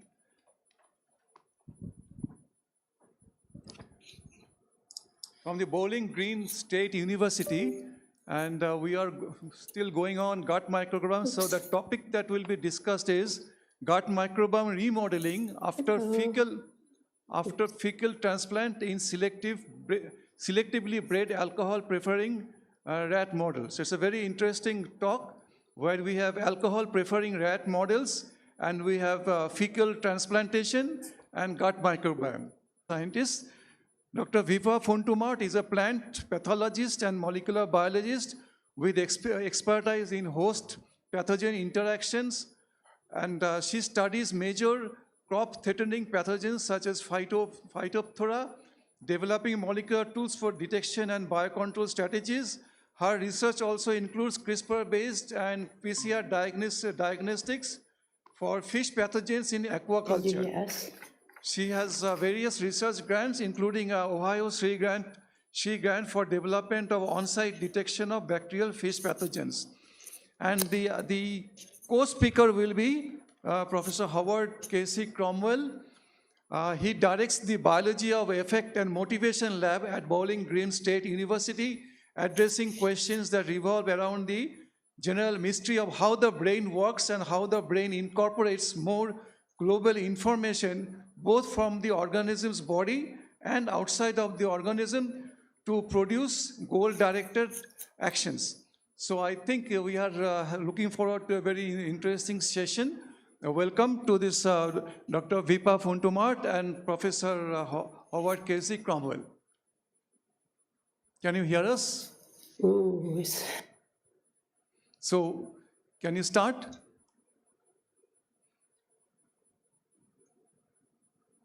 Professor Cromwell, can you hear us?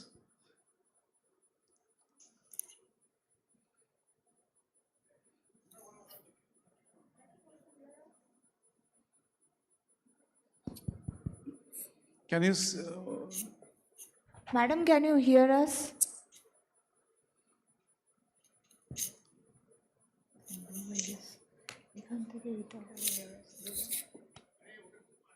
Do you hear the conference presenter?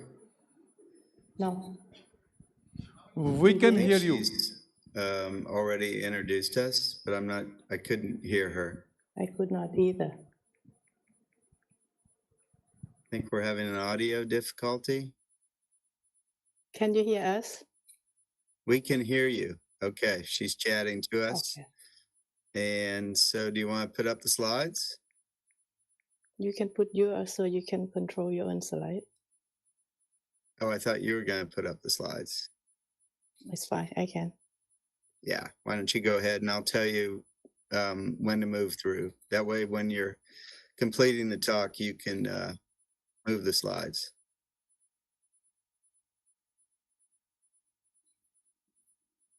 Uh-huh.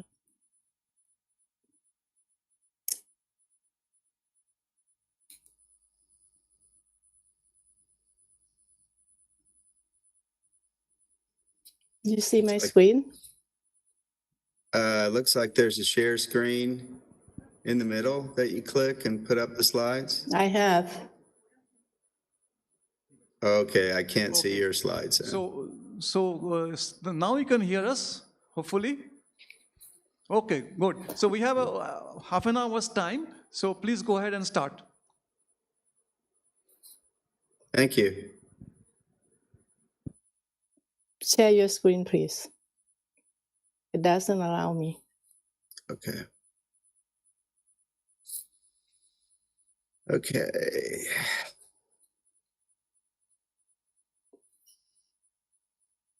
Alrighty.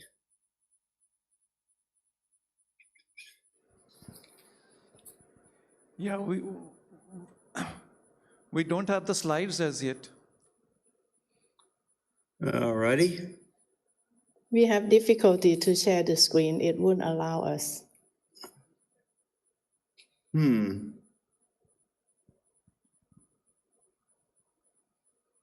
Here's what.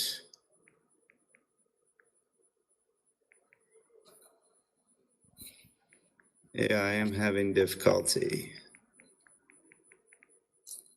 Can we send you the slide and you can just... Yeah, that's possible. It won't allow either of us to share our screen. We try like many times. I'm just going to send you our slide. Yeah? Okay, please.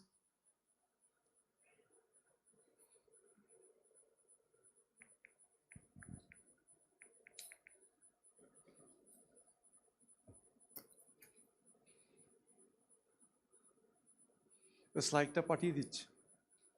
Slide party ditch.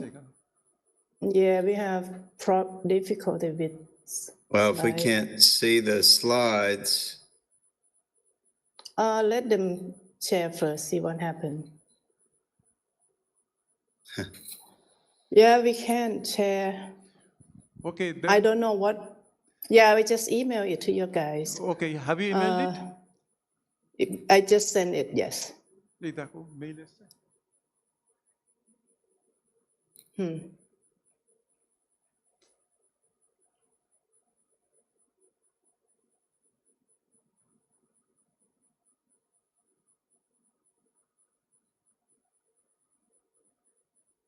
strange. Wait, maybe I can share. There? Yeah, that's fine. Okay. Yeah, that's so fine. I've just figured it out. And maybe I can even do slideshow. This. Okay. Oops. All right, you can see the slideshow now? Yeah, no, you have to put it on slideshow. It is not in slideshow as yet. Yes. That's right. How about Perfect. now? Please go ahead. Okay. All right. Let us begin. Thank you very much for the invitation to speak here at the SNU Biotalk 2026. We're very excited. I'm Dr. Howard Cromwell, and I will begin the talk and then pass it to my collaborator, Dr. Vipaporn Puntamart. The title of the talk is Taxonomic and Functional Features of Gut Microbiota, Restructuring Following Fecal Transplantation in P and NP rats. And I will explain who those are or what they are in just a few moments. Thank you all for coming and thank you for this invitation. The microbiome, you've probably heard of it. It's a very in the news research target, and it's a big part of translational biomedicine and translational psychiatry. The microbiome is defined as the bacteria and a few other types of organisms that reside in our gut. This includes the stomach and intestines and possibly other organs in the system. They impact digestion, metabolism, our general homeostatic processes. I'm going to talk a little bit about immune functions. And I am a biopsychologist, so I'm most interested in how these little bacteria that reside in our gut could influence our cognition and behavior. And so the psychological end product is the most interesting to me.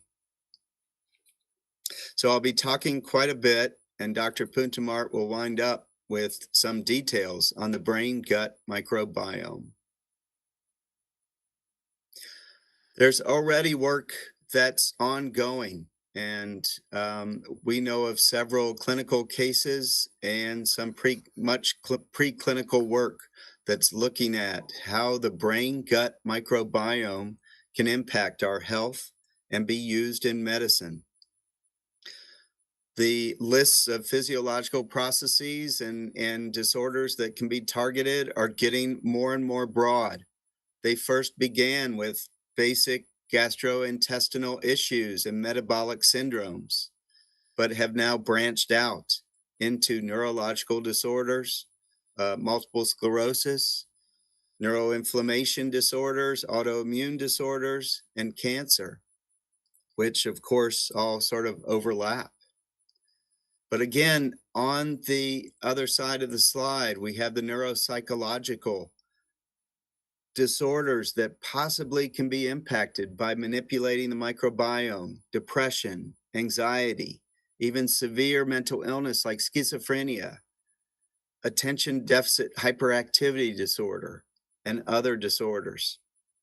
These trends are gaining steam, and they're making a big impact on how we think more holistically about how the body is changing in these disease states and how the gut microbiome can be subject to manipulation.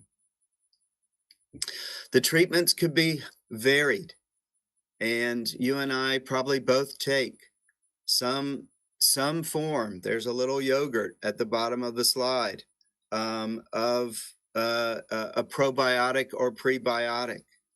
They're getting very, very popular. They've been popular for quite a while now, and in certain parts of the world for a very long time. Medical treatments, though, can be particularly targeted. And this one here, fecal transplant, is the one we're talking about today. Actually taking the feces from a donor and transplanting it to a recipient, gaining these feces as a sample of the microbiome, the set of bacteria. Hopefully a sample of all the diversity in that microbiome. And that's something to worry about to a certain extent. We're going to talk a little bit about the diversity and the particular species a little later. But that diversity can be extreme. Tens of thousands plus of species of bacteria that have to reside in a particular balance within the gastrointestinal tract. Well, the communication was initially thought to be mainly for gut health and how, again, digestion proceeds. But now we know that signals are produced. Signals are actually made and secreted by these bacteria. They can pass through, get into the bloodstream, and get distributed to different organ systems. And we have the brain as a target. This can be positive, it can be negative. We know certain exposure to medications that physicians can give or drugs of abuse can alter this microbiome, interacting with or causing an enhancement of negative impact like stress. Alcohol use disorder is a target for today. And we know that antibiotics, this is again an iatrogenic type of exposure given by physicians, can alter drug intake, including alcohol. And we know antibiotics severely, substantially alter the microbiome. Microbiome transplants that I've talked about a little bit before can alter alcohol intake. And even a single bout, this has been shown in humans, but definitely animal model, a binge drinking high alcohol intake can lead to a shift in the composition of gut microbiota. So these changes are impactful and look and really suggest strongly these interactions I'm talking about today. So again, I work in the psychology department, and I study the biopsychology of addiction as a member of this team. And alcohol use disorder has been one of the drug addictions that I have looked at in some detail.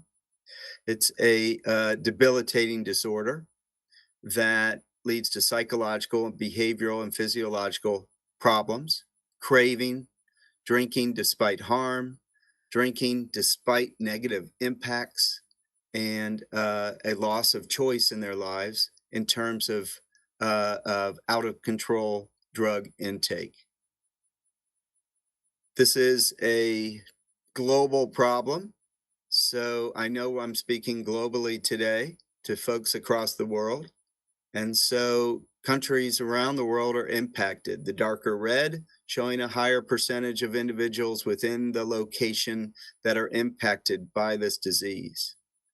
The darker blue is basically then a re-representation with the higher percentages of individuals. We're about right here, just below the mitten of Michigan, and talking to you from Bowling Green, Ohio. The disorders that individuals die from that we can attribute to alcohol are diverse. Infections, cardiovascular disease, of course. Now, a focus on oncology and cancers that are linked to alcohol intake increased significantly in individuals with alcohol use issues. And then, of course, metabolic issues, metabolic syndromes. Of course, the worldwide leading cause of death is impacting the liver and a disease called liver cirrhosis, which now has been shown to be linked to microbiotic changes and variability after the alcohol exposure. These impact areas in the brain I'm interested in. My research has been focused in on dopamine neurons in the brain that mediate through the mesolimbic pathway reward signals. This is the psychological impact that we were attempting to look at through the microbiome. The alcohol itself is working on, and we know alcohol can impact GABA receptors, possibly be an agonist here, a direct agonist that impacts particular GABA receptors. This subunit would be one that's impacted by alcohol and reduced in its function to inhibit particular inhibitors of the dopamine cells. And so this disinhibition of inhibitory signals to dopamine leads to dopamine release as alcohol is imbibed, as individuals become intoxicated, leading to a feeling of pleasure and the rewarding feeling. Of course, we don't think of dopamine as the pleasure molecule any longer. Most of the biopsychological research calls it just the reward of wanting and then hyper or uncontrolled wanting, leading to that craving and to the addictive-like behaviors. Studying this in humans can be extremely valuable, and we attempt to examine this and have potential links now, not only just between the gut and the microbiome and the brain, but the gut and the reward pathway.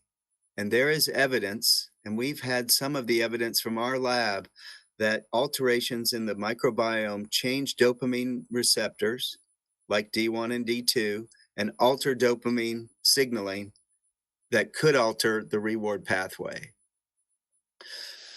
So I'm moving on.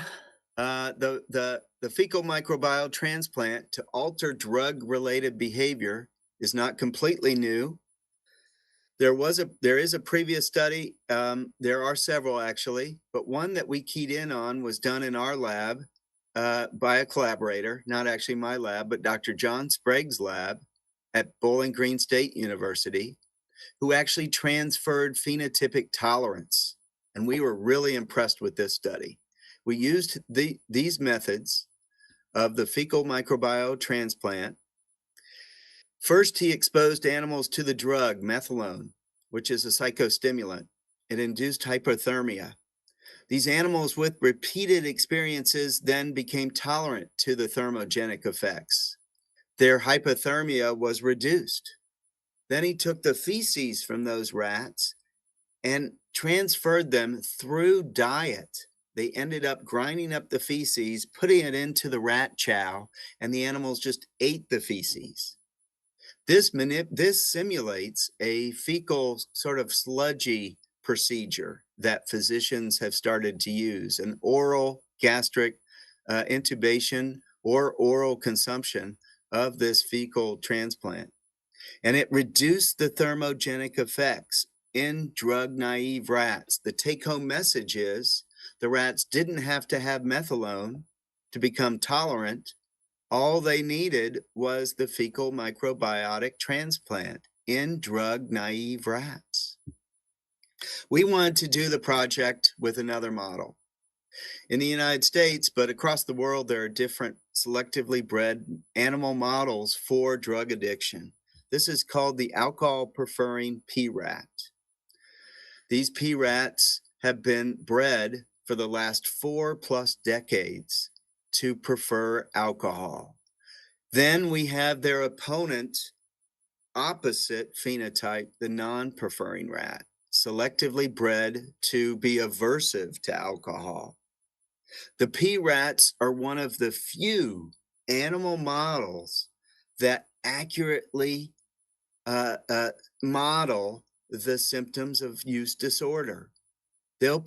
Most rats and most non-human animals will be aversive to ethanol.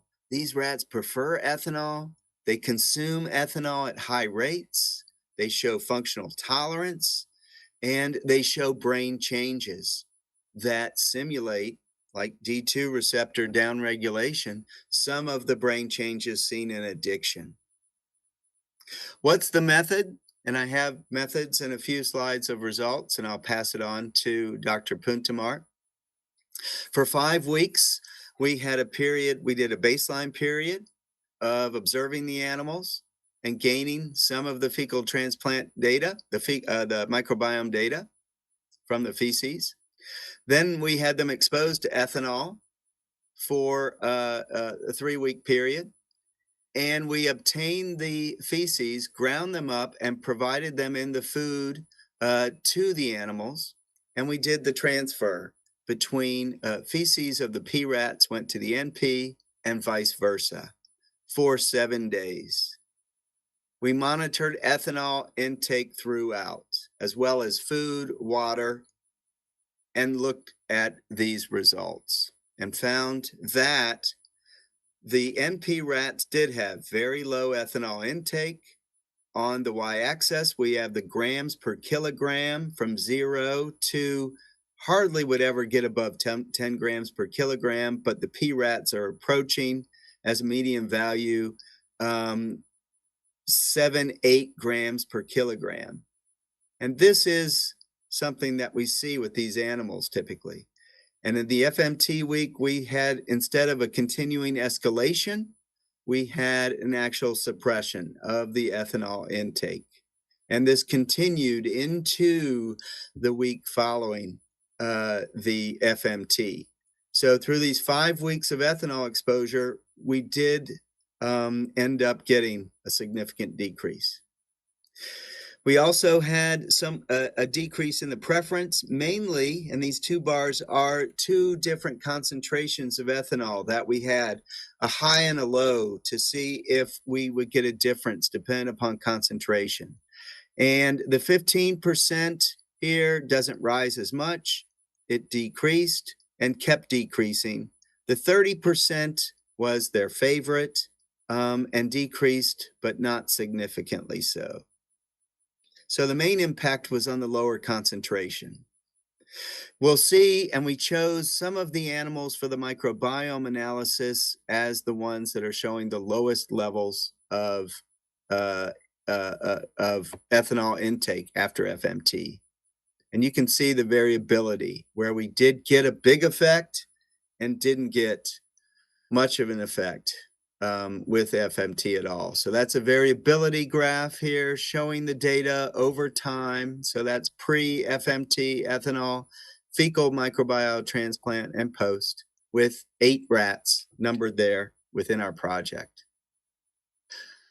Finally, for the data, I just wanted to show you that, is it because they don't eat the feces mixed chow? Or is it just because they're stopping to drink fluid overall?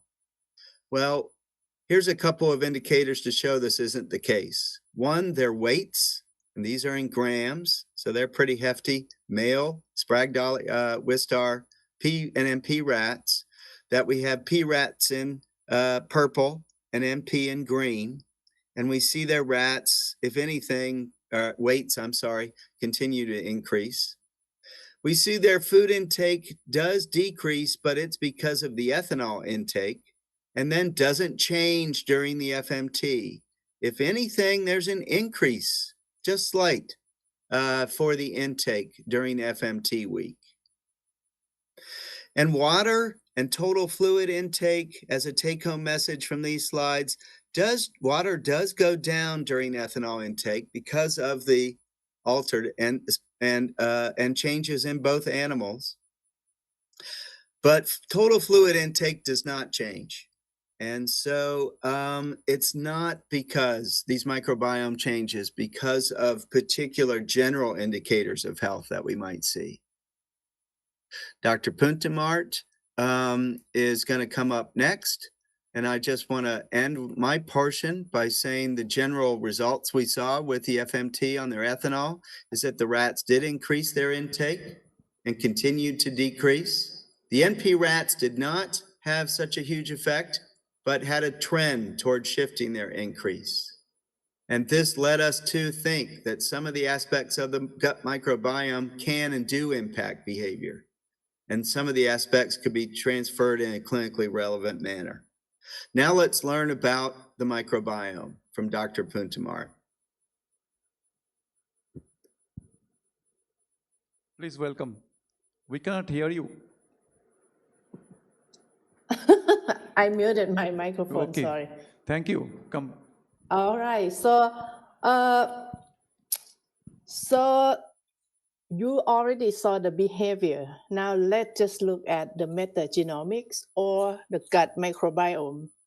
So we use shotgun sequencing. We sequence the feces of the samples, and then we run we run our data through the program called BioBakery, which is a software.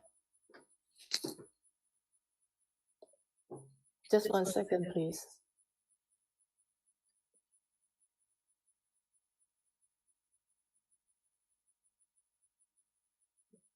Are we okay now? Okay.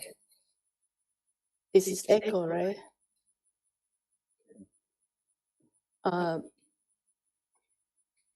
So we use the BioBakery to run our data. I'm sorry, let me. Can you do the slides? I need the slides. Yes. I did. Yes, I did.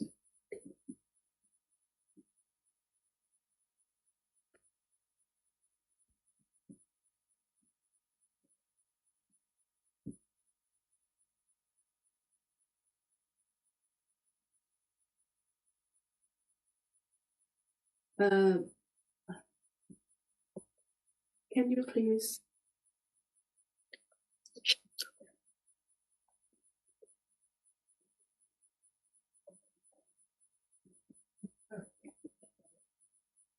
Please.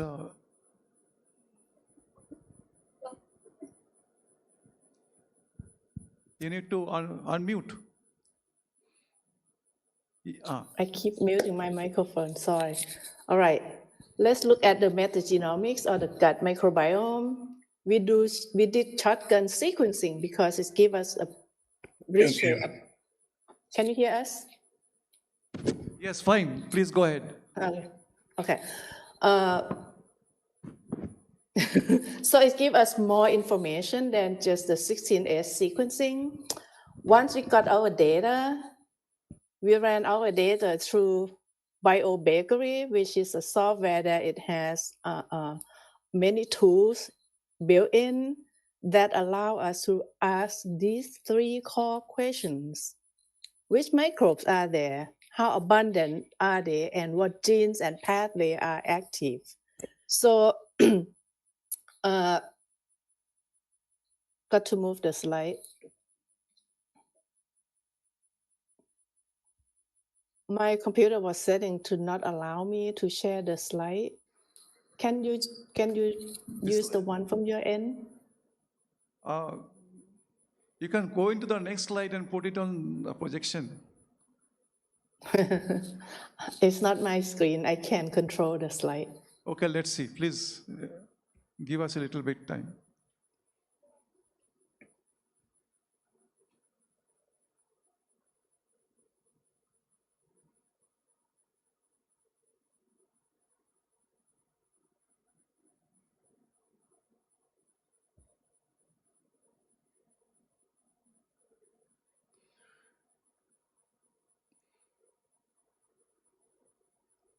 Okay, it's coming.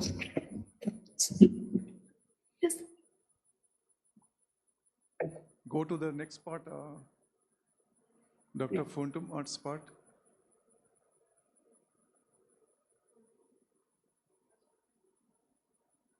Do I need to do the slides? Can you see the slides? Advance the slide. আরো নিচে আরো নিচে this one. Okay, slide show তে দিয়ে দাও.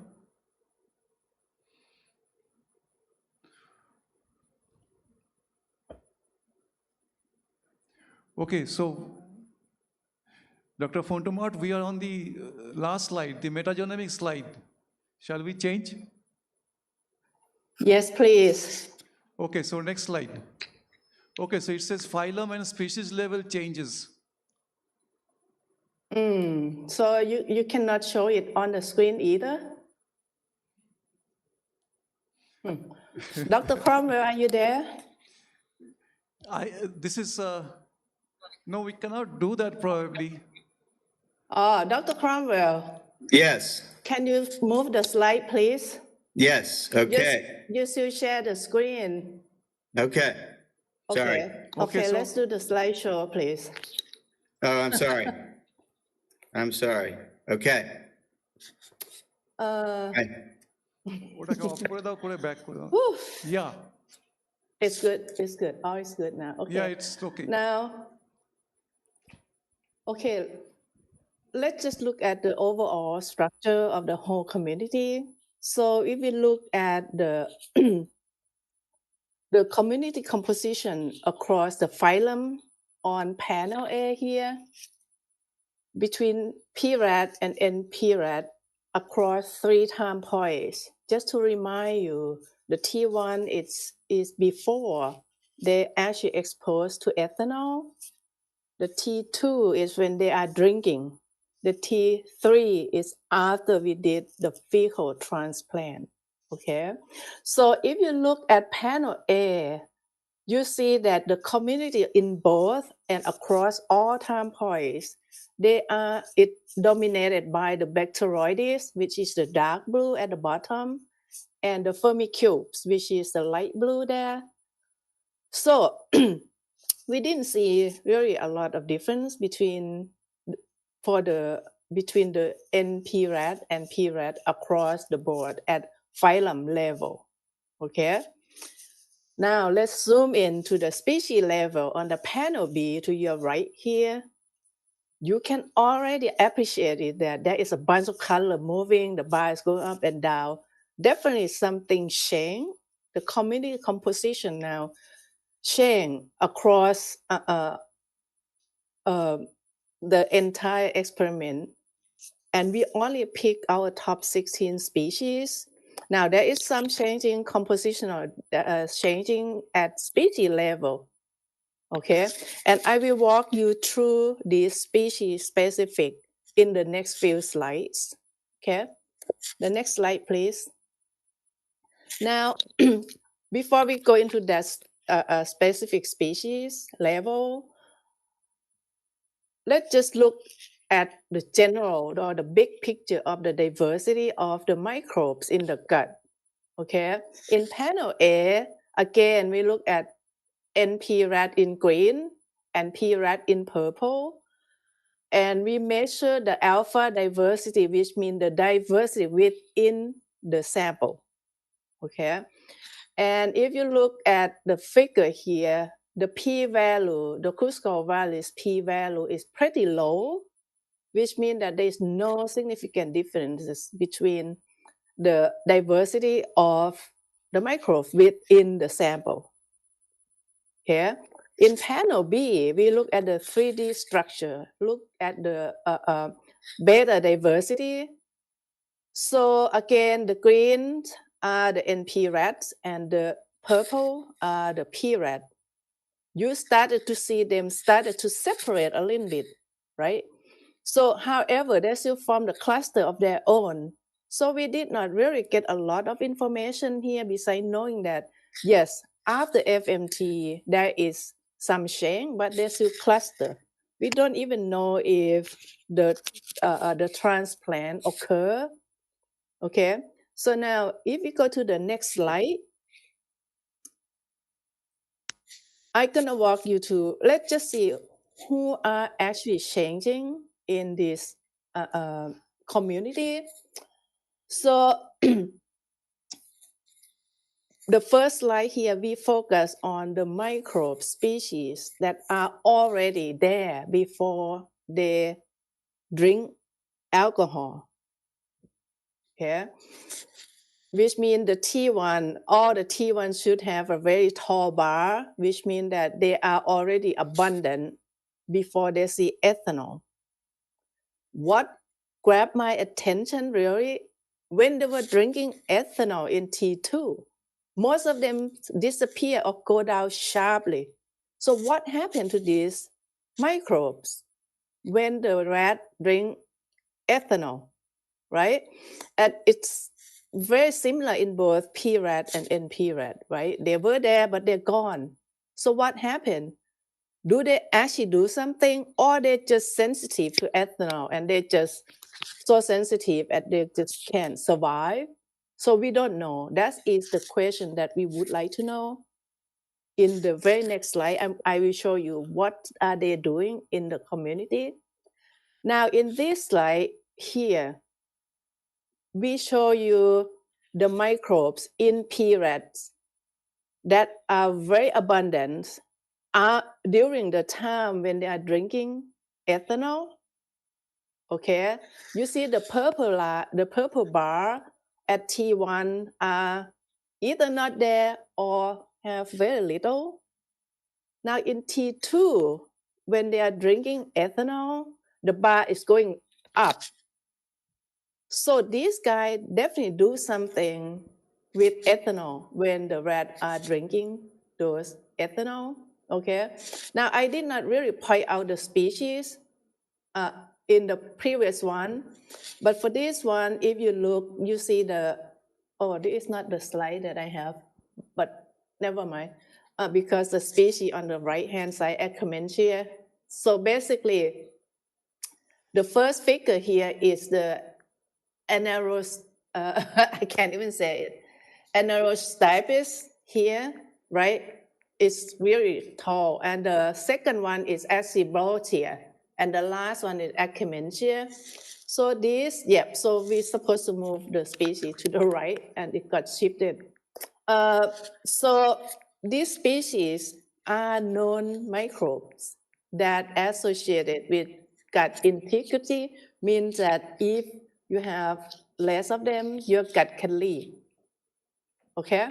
Now, you can see that these guys might have something to do with the ethanol metabolism or the phenotype of the host. Okay? So now if we move to the next slide, let's just put all these together, right? We discussed the first one where the microbes were already there, very abundant and disappear. The second one, they were not there, but when the rat drink ethanol, they appear. And the last figure here, we look at the species that are very similar, response very similar to alcohol in both P and NP rat. Okay? Now, when you have things like that, when we ask the question, what do they do the same, what's the same thing that they are doing? So basically, we think that because the changes are so similar in both P-rat and NP-rat, maybe the response is not to ethanol per se, maybe they respond to the same environment that they are in, for example, the housing condition, the temperature. So we keep in mind that this may not be the real change that affect the species composition. Okay, and if we go to the next slide, I know I probably have only 4 minutes here. Yeah, we have 3 minutes more. Okay, let's look at gene abundance. Okay, so these are genes that either associate with ethanol consumption, where they send signal to the brain, or they actually contribute to ethanol metabolism.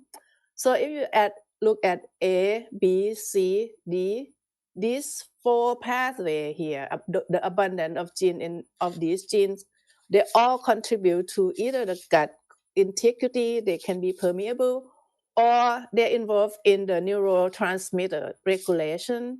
Okay, and now if you look at E and F, which is alcohol dehydrogenase and aldehyde dehydrogenase, these are known genes that produce ethanol by bacteria, and yet you see that they are very similar. Yet they're going up, which means that when the rat drink ethanol, not only they had more ethanol, they actually make their microbe also produce ethanol inside their body. So they make their own alcohol in their body as well. Okay, so if you go to the next slide, we look at the neuroactive compound that are produced or going away during the drinking. The very red dot, bubble dot you see in the middle of the P rat there is the glutamate synthesis, and the one orange up top there is the SAM S-adenosyl methionine synthase. So the GABA, we know that's directly involved in addiction, reward, like Dr. Cromwell told you earlier. And for the SAM, it's involved in regulation of the neurotransmitter through the methylation, which is the epigenetic regulation. And with my last slide next, is simply we also look at the pathway that look at ethanol production, and we see there that there were some nitrate, and also those are the sugar in red there. So basically, there are the degradation of this compound or carbohydrate that allow them to actually use it in their process of building short chain fatty acid, which I did not have time to talk about. It's also the compound that help our gut to be stronger, so it doesn't leak, and all these signal go out. And it also involved in the nitric oxide, which you guys probably know its role. And with that, I hope we convince you that the P-rat drink more, and when we do the fecal transplant, there is remodeling occur in their gut that allow them to change the behavior of drinking, and we think that it can be used as the intervention or in combination of treatment for those who are alcohol dependent, or we call it in a simple term, alcoholism. Okay, and with that, I would like to acknowledge my student who did most of the work, Dr. Sudan Passion here, and Dr. Brittany Havasta. This involved 2 PhD students, and my collaborator with funding from the Ohio Attorney Generals and my department, as well as the Department of Psychology. Whew, I'm sorry about all those technical problems. Yeah, thank you very much, you learned Dr. something. Fontomart and Dr. Cromwell. Unfortunately, we ran into some problems. I wish we can hear you in more details on subsequent times. But still, I would let's see if we can have one question or at the most two questions. Is there anybody from the students community? So this is a case of transplantation of feces to, recover from alcoholism. Something to do with future medicine. Well, I think it was very interesting, and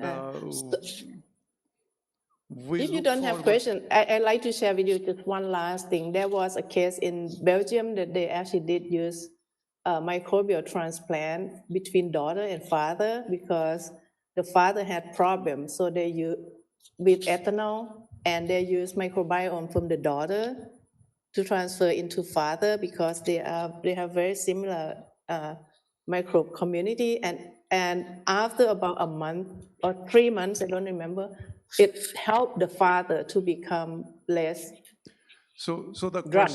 question is, in case of human beings, how do you do the fecal transplant? Through a tablet or through just water or some food?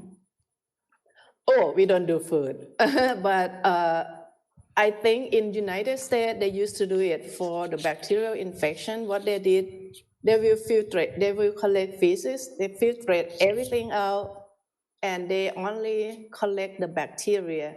They either put it in a capsule, just the bacteria, or they make it into the powder. You can buy Akkermansia on the market right now. But in those, the real case that they use the transplant, they do colonoscope. So they, Colonoscopies. yeah, Okay. colonoscopy, they got it. So that's Yeah. very interesting. So let's thank you for taking that time. It's a very new area. Thank you. Yeah. And is there anything Nice to that- see everybody virtually. I hope I luck. can go to your university someday in person. Please do come to this university. It's in my bucket list. India is one of the countries I haven't been, and I always want to go. You guys are amazing. Okay, so we switch off. Have a Thank great you so day. much. Bye-bye. Bye. So now we break for tea, is it? Yes, sir. Okay, and then we come back as early as possible for the talk on the next speaker Dr. Onirban Moitro. at 5 o'clock. By 5:10. So we have about 15 minutes. 15 minutes time for tea. And the chairman will change, hopefully. Huh? The tea has been already served at the 10th floor.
Can you hear us, sir?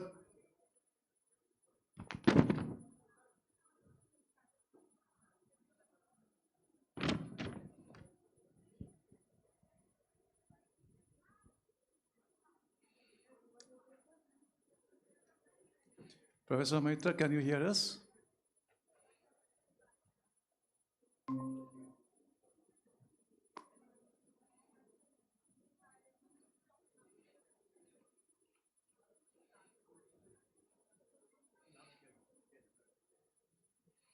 Hello, can you hear us, sir? You see my screen? Yes, we can see your screen. Okay, great. Okay, Fantastic. can you hear Thank us? you. I can hear you. Okay, can I just introduce you to the audience briefly before we start? Our next speaker is Professor Anirban Maitra. He is a world-renowned physicist, physician, scientist, and cancer researcher, recognized for transforming gastrointestinal and pancreatic cancer science through translational innovation and clinical impact.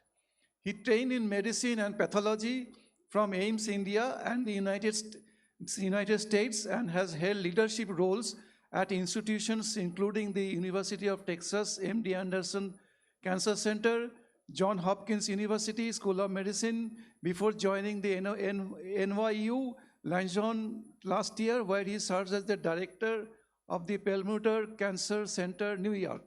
For nearly 25 years, his laboratory has been dedicated to understanding and combining one of the most lethal cancers, that is pancreatic cancer, with a strong focus on translating scientific discoveries into real clinical benefits for patients. He is internationally respected for driving innovations from bench to the bedside in pancreatic and GI cancers, and his work has shaped global understanding of cancer biology and therapeutic strategies. The topic of his talk will be, why is pancreatic cancer so hard to treat and what we can do about it? Professor Anirban Maitra, welcome to this SNU talk. We have about 45 minutes time for your talk. Wonderful. Thank you so much for inviting me. Can you hear me properly? Yes. Just want to confirm. Yes, please You go can ahead. hear and see the screen. Yes. Yeah. So I'm sorry, I'm not used to Google Meet, so I just want to make sure I'm doing this correctly. But it's perfect. So thank you, everybody. Especially a big thank you to Shayoni, who I have known when she was in MD Anderson, and was very happy to see her become a faculty at SNU and be part of the organizing committee for SNU 2026. It's a real honor. I'm so sorry I can't be there in person especially because it's the city where my mother lives and I visit. I would have loved to have been there, but it's a really busy time, and so I cannot be there in person, but obviously there in spirit. So I'm going to talk today about why is pancreatic cancer so hard to treat and what can we do about it. Let's see how this goes. How do I get to the next slide?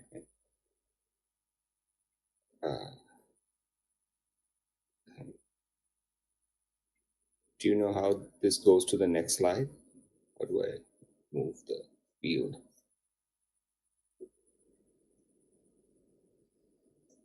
Sorry, I'm having some difficulty in moving the slide forward on Google.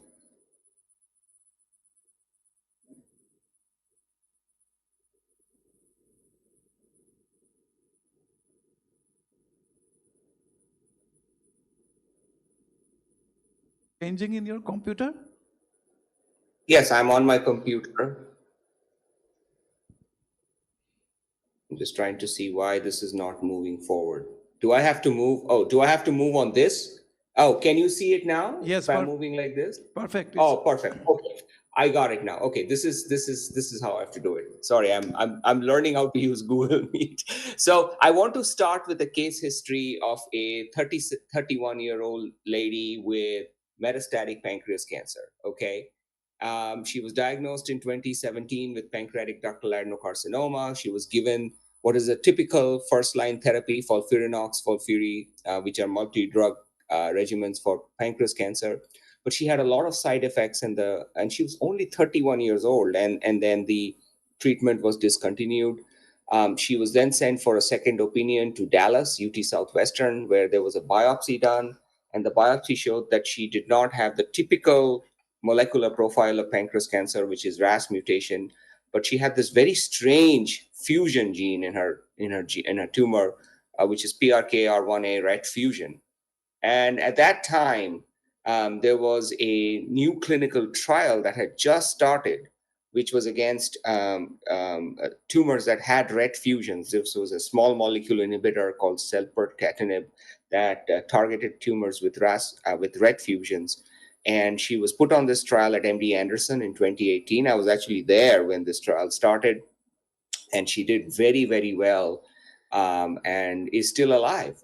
This was her CT scan, and you can see that she had a lot of liver metastases that were almost all completely gone. This is a remarkable response. So she actually wrote a book. This is her right here, and she's still very much alive and doing well. And she wrote a book about her story called Needle in a Haystack, because she had this very rare mutation. And this is a good starting point for me to talk about pancreas cancer and why it's such a challenge, and what are some of the advances that we've had in the last 25 years. So I want to emphasize that pancreas cancers are overwhelmingly, but not always, ductal adenocarcinomas. And for those of you who are pathologists, you might say, what is a ductal adenocarcinoma? This is what it looks like under the microscope. These are glands that are sitting in the pancreas. This is what makes it an adenocarcinoma. And then this is what leads to metastases or spread of the tumor from the pancreas. This is venous invasion here. This is a vein into which cancer cells have invaded.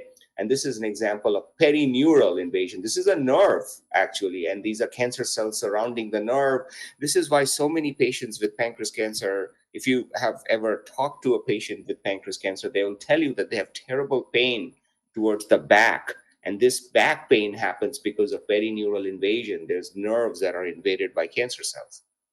And then in the surrounding pancreas, you have these precancerous lesions called pancreatic intraepithelial neoplasia, or PANINs. This is what they look like. And some of them look more innocuous and low grade. And then you have what are called high grade PANINs. This used to be called carcinoma in situ. This looks just like pancreatic cancer, except it is inside a basement membrane. It has not yet invaded. But this is the stage that is just before invasion into adenocarcinoma. So just when I was starting my career at Johns Hopkins University in 2001, there was a think tank that was organized by the NCI, the National Cancer Institute in the US, that came together and published this white paper on what are the major gaps in and research opportunities in pancreas cancer.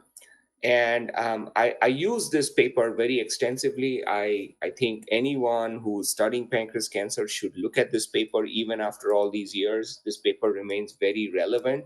This table on research opportunities and gaps and what is needed to make advances is a real sort of example or template of what can be done if you're working with other diseases. For example, if you're trying to work on liver cancer, this kind of a think tank and organization is really important, so you can figure out what needs to be done to make progress. So this was a first attempt at making this kind of a concerted effort on sort of putting together what are the research areas that need to be invested in pancreas cancer. And I just want to put this out there to say, well, in that 25 years that has passed since the publication of this white paper, how has the knowledge landscape of pancreas cancer changed? So first thing that we recognize is pancreas cancer does not arise de novo, which means it arises in the background of precursor lesions that predate invasive cancer. And it is interesting to me that the existence of these precancerous lesions was recognized more than 100 years ago in 1905. And this was before there were cameras to take pictures of microscopes. So there was no Olympus or Zeiss to take pictures here. This was hand-drawn pictures by a Dutch pathologist who recognized that there were these lesions next to the cancer, and he didn't know what they were. But now we know after over 100 years that these are actually precancerous lesions. And cancer arises in the backdrop of these precancerous lesions. And we also know that there are two types of these precancerous lesions.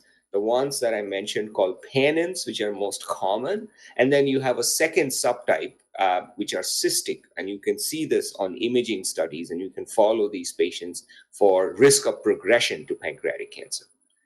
The second thing that has happened that is really important in this field is the development of preclinical models. And why is this important? This is important because science makes progress when you have access to good models. We have seen this with breast cancer, with prostate cancer.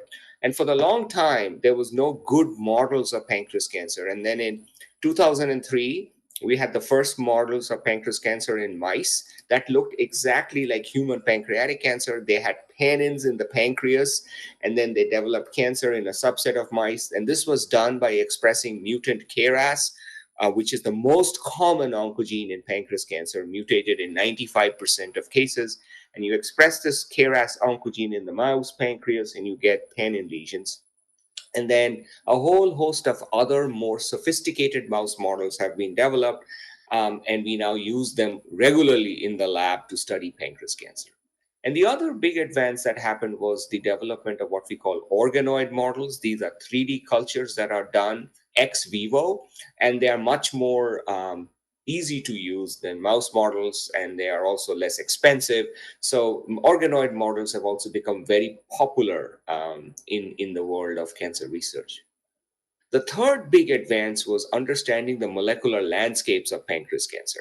And in 2008, when I was still at Hopkins, we published the first paper on genomic landscapes of pancreas cancer. This was 2008, so not that far ago. But believe it or not, there was no next generation sequencing available, no Illumina sequencers, etc., that we now use so regularly. So this was done by PCR, thousands and thousands of PCRs done across the whole genome. And now we, of course, have a lot faster, better, cheaper ways of sequencing. You can now sequence a genome for $1,000 or less. And so this is from a paper from Memorial Sloan Kettering that really summarizes the genomic landscapes of pancreas cancer. And you can see that 95% of pancreas cancers right here have RAS mutations, KRAS mutations. And then you have these other three tumor suppressor genes. So RAS is an oncogenic mutation. It activates and drives pancreas cancer. These three are tumor suppressor genes, P53, P16, or CDKN2A and B, and SMAD4, which is also called DPC4. So together, these four are known as the big four in pancreas cancer, and these are the most common mutations. And then in the remaining 5%, which are KRAS wild type, even in those patients, you can see that about half of those patients have mutations in other genes that activate RAS signaling pathway downstream of RAS. So RAS is really, really important in pancreas cancer. Even when you have tumors that are RAS wild type, somehow they still manage to activate RAS signaling with other mutations downstream. And this will become really important later in my talk when I talk about RAS inhibitors. We also know that while there is a lot of DNA abnormalities, there are also RNA-based changes that happen. And increasingly now we recognize that RNA may give us a lot more information than just looking at the DNA profiles of tumors. And over the last decade or so, we have come to identify what are called transcriptomic subtypes, which means there are subtypes of pancreas cancer, not based on their DNA profiles, but based on their RNA profiles. And this was a paper we published in Nature last year, which showed that when you actually go down to the single cell level using some of the newer spatial transcriptomic approaches that have come in the last few years, what you find is that tumors are not just one type or the other type, but within a given tumor, you have coexistence of all of the transcriptomic subtypes. There is profound transcriptomic heterogeneity that exists in pancreas cancer and other advanced cancers. So for example, here is one patient who passed away from pancreas cancer, and this is her primary, and you can see each color of the dot represents one transcriptomic subtype. And in the same primary, there are blue spots, orange spots, red spots. This patient, when this patient developed a liver metastases, had one subtype that just went to that liver metastases. But the next liver metastases right next to it had a completely different transcriptomic subtype. And the peritoneal metastases had a totally different subtype. And this is kind of summarized here. So what does this mean? This means that there is profound heterogeneity, and you can't really call tumors as being one sort of homogeneous monolithic entity. And this transcriptomic variation between primary and metastases is one of the major reasons why it is so challenging to treat advanced pancreatic cancer. I'll skip this one. The other thing we have realized is not only is there heterogeneity in terms of the cancer cells themselves, both at the DNA and more importantly at the RNA level, but there's also profound heterogeneity in terms of the stroma, the fibroblast that is the host response to the cancer. And some of the lessons learned about that actually came much before we learned about stromal heterogeneity, when we all very naively assumed that stroma in cancer is bad in the sense that it protects tumor cells. And if you got rid of the stroma by some drug or some other mechanism, you would be able to get better treatment delivery into the tumor milieu, and you would have better responses. So in the last 15 years or so, there were many trials that tried to do something very, now in hindsight, very naive, which is to destroy the stroma. And they were all unsuccessful. Every single trial that was done that is listed here to blow up the stroma was actually not successful. So, and now in hindsight, we realize how much we did not know about stromal heterogeneity and how much we have learned in the last even 6-7 years. And by the way, all of the major references and citations are listed here. And if you want to take pictures or take notes, please feel free to do. There's nothing confidential in any of these slides. This is meant to be an educational talk. Again, just to emphasize about stromal heterogeneity, we now know that there are at least 2 major subtypes of fibroblast in pancreas cancers. Inflammatory CAFs or ICAFs. CAF stands for cancer-associated fibroblasts. So there's ICAFs, which are a little bit far away from the tumor. They make IL-6, interleukin-6. And then there are MyCAFs or myofibroblastic CAFs that are closer to the tumor, and they make alpha. They're characterized by alpha smooth muscle actin expression. And then we realized that there's even more heterogeneity as we started using single cell RNA sequencing and spatial transcriptomic approaches to deconstruct the heterogeneity in cancer. We realized that even this 2-tier classification was too simplistic, that even within, for example, MyCAFs, there are 3 subtypes of MyCAFs that are shown here. So finally, we have come to the conclusion that instead of calling them one or the other category, we should basically try to classify them by function more than what they are expressing or what they have in terms of their transcriptomic profile. So now there's a movement to really call these cancer-associated fibroblasts as tumor restraining, which means that they are anti-tumor in their effects.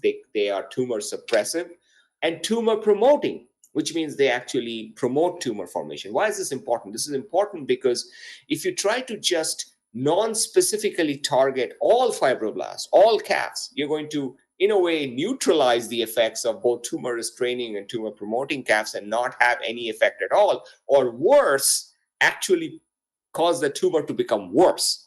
And so you have to be very selective in terms of which CAF population you are targeting.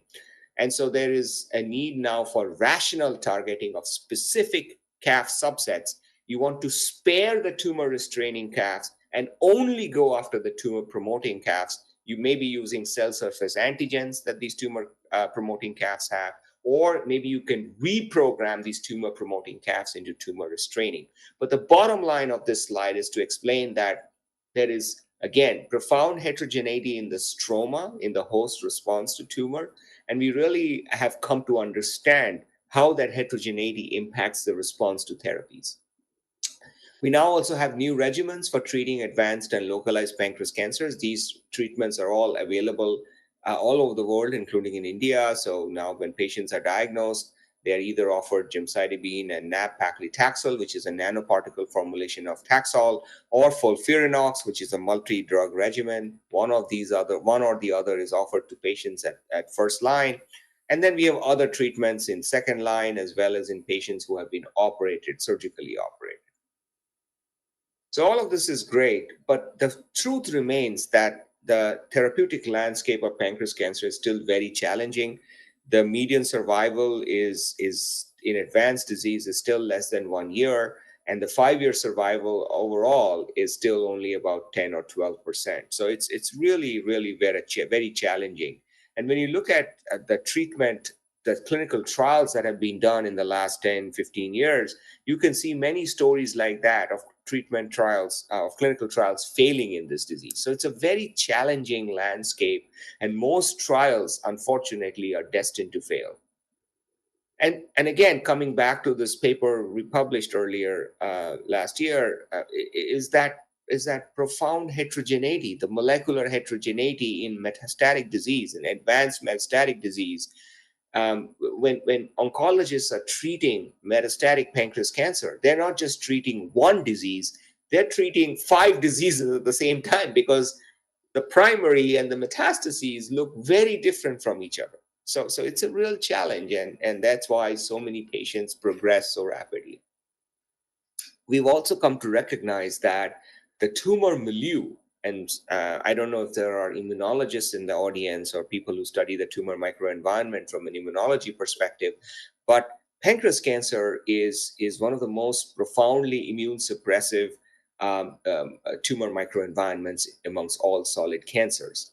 And that's not because there are no T cells. There are T cells. You can see this is a single cell RNA sequencing data from pancreas cancers. This is a paper from a few years ago now of several pancreatic cancers all aggregated together. And you can see there are T cells.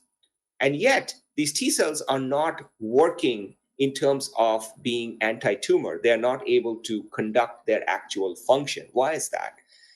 The reason for that is this big orange glob you see here of macrophages and granulocytes. These are profoundly immune suppressive myeloid cells that tend to completely dominate the T cells in this microenvironment. And again, as you can see here, when you look at single cell data, this is a second paper from the same group 5 years later. When you look at normal pancreas versus primary tumor versus metastatic lesions, macrophages and granulocytes, this myeloid population, what we call the myeloid compartment, is the single largest compartment in the tumor microenvironment. And these myeloid cells are profoundly immune suppressive. And that's why even when there are T cells, these T cells are not able to function, and they're not able to cause cytotoxicity against tumor cells. And in addition to the myeloid cells, there's a lot of other immune suppressive influences in the microenvironment, including cytokines like TGF-beta, interleukin IL-10, GM-CSF, dendritic cells, which are antigen-presenting cells that cause T cells to function, are also defective in pancreas cancer. So there's not just one thing that's wrong in terms of the host immune response to pancreas cancer, but multiple things. And the sum total of all of that is your T cells are not able to function, they're not able to reject the tumor, and that's why you get such rapid progression. In fact, this is from a paper we have in revision now, and it's remarkable. When you look at this is done using single cell spatial transcriptomics. You can see here that these are all cancer cells here, and these are T cells that are unable to come in. It's almost like a boundary, a border that has been formed, and T cells are not able to enter the tumor microenvironment, and so they're not able to work. The other thing that happens with pancreas cancer, and those of you who may know someone who had this disease or have seen patients, you know this is a very unfortunate phenomenon in pancreas cancer, which is it's not just a disease of the pancreas. Pancreatic cancer affects the whole body. Patients start losing weight, they start losing muscle and fat, and the more advanced the disease is, the more is the loss in muscle and fat, and you can see that here. SAT stands for subcutaneous adipose tissue that goes down, lipids, weight decreases. Loss of weight is a very profound phenomenon. But the important thing to emphasize is that these things don't happen right towards the end of disease. In fact, through work that was shown by Dr. Suresh Chari, who was at Mayo Clinic for a long time and then is now at MD Anderson, Suresh Chari and I have worked together a lot in terms of the systemic effects of cancer, pancreatic cancer in the body. What he showed is that many of these changes in terms of loss of muscle and loss of fat start early. And you can start seeing these changes earlier in the disease than absolutely towards the end when patients have metastatic cancer. And this is important because it shows that if you can identify these systemic changes, loss of muscle, loss of fat early on, you might be able to diagnose the cancer at a stage when it's not yet metastatic and potentially offer a chance at cure. So again, we have actually, Suresh and I wrote a review last year. This is 2024. We coined the term pancreatic cancer induced metabolic dysregulation syndrome, or PDAC-MDS. And this is basically a term that we use to signify this systemic effects of pancreatic cancer, just to again emphasize that it doesn't just stay restricted to the organ only. You have profound systemic effects. And this is also important because it affects the patient's performance. It affects whether they're able to tolerate drugs. If a patient is not able to tolerate their treatment, then unfortunately the tumor will progress. So this is all one mixed bag of challenges that an oncologist deals with when they're treating a patient with pancreas cancer. So the sad sort of conclusion of all of this is, despite the advances I talked about on the science of pancreas cancer, we have mouse models, we now know the molecular landscape, we have all these fancy single cell RNA sequencing data and all this great science happening and papers in Nature and Cell and everything. The truth of the matter is, for a patient who's diagnosed with pancreas cancer and the doctors treating them, this is still a very, very profoundly challenging disease. And in fact, when you look back and say, well, have we made improvements in pancreas cancer survival? This is a very telling figure, because it shows that most of the improvements that have happened in the last 10 or 15 years have happened in the context of localized disease. That 15 to 20% of pancreatic cancer patients who are able to undergo surgical resection. 80 to 85% of patients are not able to undergo surgical resection because they have disease that has spread beyond the pancreas or has spread into vital organs in the abdomen, and the surgeon is not able to take out the disease. And so for those patients, these numbers remain a flat line, these survival numbers. For that minority of patients who are able to undergo resection, those are the only individuals where any advances in survival have happened. This is the same thing shown another way. Again, you can see it's the localized disease where 5-year survivals have gone up. The survival for advanced metastatic pancreas cancer remains basically a flat line. So again, this is a real challenge. So this brings me to the second part of my talk. Remember, the title of my talk is Why is Pancreatic Cancer a Challenge? And I talked about that part and showed you all the challenges of treating this disease. But now I want to pivot to the second part of the title of my talk, which is what can we do about it? There's no point in saying, well, this is a terrible disease if we are not able to do something about it.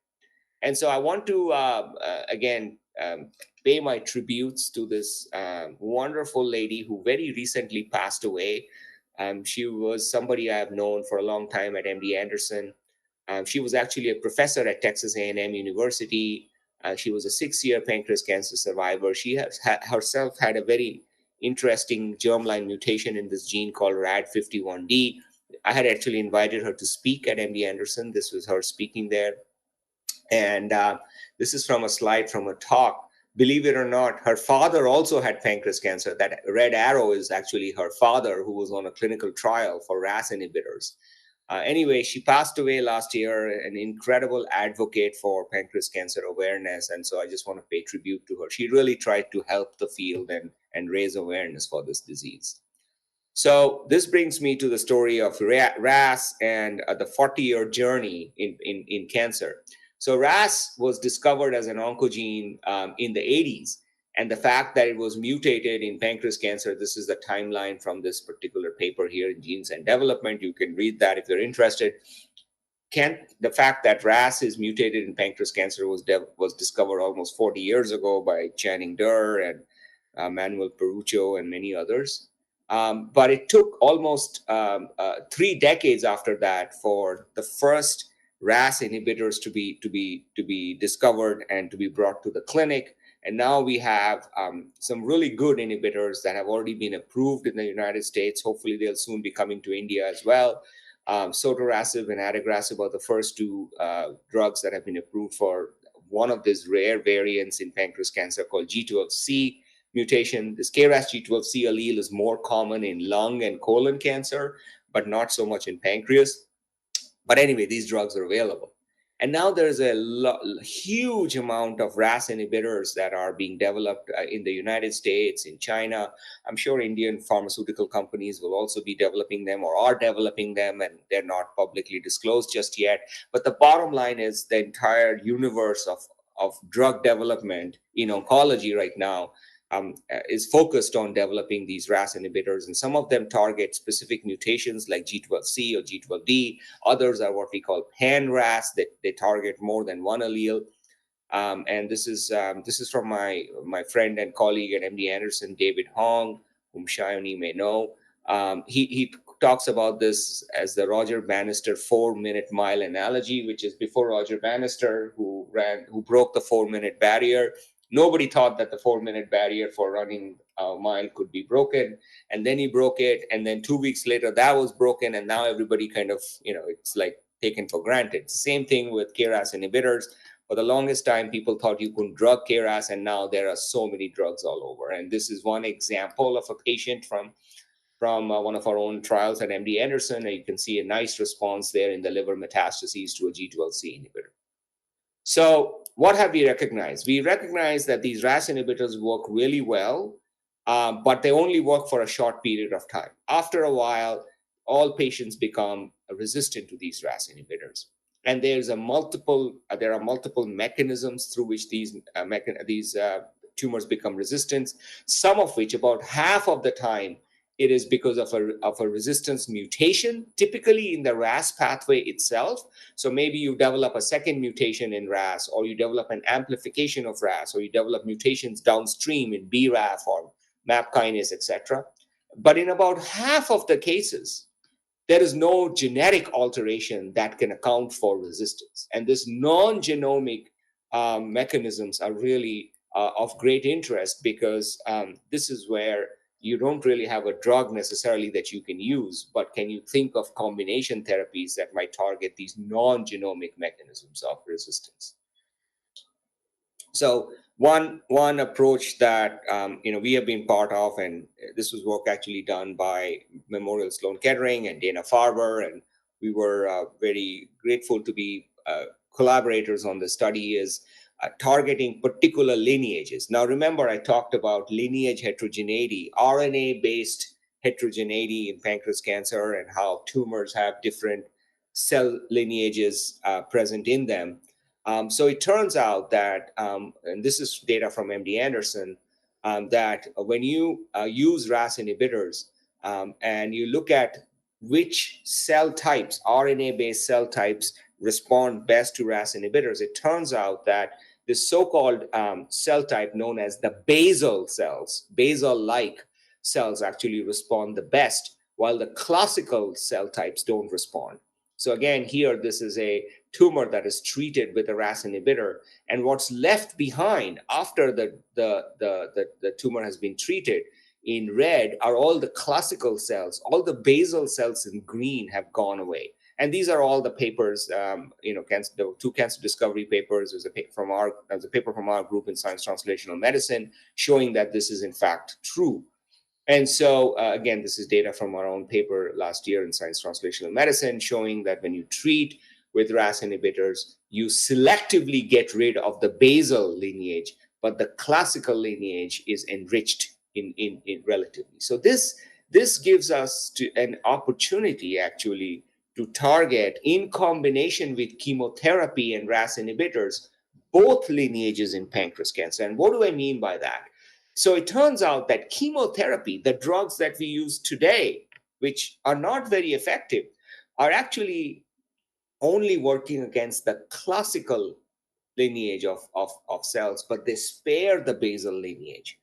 Lo and behold, the KRAS inhibitors affect the complementary compartment. They selectively get rid of the basal lineage, but don't affect the classical.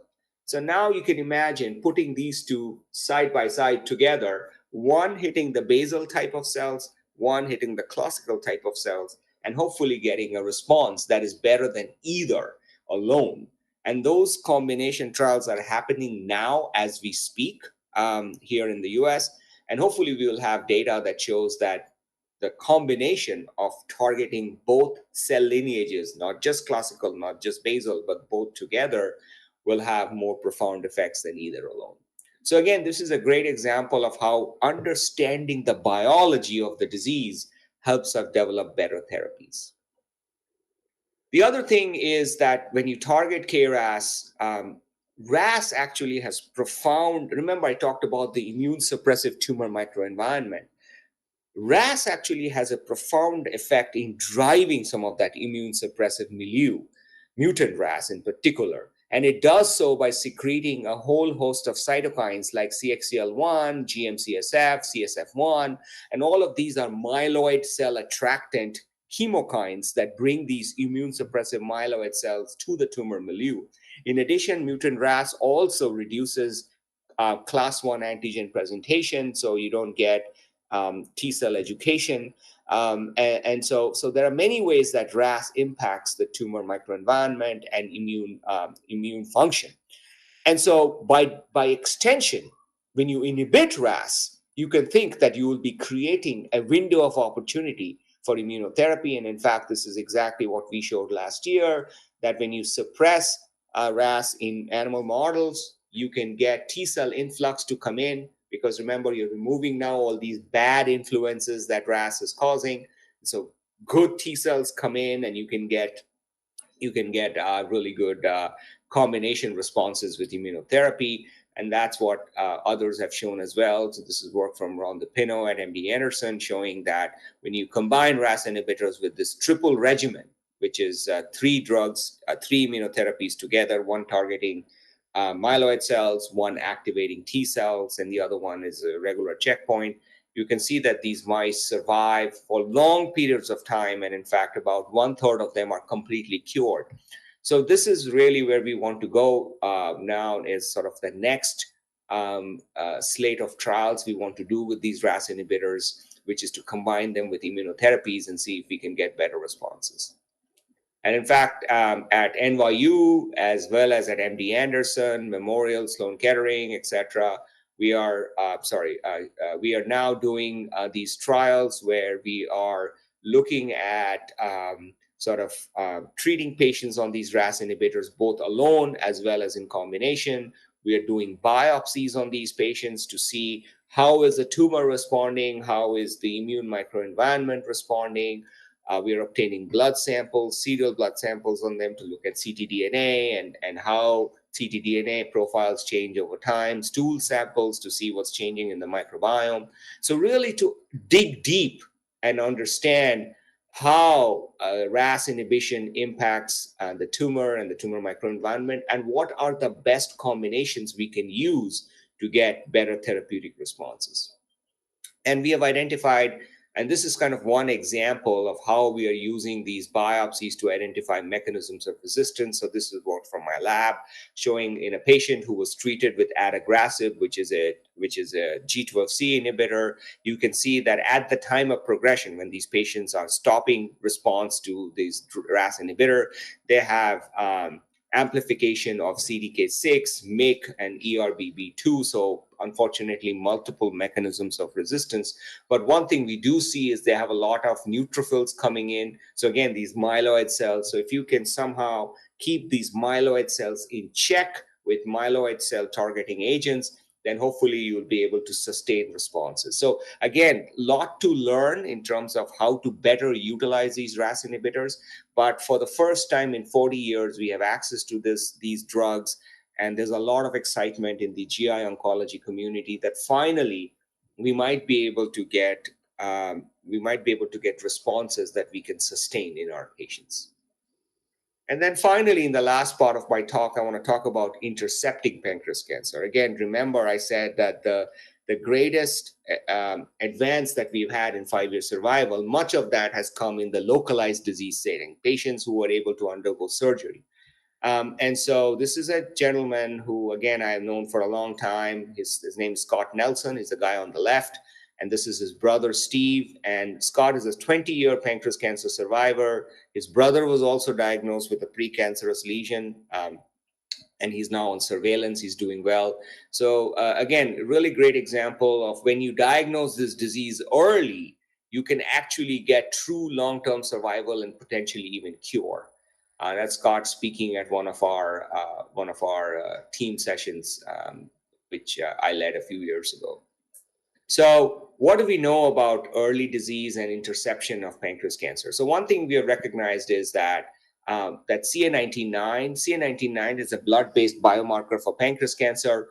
It rises very sharply in the last 6 months, but even before that, in the last 12 months or so, you can start seeing levels of CA19-9 going up, which means that if you know who to look for, you can start seeing effects of the pancreas cancer even when the cancer itself is not obviously manifesting itself. So even before the classical symptoms of weight loss and loss of appetite and jaundice, which are all symptoms of advanced disease, even long before that, when the tumor is still localized in the pancreas, there are changes that start showing up, but you have to know who to look for in those changes. You can't start going and looking at everybody for CA19-9 levels. That is simply not practical. In fact, in the United States, looking for CA19-9 levels in the general population is not recommended because we will end up getting a lot of false positives in the population, because CA19-9 is not a perfect test. And even if you had a perfect test, if you went out and you started screening everyone for pancreas cancer, you'll end up finding a lot of false positives. You'll cause a lot of anxiety. A lot of people will get CAT scans and MRIs for no reason. So you have to enrich the population where all of the screening is done. So who are these high-risk cohorts for pancreas cancer? We now know that there are individuals with these cystic lesions in the pancreas that are seen on imaging studies. They are at risk. And in many places, including in Kolkata, where you have excellent gastrointestinal surgeons, they will follow these patients by imaging studies. Patients who have germline mutations in different genes like BRCA1 or BRCA2 are also at risk. And then finally, you have patients who have new onset diabetes. So this is a very interesting finding that came from Suresh Chari at Mayo Clinic, where he showed that patients who had new onset diabetes for the first time, they had about a 7-fold higher risk of pancreas cancer. And the goal of all of these, identifying these individuals at high risk, is to basically get to the cancer before it has become invasive. So again, a few years ago with the National Cancer Institute, we published this roadmap for earlier detection of pancreas cancer. And this roadmap basically says we need to identify who all are at risk for pancreas cancer: those with a family history, those who have new onset diabetes, those who have cystic lesions, maybe those with chronic pancreatitis. This is a subset of individuals, not the general population, where we need to be doing biomarker surveillance so that we can enrich this population further. This is the enriched population where we should be doing imaging. And if that imaging is positive, that's where we need to be doing biopsies to get the diagnosis of pancreas cancer, not just everyone. Otherwise, we'll get a lot of false positives. So this is the who, this is the how, and this is the where is it. And the other thing that is happening is, again, if you pool all of these known high risk categories together, those with germline mutations, new onset diabetes, cystic lesions, it's still a minority of patients, only about 25% total. In the 75% of patients who are sporadic, who don't have a known risk factor, what do we do about those patients? And that's where I think a lot of interesting work is still to be done. And we are very hopeful that the use of artificial intelligence or AI will help us identify who are these 75% of patients who don't have an obvious risk factor for pancreas cancer, and can we then select them for enhanced surveillance. The other thing I'll end with is that earlier detection of pancreas cancer is still mostly passive. When you have somebody who's at risk for pancreas cancer, you just tell them to get imaging studies done, and you tell them to come back a year later for more imaging studies, but you don't do anything for them in the middle between that interval. And so this is where the concept of interception comes in. And interception basically means you try to stop the progression to invasive cancer in somebody who is at high risk by doing something actively, not just imaging them every year and saying, well, come back next year or in 2 years and we'll see what happens. But you do something for those patients. So this is an example of a patient who had multiple cysts in the pancreas. You can often detect KRAS and P53 mutations in the pancreatic juice from these patients. They don't have cancer, but you know that they're a ticking time bomb who will develop cancer.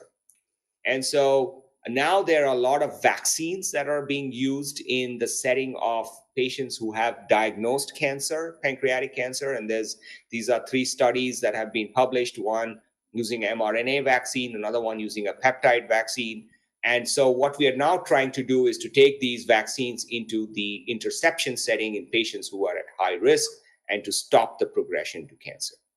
So I'm going to stop here because I'm a little bit over time, and say thank you very much. I'm happy to take any questions from you. And it was wonderful to be speaking with you all.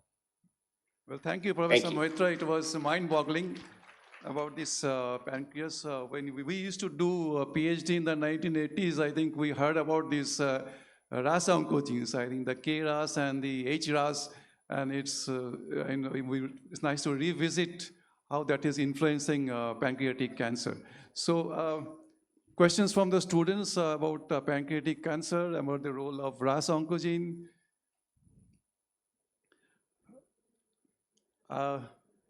Just maybe 1 or 2 questions, like you said that this RAS mutant is that 4 members, 4 gold standard genes, isn't it? KRAS and all those things. So P3, SMAD4, and P16. Yes. So can we not do a genetic analysis for predisposition, like somebody who has that KRAS mutant is kind of predisposed towards pancreatic cancer? Yeah, the problem is the KRAS mutation is not in the germline. It's in the tumor only. The germline, KRAS is actually not mutated in the germline. So that's a really important point I should have emphasized, which is it's not in the blood. It's in the tumor. And so this is not, so the germline mutations are BRCA1, BRCA2, ATM, P16, SMAD, not SMAD for P16, and a few other genes. So KRAS is only a somatic mutation. It's not in the germline. Okay. Well, thank you so much for the invitation. Thank you, Shayoni and Professor, for inviting me. I really appreciate it very, very much. It was wonderful speaking with all of you. And someday I hope I can come in person to SNU. Yeah, we look forward to meeting you personally over here. Please come. Okay. Thank you. Thank you so much. Bye-bye. Thank you so much. Okay, so after that lecture, I think we have your talk, no?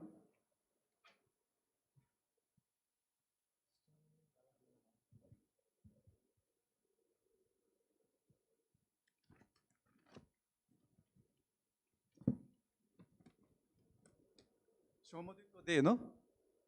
Yeah, sorry we delayed your talk because so many exciting talks were there, but please come on the dais. And if you can restrict it to maybe 15 minutes or so, okay? Try your hard, but we can always go ahead. Huh? Okay, 20 minutes, fine. Please go ahead, whatever you want. So, Dr. Shomaditya Dey is an immunologist and infectious disease researcher specializing in host pathogen interactions, cellular immunology, and experimental therapeutics with a focus on visceral leishmaniasis and vector-borne diseases.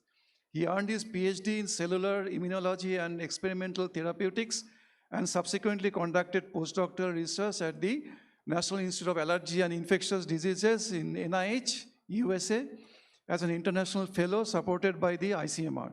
Dr. Dey's work integrates immunological mechanisms with experimental models of disease to understand host protection and immune regulation contributed to global efforts in combating parasitic diseases. If you please announce your title of your talk. Yes. Please go ahead.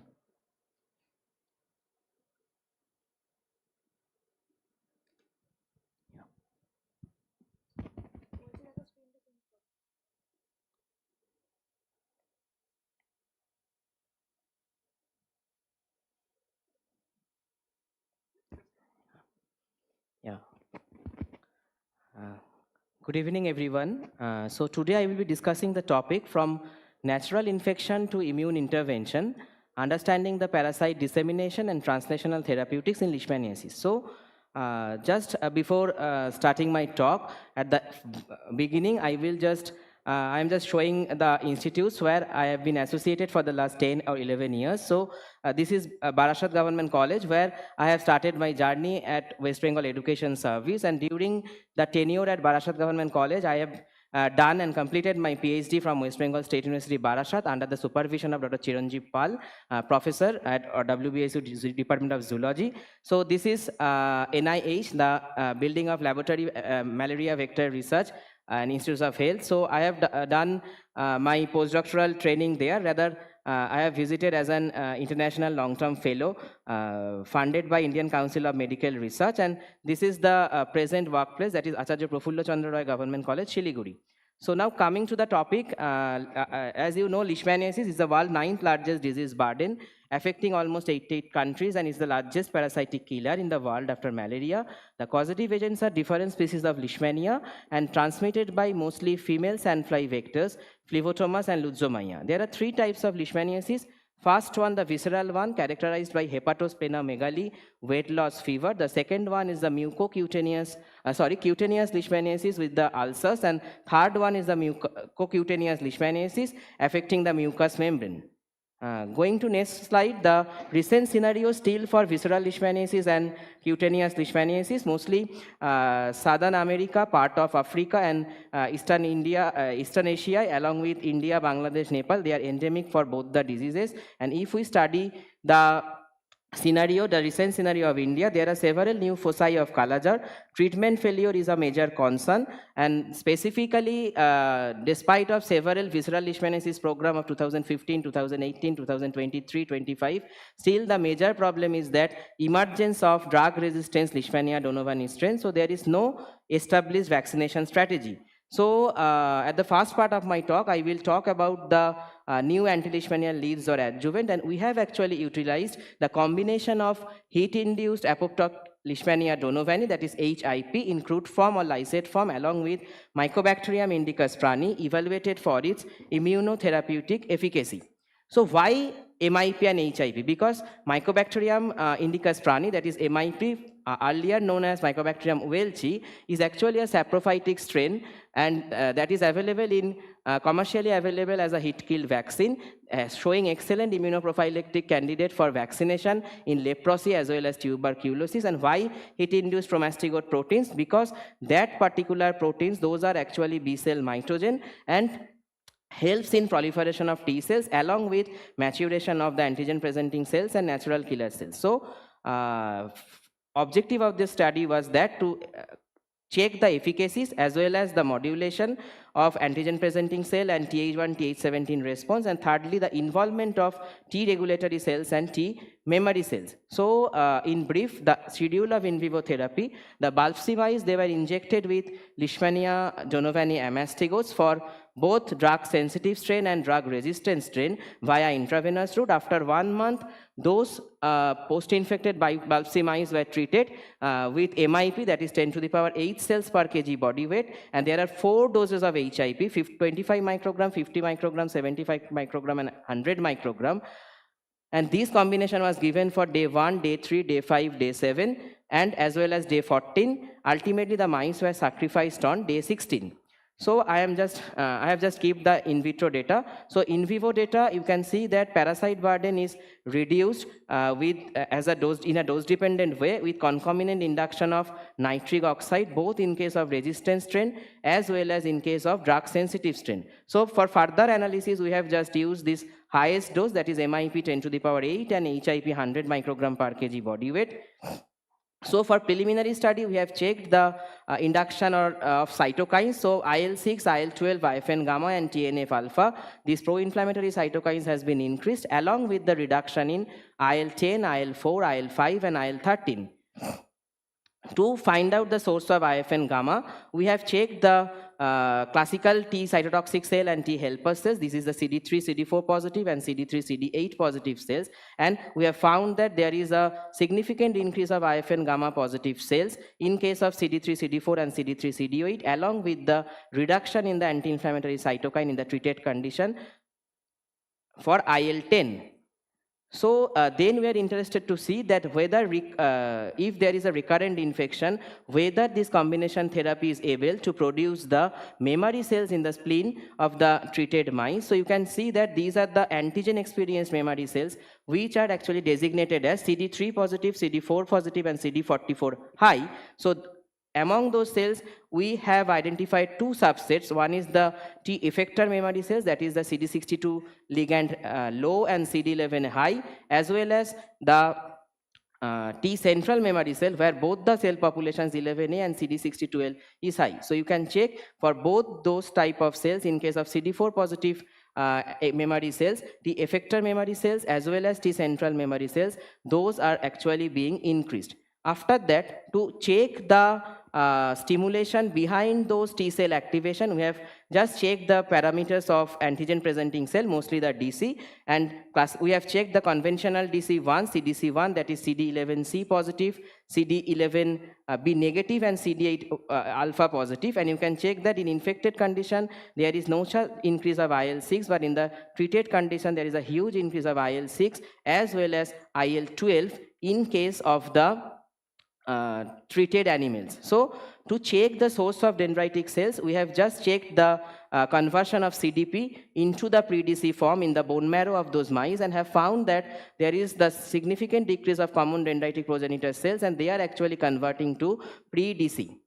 So lastly, we have checked the expansion of CD4 IL-17, because IL-6 milieu along with IL-12 and TH1 cytokines, they are actually increasing the TH17 response by secreting IL-17 from CD4 positive cells, and TH1 TH17 axis is actually down regulating the CD4 positive, FOXP3 positive cells. This population, this is the infected condition and this is the treated condition. So they are actually regulating the expansion of T regulatory cell for a host protective environment. So in summary of the first part of the work, the co-administration of MIP as well as HIP is actually stimulating the hematopoiesis at the bone marrow level for the conversion of common dendritic cell progenitor to P dendritic cell, and these are actually the source of conventional dendritic cell secreting IL-6 in a TLR2 mediated way, ultimately leading to the significant expansion of central memory cells,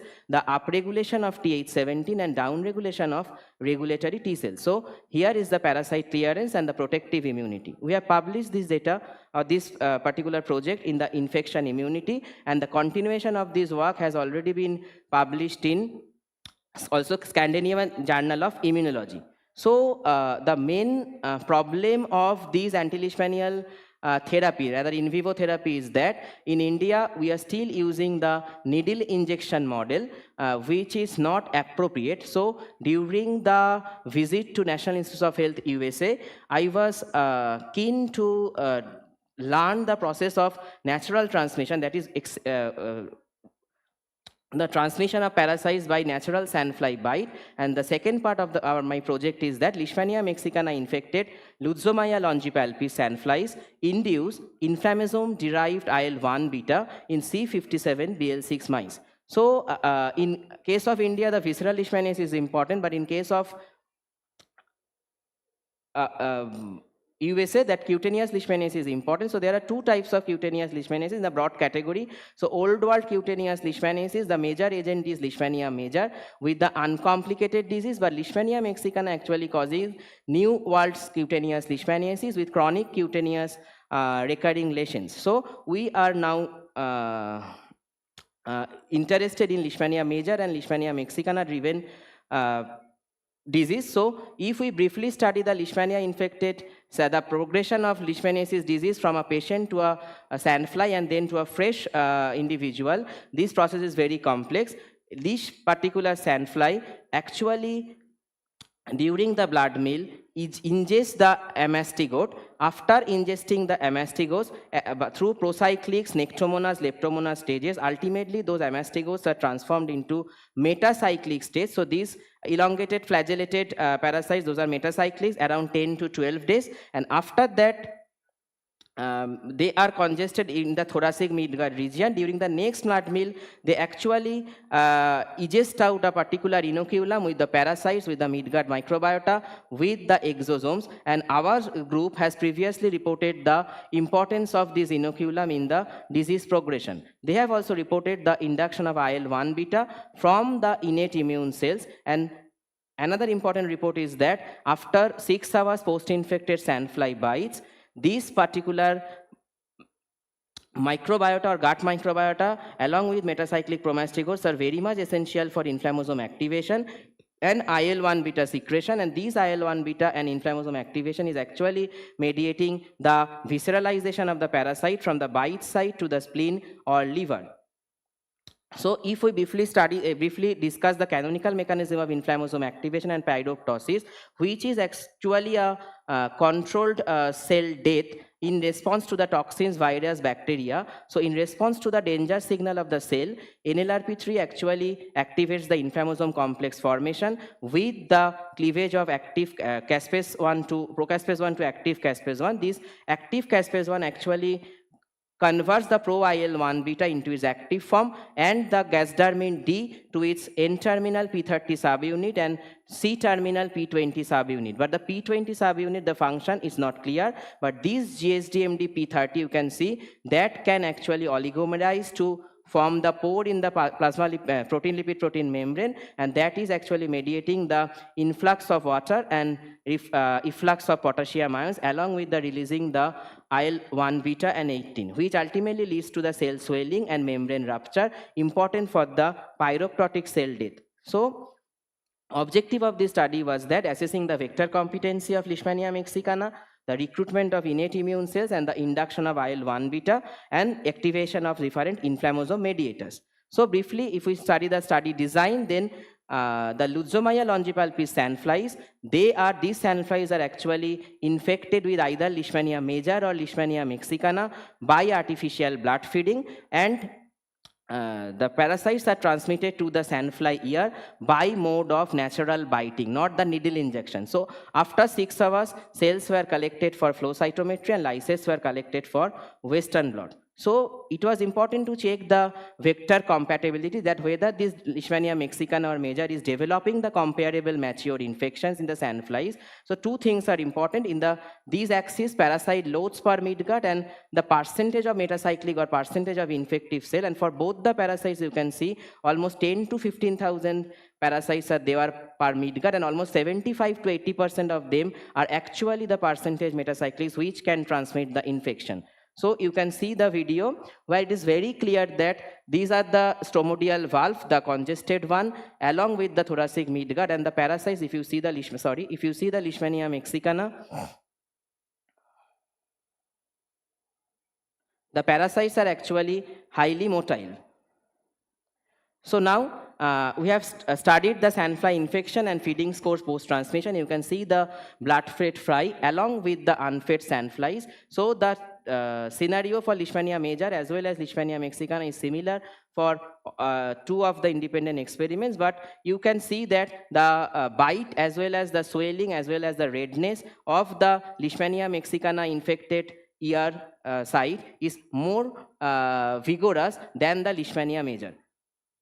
This is the gating strategy. Only the viable cells are taken into account, gated into the CD11B positive cells, and from that CD11B positive viable cells, we have identified inflammatory monocytes. Those are Ly6G negative and Ly6C positive, and neutrophils, which are positive for both the antibodies. Then we have studied the expansion of IL-1 beta.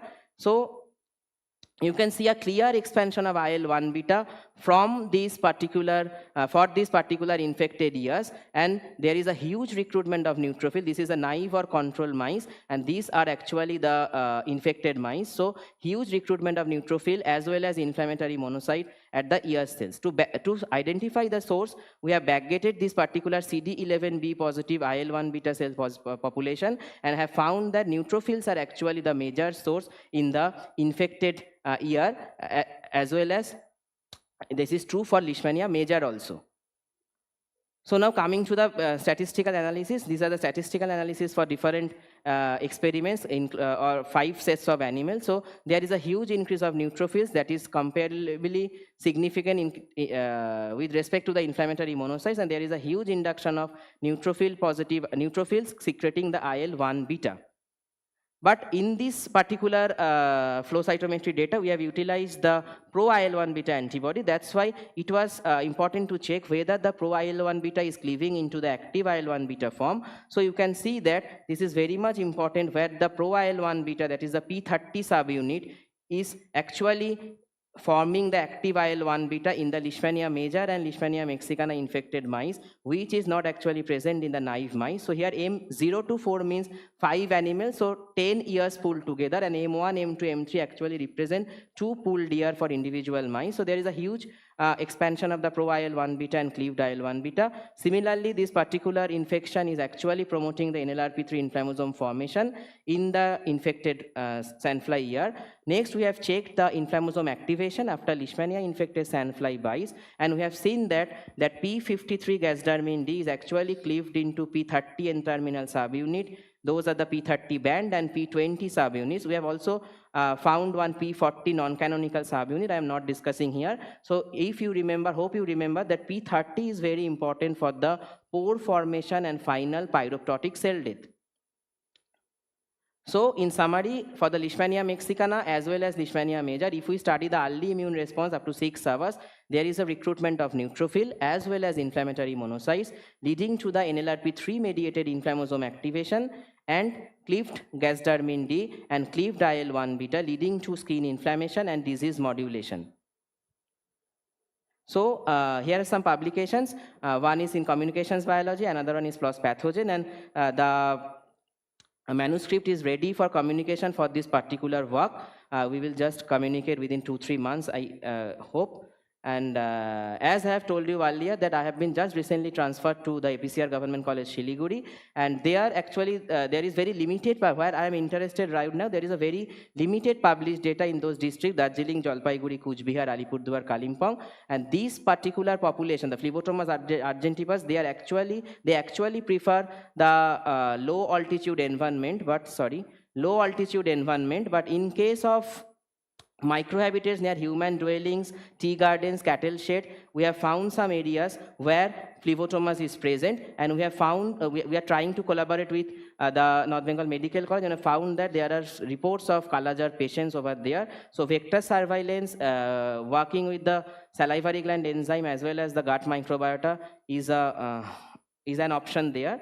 So lastly, I would like to acknowledge my funding agency, Indian Council of Medical Research, for the fellowship, National Institute of Health, Institute of Allergy and Infectious Disease, especially the LMVR unit. I would like to acknowledge Shaden, Eva, Patrick, and Jesus. I would like to acknowledge Acharya Prafulla Chandra Roy Government College, Barasat Government College and Department of Higher Education, along with my supervisor of PhD, Dr. Chiranjeev Pal sir, and his team members, especially Debaroti, my wife and colleague, Dr. Debaroti Mukherjee, Vishwajyoti from SNU, he was also working with us. So thank you, Vishwajyoti. He is an important part of the lab that time. So thank you all. Thank you, Somaditya. Thank you, sir. Hope I am in time. A lot of work you have done. Congratulations. Thank you. Yeah, it's getting a bit delayed, but still we can have one or two questions from the audience. Yes, I am not an expert on Leishmania, but how about using BCG as an adjuvant rather than prani? There are reports of utilizing BCG, but the results are not so promising. The results are not so Yeah, promising. So prani. Okay. BCG or alum, but the results are not so promising in case of Leishmania. Okay. Okay, so thank you. Thank you, sir. I think I have a formality to do. Okay, so that was a wonderful talk by Dr. Shomaditya Dey. Now, I would request Dr. Shuja Das Gupta sir to please felicitate Dr. Shomaditya Dey.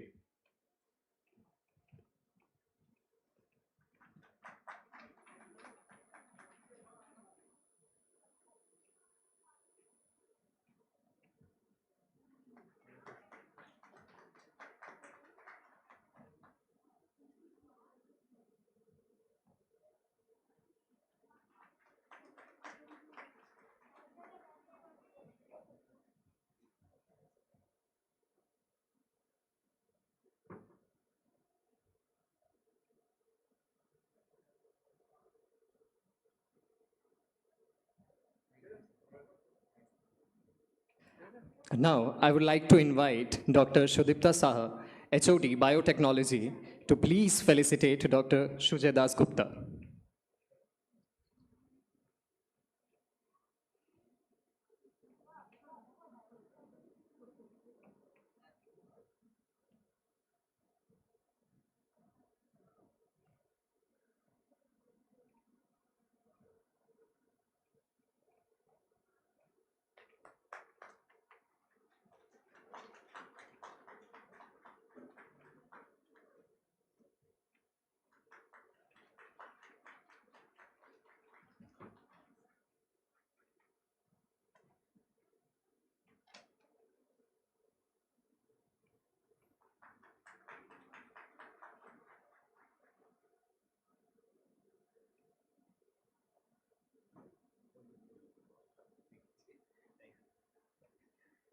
Thank you so much, Sudipta sir. Thank you so much.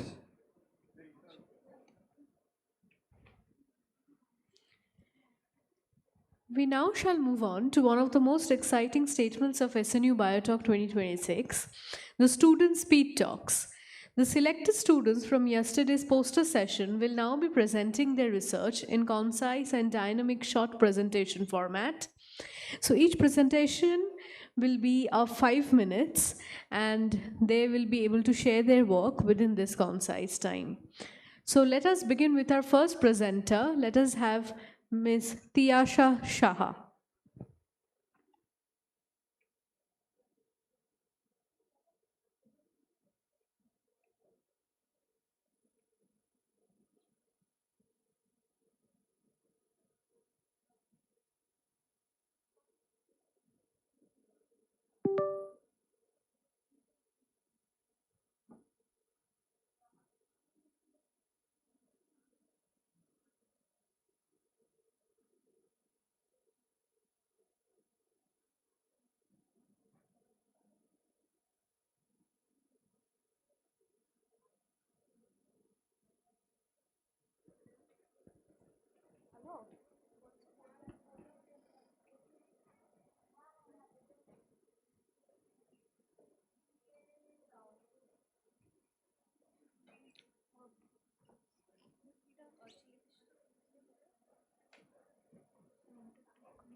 You may start.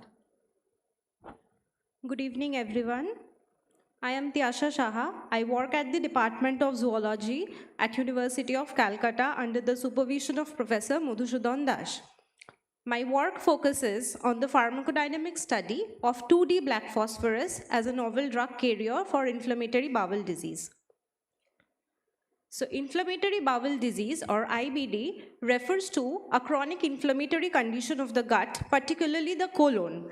Previously, this was considered to be a Western world disease, but with increased urbanization, the Southeast Asian countries, including India, is seeing a rise in the number of incidences of IBD.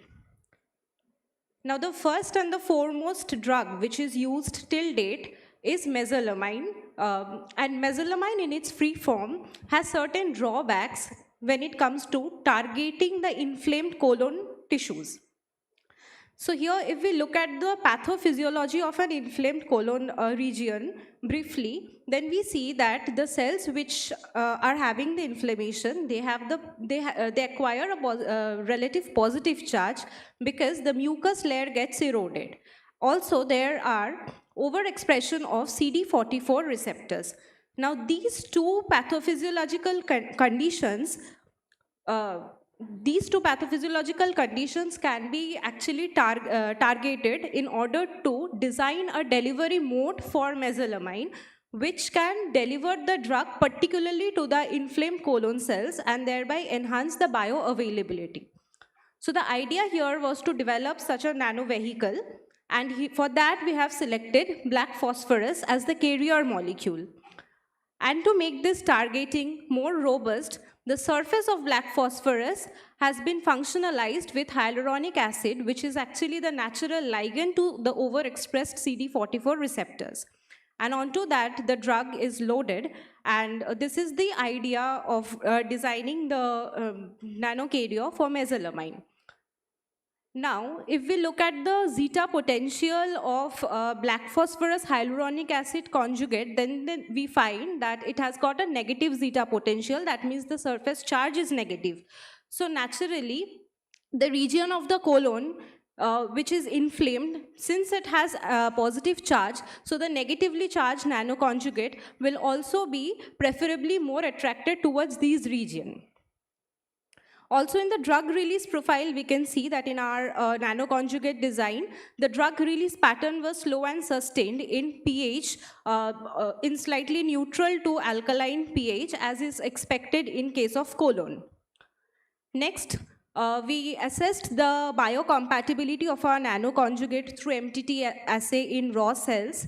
And here we can see that at a concentration of even as high as 600 microgram per milliliter, the cells are showing satisfactory biocompatibility. Next, we move on to the in vivo part. For developing the model of IBD, 3% DSS was used as is the standardized model. And upon appearance of symptoms in mice, they were given the treatment of different groups of mesalamine, black phosphorus hyaluronic conjugate, and another group where with the black phosphorus hyaluronic acid mesalamine conjugate. And after 8 days of treatment, the animal were sacrificed, and MPO assay and other cytokine profiling were performed. So here we can see that upon treatment with our nanoconjugate, the levels of MPO, pro-inflammatory cytokines, chemokines, inflammatory mediators went down significantly, even when compared to that of the free drug group, which is DSS plus mesalamine, that is the third group. You have 30 seconds. Initially, we can, as a very preliminary screening, we can say that black phosphorus hyaluronic acid mesalamine is showing satisfactory anti-inflammatory properties compared to free drug in IBD. Further studies are required to validate the same. I would like to acknowledge my supervisor, Professor Madhusudan Das, and Professor Dipankar Chattopadhyay, who has helped me with the synthetic chemistry part. UGC for providing my fellowship, and Snu Biotalk for providing a platform to present my work. Thank you. Thank you, Tyasha. So any question? No? So the next speakers will be Sahil Maiti and Deep Sen Gupta from SNU.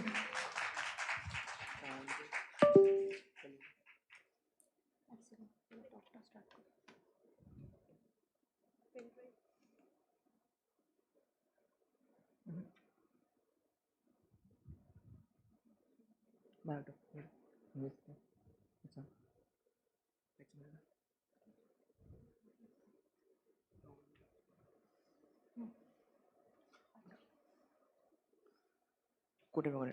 hello. You can use this pointer to move the slides. It forward. It forward. It.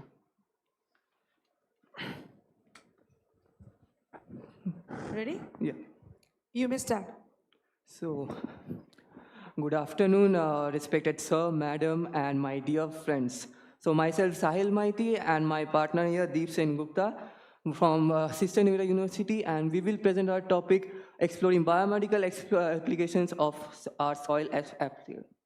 Next. So, in the world of diseases, there are many diseases like pneumonia, sepsis, and ischemic heart disease. But all these diseases, which cause millions of deaths, could have been prevented if we had a pre-diagnostic system in our hand. Here comes our bacterial approach where we are using a double chamber MFC setup, and in this setup our bacteria is in anode, and then from anode to cathode there will be an electron flow completing the whole circuit and electricity will be produced. And this is a representational graph where you can see that substational voltage is produced. Thus, our system is able to produce the voltage. Now, we have made a custom-made circuit where we are using a graphene micro needle. Now, our external circuit will have its own external voltage. Now, this graphene microneedle is going inside the human body, and when it comes in contact with the cytokinins, and we all know that cytokinins are the major signaling molecules for immune system. And when these immune system molecules, cytokines, bind with the microneedle, they will cause a voltage fluctuation. And a primary target is these voltage fluctuations, where we will take this data and transfer it through a Bluetooth model, and we will develop a software where we will convert these voltage fluctuations into a representational data format. Thus, the immune system, which is very much more dynamic, and there is no visual representative system till date, we will represent it on your mobiles or let's say monitors. And now our device or the application can be used in various ways, like in pre-diagnostics, in patient monitoring, in ICUs, and in drug delivery researches. Now I would hand over to Deep to go about that how our system is specifically binding to cytokines only and not any other molecules. So, how our molecule with this of the device, it's how selectively it binds to cytokine. It selectively binds to the cytokine by a nanoporous membrane. The nanoporous membrane is designed by us by coating it, the microneedle, with a hydrogel layer based on the PEG, polyethylene glycol-based polyethylene glycol-based hydrogel. The hydrogel has a nanoporous hydrogel which sieves a physical barrier thing that for which the only cytokine can pass through it when other molecule restricts to bind through it and passes. But how it does? This nanopipe altering the concentration of the hydrogel, we can selectively coat the cytokine by traits. The 3 to 6 nanometer is the size of the cytokine. We all know that. Man, the hydrogel is around 5 nanometer porous structure. So whenever the cytokine comes, and then it can easily diffuse through the hydrogel and binds to the cytokine, bind to the graphene oxide and fluctuate the voltage, right? So how it does the thing. So whenever the molecule approaches to our graphene oxide level, it is the pi stacking and the redistribution is completely changes, right? So the redistribution causes the generation of the signal, and the signal is then protruded through the Bluetooth module in your device, be it a laptop, your mobile phone, or anything else. Any electrical device can process the representational data and converts it into a signal that you are going to be some diseases after certain times. It may be the months, days, or something like that. But not only that, the pharmaceutical drugs can also be implemented by this device. We can check the efficacy as well as the precaution measures can also be implemented by these things. So our device, Hexamed, is the first ever device that goes 24 into 7 immune sensing device of a disease as well as a healthy individual which can be in disease by a blink of an eye. So thank you. This is our team, Sahil, Deep Gupta, and our Rohan, who is not presenting now, but is an integral part of our team, and but not other than our Dr. Rajat Pal sir, who is our mentor, not only a mentor, more than is. Thank you. Thank you again. Thank you, Sahil, and thank you, Deep. The next person to present will be Povitra Mondal. Povitra, please come on the stage.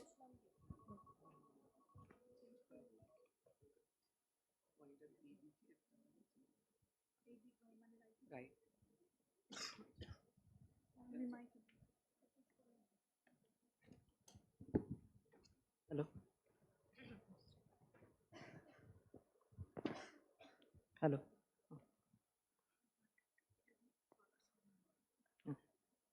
Good evening, everyone. I am Ready? Povitra Mondal, currently pursuing PhD from Presidency University under the supervision of Dr. Shantanu Chakraborty, and my research work entitled Cardiac Immunotoxicity-Induced Heart Muscle Calcification in the Adult Comorbid Rat and its Amelioration with the Fisetin, a natural plant-derived bioactive compound. So in last few decades, there has been tremendous increase in diabetes and obesity all over the world, as well as India also. In India, 1 of the 6 adult person having diabetes or obesity. And in the case of obesity, we all know that there is increase in the blood glucose level as well as the cholesterol or the triglyceride level. So when these two factors coexist, they almost affected all of our organs, and specifically heart also. And in the recent studies, they have been shown that in the case of a comorbid condition, not only the heart valve or aorta getting calcified, but also the heart muscle getting calcified. So in our research work, we are trying to find out what is the probable mechanism behind this heart muscle calcification and its potential amelioration with the natural compound Fisetin. And this is the overall experimental procedure. We developed the comorbid rat model with the high fat diet as well as the streptozotocin injection, and then we keep those animals for the 90 days, and then we perform the micro CT as well as the echocardiography analysis, and then we perform the histological staining as well as the blood profile. And here is the Fisetin, how it actually works. It actually targets the pro-inflammatory cytokines and specifically alkaline phosphatase enzyme, which is solely responsible for the calcific mineral deposition. And here is a good docking score with above 8, which specifically shows that it can actually inhibit the work of these pro-inflammatory cytokines as well as the alkaline phosphatase also. And in the next. Here is the 3 group of the rat. Middle one is the comorbid rat group, that is with the diabetes, and we can clearly see that the diabetic, the comorbid group having higher body weight as well as here is the representative image of the heart from the 3 rat group, and we can clearly see that the enlargement of the heart size in the comorbid group, and their heart weight to TBL length ratio also increases, and that is the HbA1c, that is the glycosylated hemoglobin, which also increases in the second group. And next, we try to find out whether these high cholesterol or lipid getting deposited within the heart muscle or not. And here we find out that in the oil red O staining, we find out that yes, there is a highest amount of the lipid deposition occurring within the heart muscles. And and then we trying to find out whether whether this lipid deposition and activating histamine activating the mast cell or not, and we find out that yes, this comorbid condition actually inducing in the mast cell activation, and we see here the highest amount of the histamine and pro-inflammatory cytokine containing granules releases from their from the mast cell. And what actually histamine does, it actually increase the leakiness of the blood vessels, and the pro-inflammatory cytokines induce the infiltration of the immune cell within the heart. And here the image we can clearly see that multinucleated neutrophil as well as the macrophage infiltrated within the tissue. And next, to more confirm to more confirm that what kind of actually immune cell infiltrating there, we have done the immunofluorescence staining, and we can see that the MPO positive neutrophils are present in the highest amount in the comorbid group. And what actually MPO does, it is the myeloperoxidase enzyme which converts the LDL into oxidized LDL. And next part, we see the CD68 positive cells, that is the macrophage, which actually engulf these oxidized LDL and convert it into the foam shell, which release much amount of the pro-inflammatory cytokines.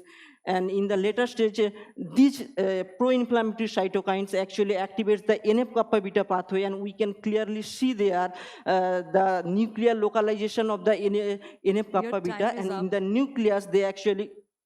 Time is up. But you can continue, finish it up. Okay, in the nucleus, they actually activate more and more pro-inflammatory cytokine genes, and as well as the osteogenic programming genes. Osteogenic programming genes, that is the RANGS2, as well as the osteopontin.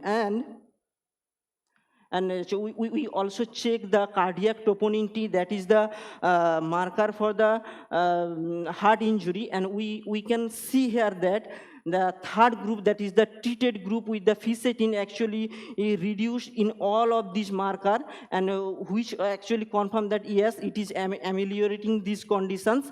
And here is the Western blot data about the infiltrating cells or inflammatory markers, the CD68, CD11B, and CD4 also.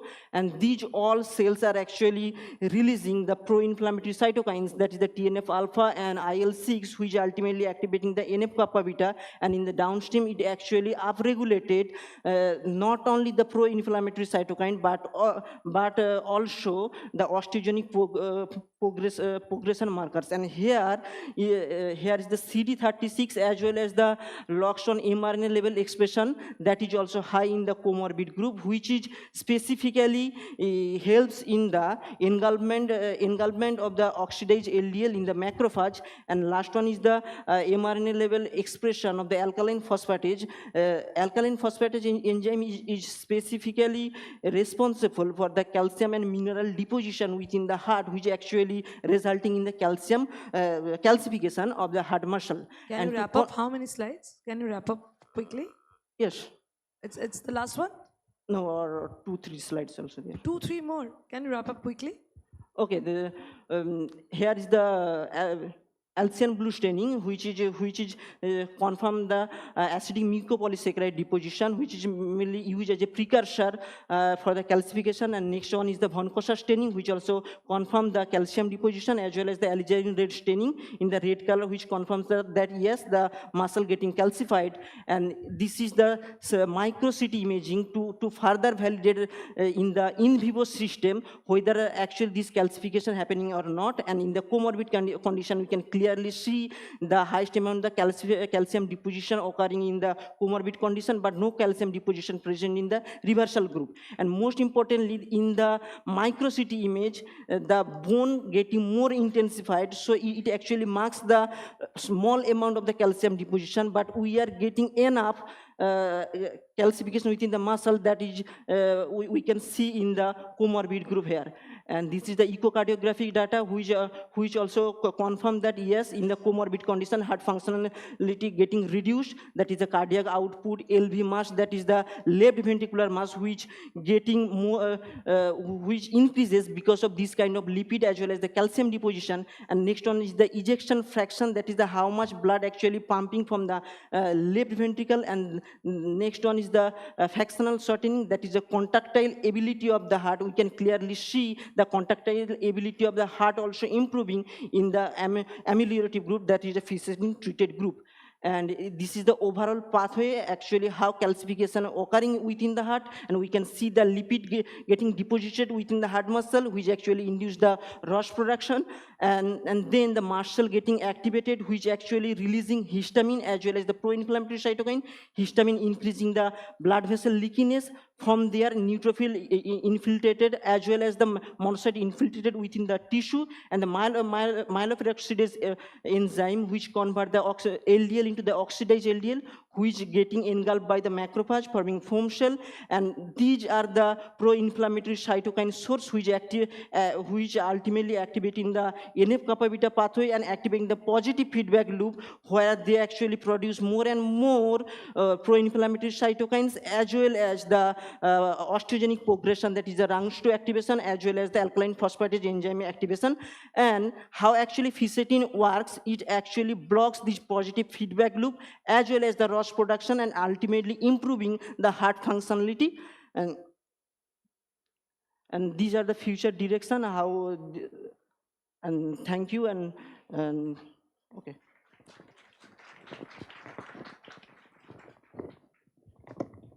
Our next presenter is Srija and Vishnu. Vishnu, or Srija? Sorry, only Srija.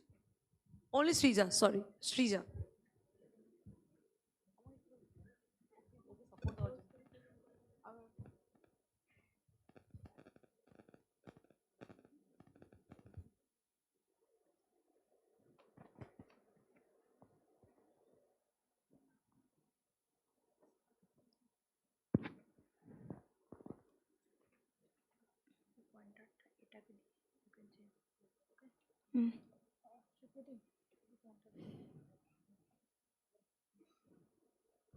Good evening to everybody present here. Today my topic is, my name is Shrija Sarkar, and today my topic is assessment of Justicia arathora leaf extract for natural food preservative antimicrobial activities against spoilage microorganism. So in the first introduction, as we know that this Bashok plant means Justicia arathora is a medicative plant. It is very commonly known for Ayurvedic plants, and it is very beneficial for our health also. And in our food industry, we know that this chemical preservative is a very problematic thing for nowadays, because a chemical is very helpful for very problematic for our health, and even in our food industry also it is. So in the objective, my main objective is to check the Bashok plant's preservative property and its antimicrobial property. And the methodology are, first one is, I have given some pictures over here. These are my methodologies by which I have done my full experiment. Next, in the preparation of the leaf extract, how I have extract the aqueous extraction, how I have done. First, I have taken the fresh leaves, and from there I have dried it for 1 week, and after that I have formed it in a powder form, and after that I have taken 100 ml of water, distilled water, and I have boiled it for 50 to 60 degrees Celsius under. And then I have got this aqueous extract that is given over here, and the phytochemical analysis of this extract was also done. So these are the tables I have got from that. Next one is isolation and characterization of the bacteria. So this bacteria I have isolated from the spoiled orange. First, I have done the cereal dilution. From that cereal dilution, I have done the spread plate. We can see over here that in the cereal dilution, bacteria's colonies are seen. And in the isolation, I have first done in a normal Na plate. I have first stripped, that is those 3 plates. And in these 4 plates, I have maintained the pH because orange is an acidophil as citrus fruit, so its pH is very low. Even its pH is very low, so whatever bacteria are growing on it, it has to be acidophilic. So that's why I have maintained the pH, and we can see the we can compare them, and we can see that growth of that without pH maintained plate and with pH maintained plate. And with those bacteria, I have done the gram staining and catalyze also I have checked. Next is preservative activity of the Bashok extract I have done, Bashok plant extract I have done. That is, first I have taken 3 test tube, 3 falcon. In 3 falcons, I have first put the plant extract, and in another one, I have taken autoclave distilled water, and another one, I have taken ethanol. And in those 3 test tube, I have taken 3 fresh orange pulp, and I have dipped in them, and for 2 hours, I have incubated it, and after incubating, again, I have made 3 pH plates. 3 pH maintained plate I have done, and after 2 hours incubation, I have taken those 3 orange pulp and made, and I have put those put them in separate plates. And then after 15 to 20 minutes, again, I have taken those fresh pulp and have thrown them. And after 48 hours, first 24 hours I have checked, but their colonies were not seen properly. But after again, for 24 hours, I have incubated these 3 plates, and we can see that in the plate which was having only water, their colonies are seen. Even in ethanol plate, we can see 2-3 colonies. But the plant extract plate, that there we cannot see any of the colonies. The plate does not have any of the colonies.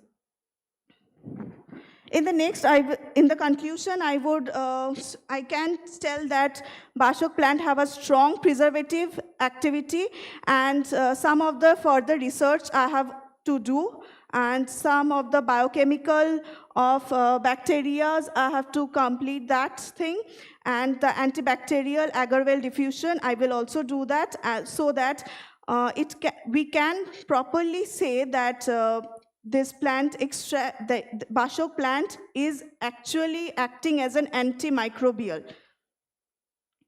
In the next, I will like to thank my mentor, Rajat Pal sir, and my senior, Arpan Roy da, and my friends, Obinaba Chaudhuri and Swarnali Datto, and all of my juniors who have worked a lot.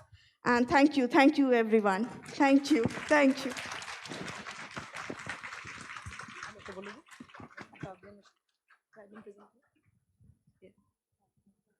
Thank you, all the presenters. Now, I would like Dr. Fabian to come up on stage and hand over the certificate to our presenters.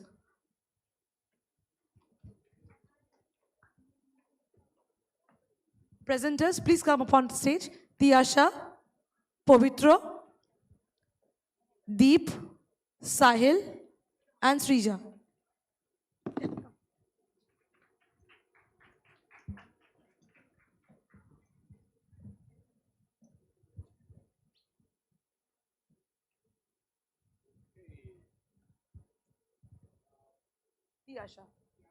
Tiyasha.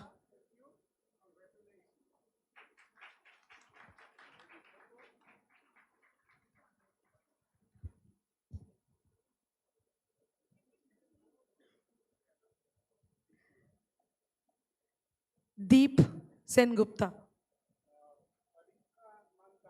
Oh, Povitra Mondal.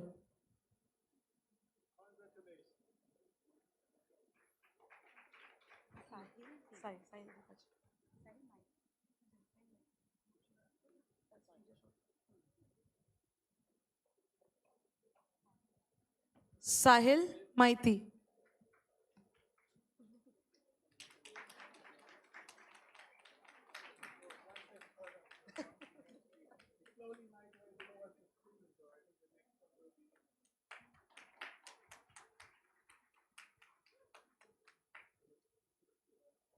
Deep Gupta.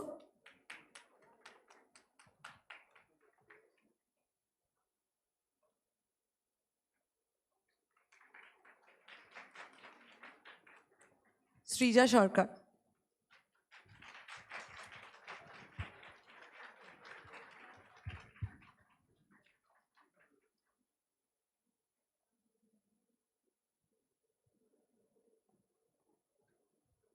Thank you, Dr. Fabian. Thank you so much.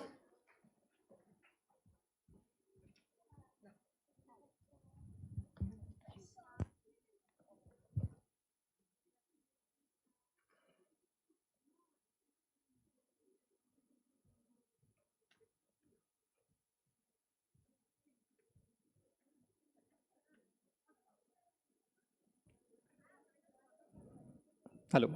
Now, I would request Dr. Shudipta Saha, HOD, Biotechnology, to share a few words. So please.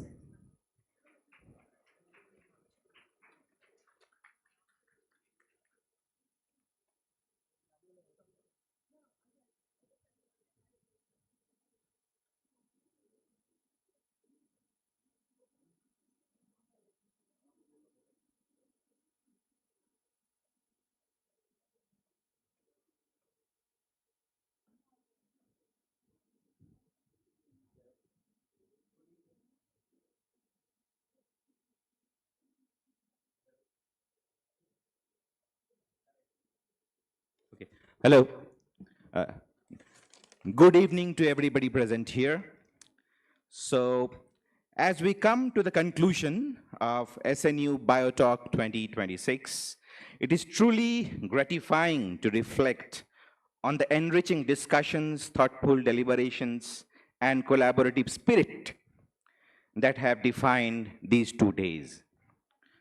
The conference has successfully provided a vibrant platform for the exchange of ideas aligned with our theme, evolving landscape of translational medicine, a future perspective. The scientific interactions and insights shared here reaffirm our collective commitment to advancing research that bridges fundamental science with real-world applications. I'm confident that the ideas, collaborations, and inspirations generated during this conference will continue to resonate well beyond this forum. On behalf of the Departments of Biotechnology and Microbiology, Sister Nivedita University, I extend my best wishes to all the participants for their future academic and professional endeavors. We hope that your association with SNU Biotalk remains meaningful and enduring. With this positive note, I warmly invite you to join us for the next edition of SNU Biotalk 2027 as we continue this journey of scientific exploration and innovation. So thank you and wish you all safe journey back home and continued success. Thank you so much.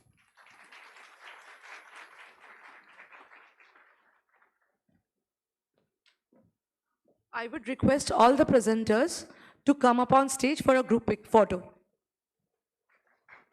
along with your certificate.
And now, I would request Dr. Rajat Pal, Assistant Dean of Student Affairs, Sister Nivedita University, to kindly deliver the vote of thanks. So please.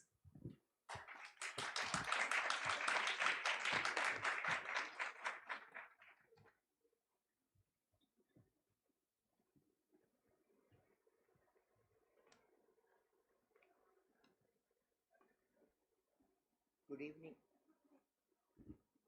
Good evening, everyone. This is a very common duty what I usually perform in each and every conference or seminar, to give a vote of thanks.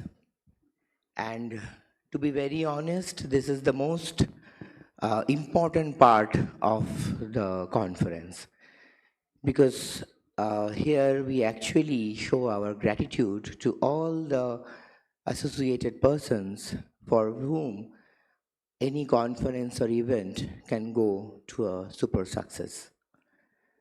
So, first of all, I show my gratitude to our Honorable Chancellor, sir, for whom actually we all are here.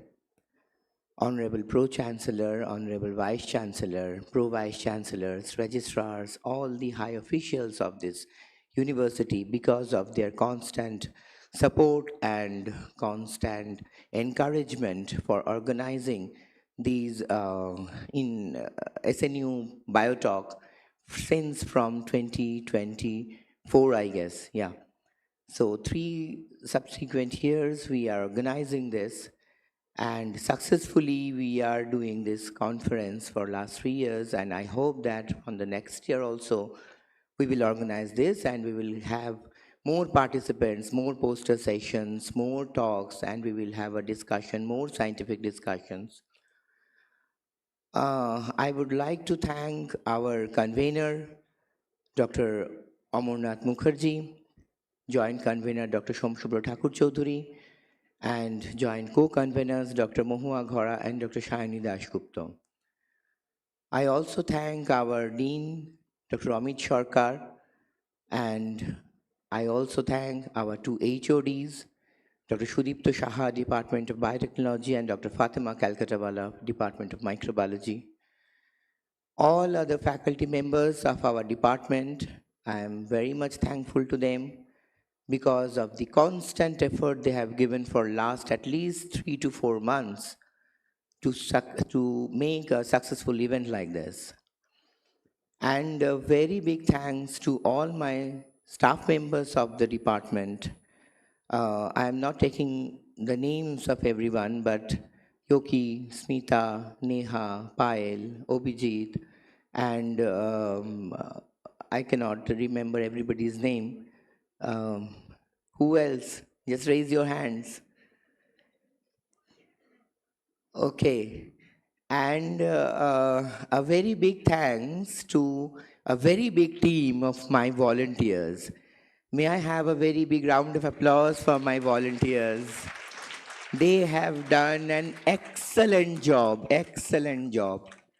I means only we, the old people, are sitting in the chair and giving the instructions, then you do this, do that, go there, have this, and they are constantly doing for last many months. So a very big thanks to all my volunteers.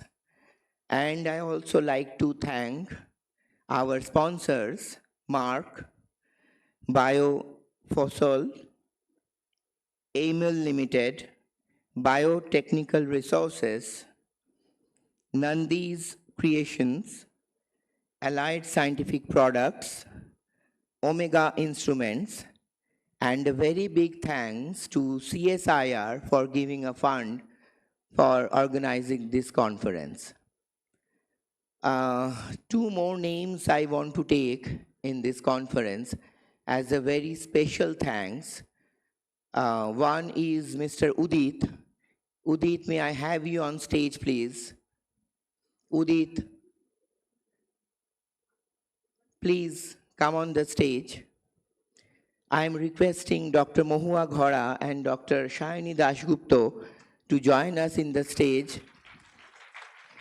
Udit is someone without whom no conference or event can be done in SNU. So please, I'm requesting Dr. Ghora and Dr. Dashgupta to present a token gift to Udit. And the second name, who is still standing and taking photograph. Mayuri, please come. Without these two, boy and girl, no event can conclude.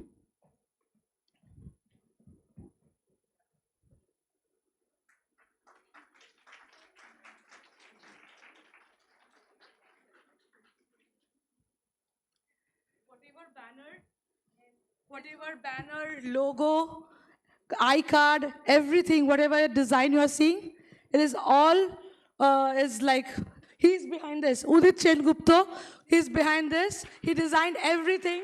SNU banner, SNU brochure, no, SNU this tag, the beautiful design, with whatever you see here, it is all by him. A big round of applause to Udit Chengupta. And whatever photos you will see in Facebook, LinkedIn, YouTube, everywhere, it's all because of Mayuri.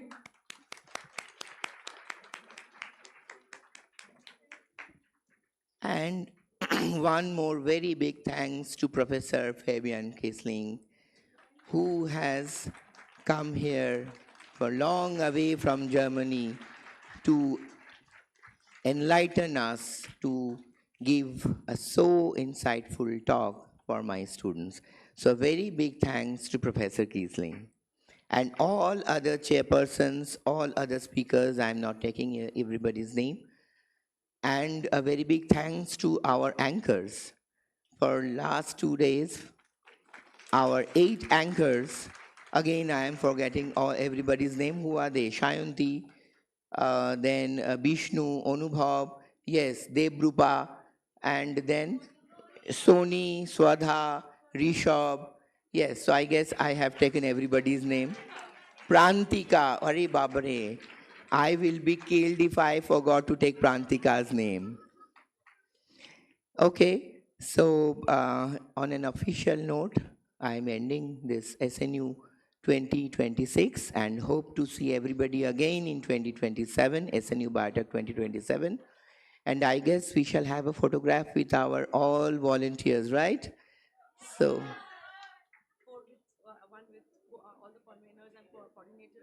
please, that will be organized by Shayani ma'am.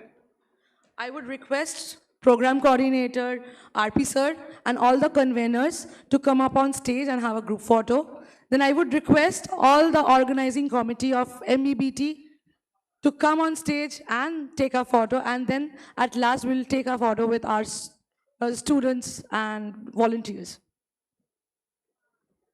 Chalo, please come. And obviously, I would request Fabian to join us.